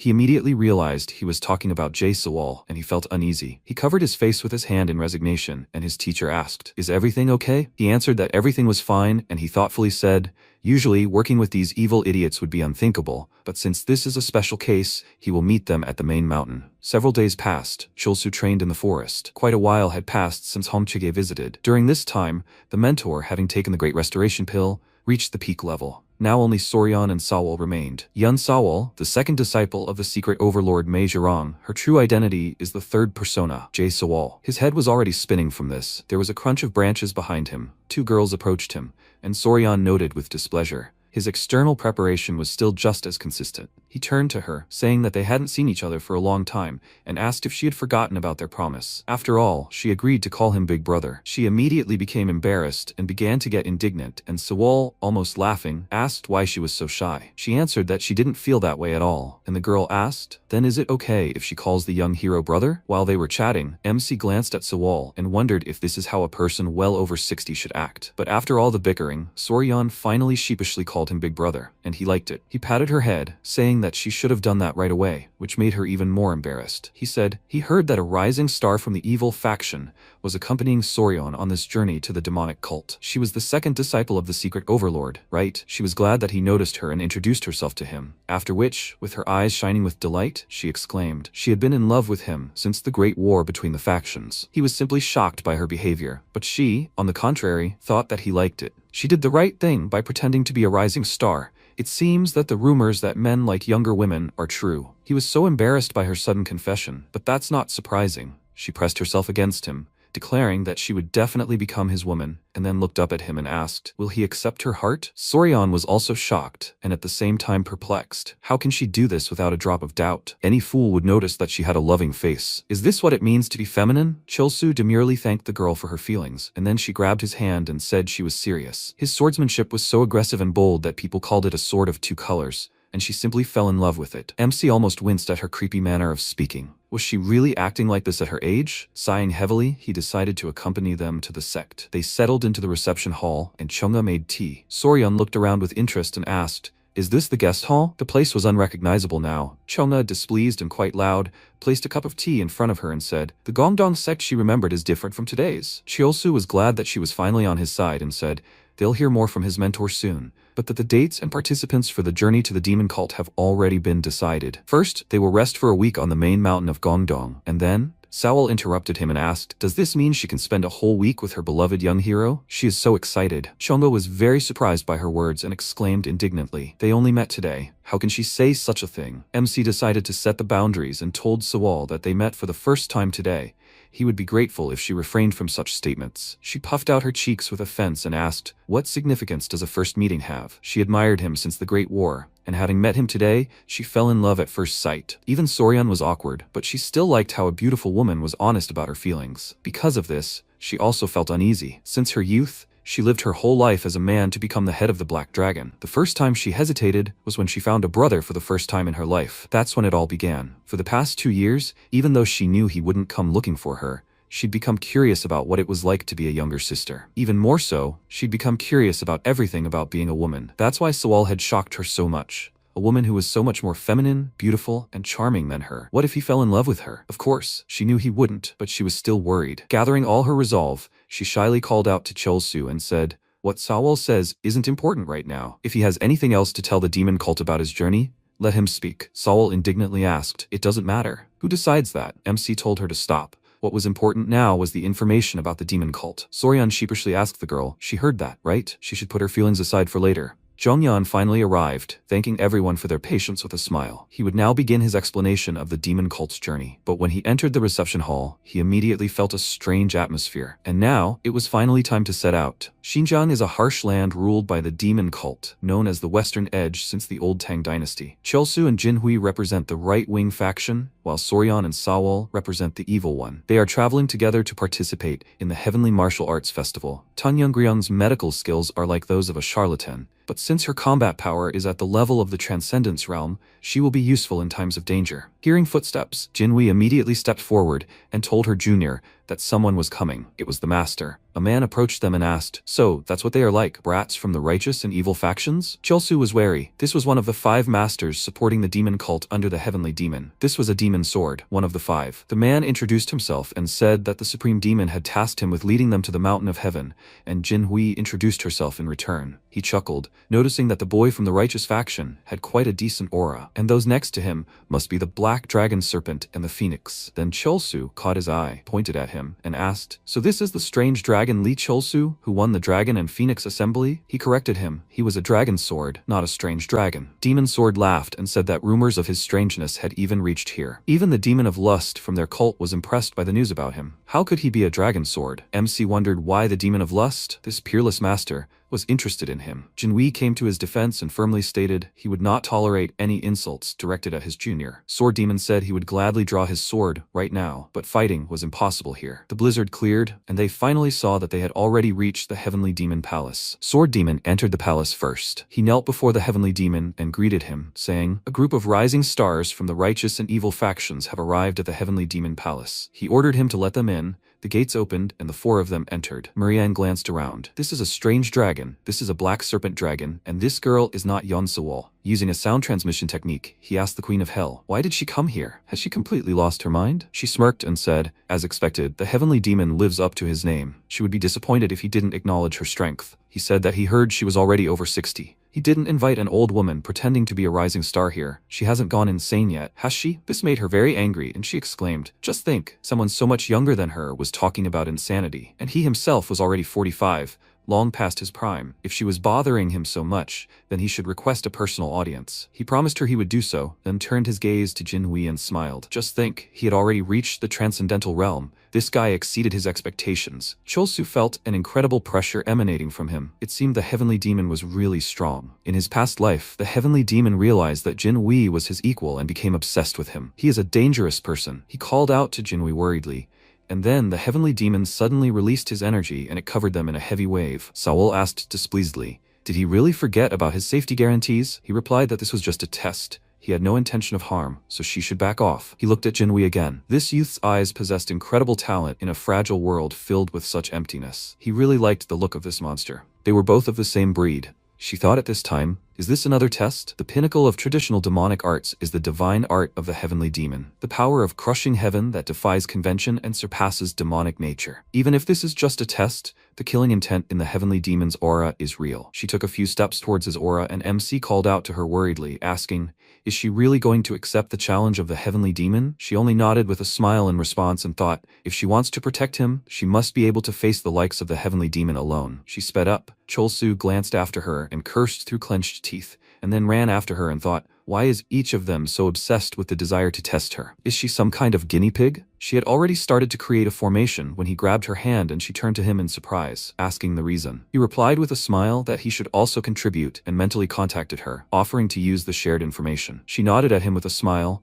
agreeing to this, after which they held hands and he, completely ignoring the blood coming from his mouth, thought he needs to support the elder. They both used the formation. The energy from them gushed out towards the heavenly demon, countering its aura, and he remarked with a smirk that it was quite curious. Even if it was temporary, the strange dragon had just taken the formation to a new level. At first he thought he was just an ordinary guy, but was his understanding of the essence of things so much higher than his current level? Finally, he released his pressure and asked the strange dragon with a smile. He wasn't just some newbie from the righteous sects, right? He confirmed it. He wasn't just some newbie, he was the #1 rising star among the righteous sects, the Sword Dragon. The heavenly demon was very interested in him. His eyes flashed blue, and MC wondered if that was the heavenly demon's divine eye. He'd seen so many things today. Muriang tried to read it, but couldn't. It was as if he was looking at a master of intrigue. He released his pressure again, and Sawol cursed, thinking that if this continued, he would cross the line. She ran up to Cholsu, hugged him from behind, and sweetly told him she was so scared. Everyone around him was taken aback, and the heavenly demon mentally asked her if she had completely lost her mind. She sternly ordered him to release his pressure. If he continued to test it, she would consider it a declaration of war against her personally. He asked who this guy was to her, since she was so protective of him, and she, pressing closer to him, answered him shyly, she is in love with a strange dragon, Lee Cholsu. He stared at her in shock, not even knowing what to say, and she asked him not to ask any more questions. That was such a backstory. With a heavy sigh, Muriang released the pressure and said, the Heavenly Demon Festival, where the best newcomer will be chosen, is scheduled to begin in 15 days. Until then, they can remain in their quarters and inspect the cult if they wish. He tossed each of them a tablet and said, if anyone tries to block their way, let them show this black jade tablet that he gave them. By the time they left the palace, it was already night. MC said with relief that the meeting was finally over, and Sawol laughed, glad that it was all over. She still didn't want to let go of him, so he pulled his hand out of her grip and said to her, she and his sister must be tired after a long journey, so let them rest. Soryeon asked in surprise, did he just call her sister? He confirmed it, asking in bewilderment, is there anyone else here besides her? Sawol asked, why doesn't he treat her like a sister too? This is so cruel. Soryeon immediately pulled her close and Chelsu waved his hand, saying that he would go to his room. He extended his hand to Jinhui and invited her to go together. She noted with a smile that today was a complete mess, and he agreed with her. They always end up in the strangest places. They approached the reception hall, and the whole time they held hands. Stopping at the door, MC said goodbye to her, but she did not want to let him go. She pressed his back against the door, which made him feel embarrassed, and then invited him to spend some time together. They hadn't seen each other for so long. She deliberately opened her shirt. His gaze fell right there and he thought, what does this even mean? He embarrassedly asked her about it, and then she pressed closer to him to whisper something in his ear. But suddenly the gate to the entrance to the reception hall swung open. A messenger had arrived. Cheolsu was so scared that he immediately pushed her away from him, and the messenger approached him and handed him a letter, saying, the demon of lust wishes to see him. He read the message and thought, since this is the demon of lust, he must be one of the 5 demons, an elite group of masters who report directly to the heavenly demon. But why did he need him? He glanced at Jinhui, who had started kicking the stones out of embarrassment, and thought, it looked like she wanted to do something with them, but it would probably have to be postponed. He approached her and told her that someone was looking for him, so he needed to step away for a while, and she mentally told him that he should return to the room today. And just because she wasn't looking, he shouldn't dare do anything strange. He told her that he understood everything, that she shouldn't worry and should just trust him and wait. She smiled happily, waved at him and said, she trusts him. When he returns, they will definitely become close like brothers. He followed the messenger and wondered how the hell they were supposed to get close. The man led him to a tall palace, decorated with red lanterns. He looked around the building in surprise and thought, he had heard that the 5 demons are masters of the transcendental realms, second only to the heavenly demon himself. Their residences truly resembled a fortress. They entered, and the envoy led him down a corridor lined with statues in various poses, and opposite them were curtained rooms that clearly showed what could happen in this demon's palace. MC paid them no attention at all and was immersed in his own thoughts. He had heard that the Palace of Pleasure and the Demon of Lust are a demonic lineage that ranks among the 7 great demonic sects, elite families ruling the cult. Everything here literally screams of that very thing. The envoy knocked on the door, turned to Cheolsu, and said, the Demon of Lust awaits him in the pond of wine and the forest of meat. The doors opened, and he entered the garden. He looked around and thought, this is simply ridiculous. He had never seen such a reckless waste of money in his life. The demon of lust asked him to go into the gazebo, and he crossed the bridge and finally saw the owner of the palace, a woman. But is it even correct to call this person a woman? Although the demon of lust currently possesses the body of an ideal woman, he was not originally one. The demon of lust was born a man, and was the best among the young talents of the palace of pleasure. With perfect appearance, incredible stamina, and an obscene technique, by the age of 30, he had experienced all the pleasures a man could. When he became bored, the demon of lust, in order to experience all the pleasures in this world, combined the incomplete sunflower manual with the secret arts of the palace of pleasure. Ultimately, he created the art of yin heavenly transformation, a technique that allows one to transform into a woman. And through complete rebirth, he finally became a woman. In the process, he castrated himself and ate the one-of-a-kind yin-yang immortal reversal fruit. An MC, who had dreamed of yang energy all his life, considered such a man absolutely insane. He sat at the table and thanked her for the invitation, and she smiled and tucked her hair behind her ear, greeting him. This made him uneasy, because he remembered her as a man. In his past life, he wanted his manhood back so badly that he secretly met with the demon of lust to ask for advice. Even he told him that nothing could be done if it was cut off. The woman poured him alcohol and said with a smile that in the divine cult she was called by the exaggerated title of Demon of Lust, but her real name was Nayunbi. He apologized and refused the drink. She asked the reason, and he said with a smile, because it is bad for male health. She laughed and apologized for her mistake. She understood everything. She poured tea, handed him the cup, asking him to try it, and he thought, this smells like high-quality tea, aged for over 30 years and most likely a collector's item. She didn't mix in an aphrodisiac like Madame Gu did she? He took a sip of tea. All the while Yunbi looked at him impatiently,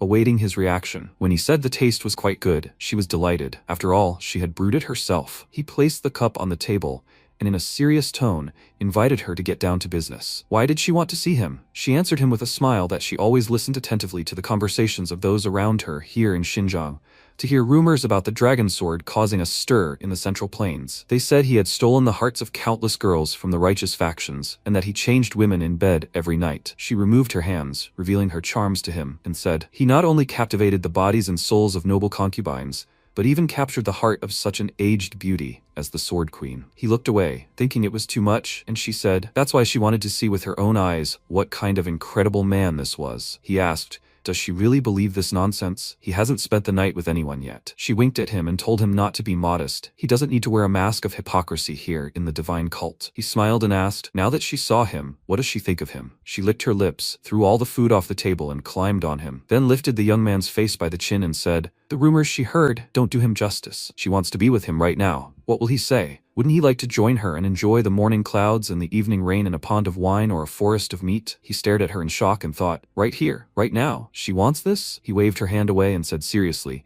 he has no desire to share the joy of clouds and rain with her, which made her confused and ask if something is wrong with her. In fact, Chulsu simply didn't want to give up his precious first time to someone who had once been a man. He placed his hand on his heart and declared, what he desired was the unity of soul and body, where both were completely happy, and not this empty, half-hearted pleasure that was felt only physically. She was shocked by his words. Her reaction showed that she hadn't thought about such a thing before. She chuckled quietly, then threw her head back and laughed even louder. Having calmed down, she told the strange dragon that he really was an interesting man. Pleasure of the soul, where spirit and body are in harmony. Is that true enjoyment? It sounds a bit radical, but his arguments are not without merit. Pleasure of the soul. Just think there was someone who could enlighten the demon of lust on matters of lust. He smiled and asked if he had passed her test. She confirmed it. He was simply magnificent. She was even tempted to offer him to become her sworn brother. She extended her hand to him and asked why they didn't swear an oath of brotherhood. He was a little surprised. It wasn't exactly the Peach Garden oath from the Three Kingdoms, but still. He reminded her that he belonged to the righteous sects,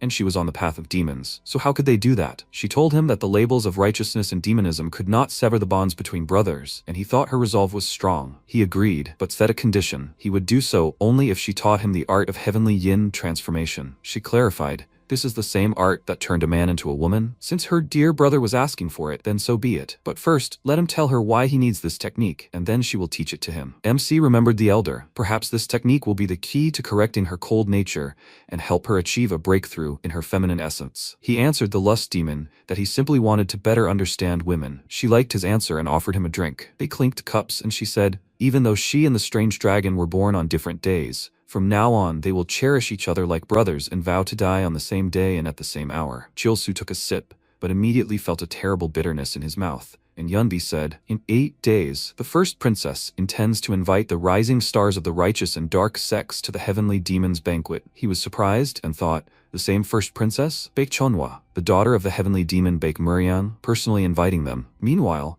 Murian couldn't get Jinwei out of his thoughts. He was sure that he was the same monster as he was, and yet, how did he still have enough humanity left in him to accept others? He supposed he would find out by watching him. Sawol approached him and noticed that he was deep in thought, which was completely unlike him. He turned around and asked what the reason for the Lord of the Dead's visit to the cult was. She told him that the blood cult had begun operating in the shadows again. During the Great Divine War, the cult was even completely overrun by the blood cult. Did he still find it strange that she, the leader of the Dark Path Alliance, had personally come to observe the movements of the demon cult? He said that the Great War was the history of the previous heavenly demon's reign. He had personally struck down that man, severing all ties with the blood cult. Even if there were spies left, they were nothing more than small fry. She asked, even if one of the 5 demons turned out to be a spy for the blood cult? He chuckled and told her, it doesn't matter. In fact, he would even prefer if they rebelled and added at least a little excitement to his boring life. He laughed and she sighed heavily, noting, they say no great master is without his quirks, but he really is something special. He replied, he could say the same about her. It seemed like the long-awaited spring breeze had finally blown in her direction. The rumors about her being in love with the strange dragon,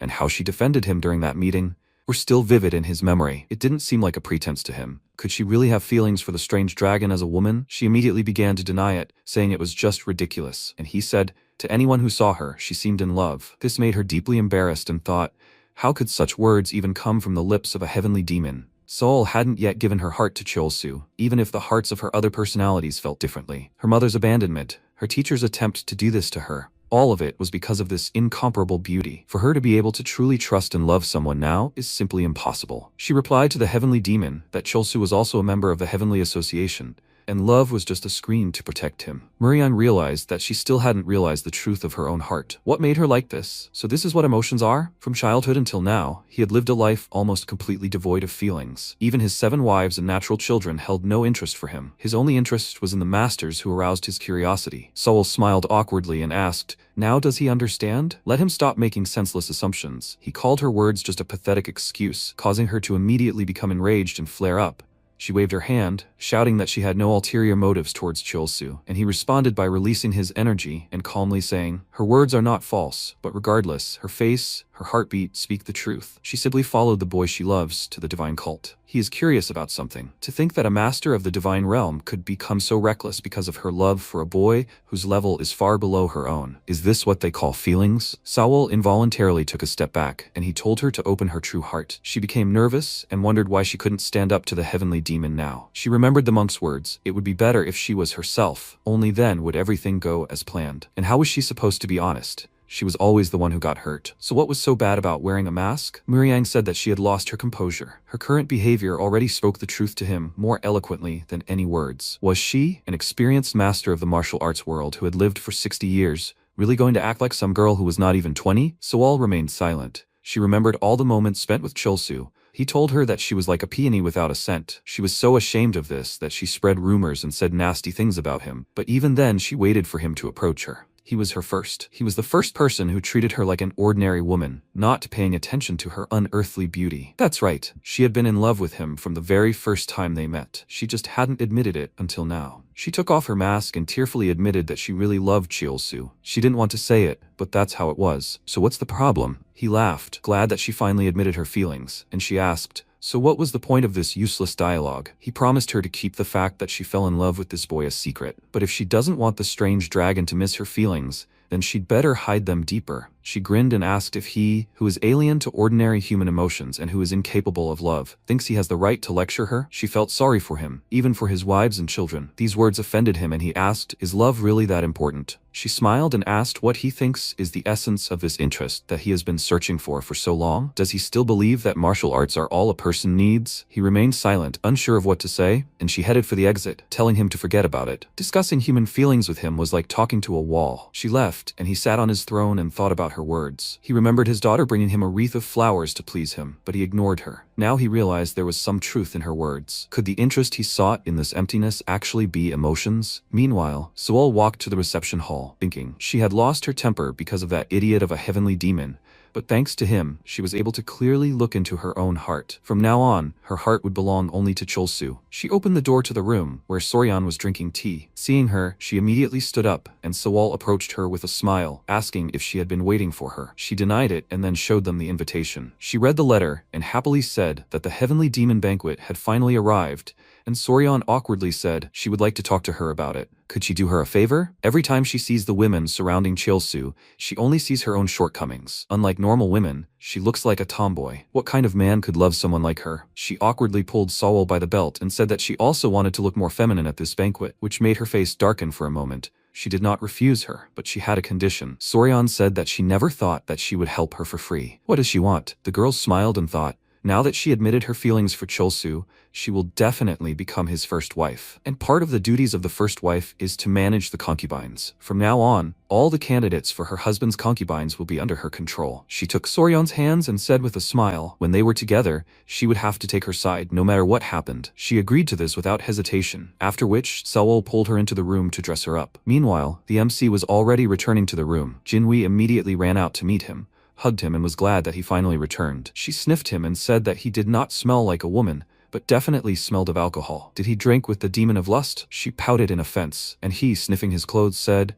they talked in a pond of wine and a forest of meat that the demon of lust created, so the smell was simply absorbed into him. She pressed herself against him and began to ask what they were doing there. Why did the demon call him? He blushed. He was already uneasy when he still did not realize that the elder was actually a girl. But now it was even worse. He pushed her away and told her that the demon of lust wanted to become his sworn brother. He, of course, refused, but she insisted, so he had no choice. She asked upsetly, but they are sect brothers, so he likes her more than the demon of lust, right? He smiled awkwardly and confirmed it, and then she hugged him tightly and exclaimed, she also likes him the most, but she doesn't like that he smells of alcohol, so she will wash him until the smell disappears. He was shocked by such words, and she said she was worried that there would be little water here. But fortunately, there is a whole bathhouse here. She heard that sect brothers should wash together to strengthen their bonds. Cholsu felt uneasy, and he thought, does she really not realize at all that she is a girl? Suddenly, Jinwei felt clots of demonic energy. She immediately turned around and created a formation to protect him, saying, it looks like it won't work out today after all. A heavenly demon hovered above the reception hall, telling the young hero of Mount Gongdong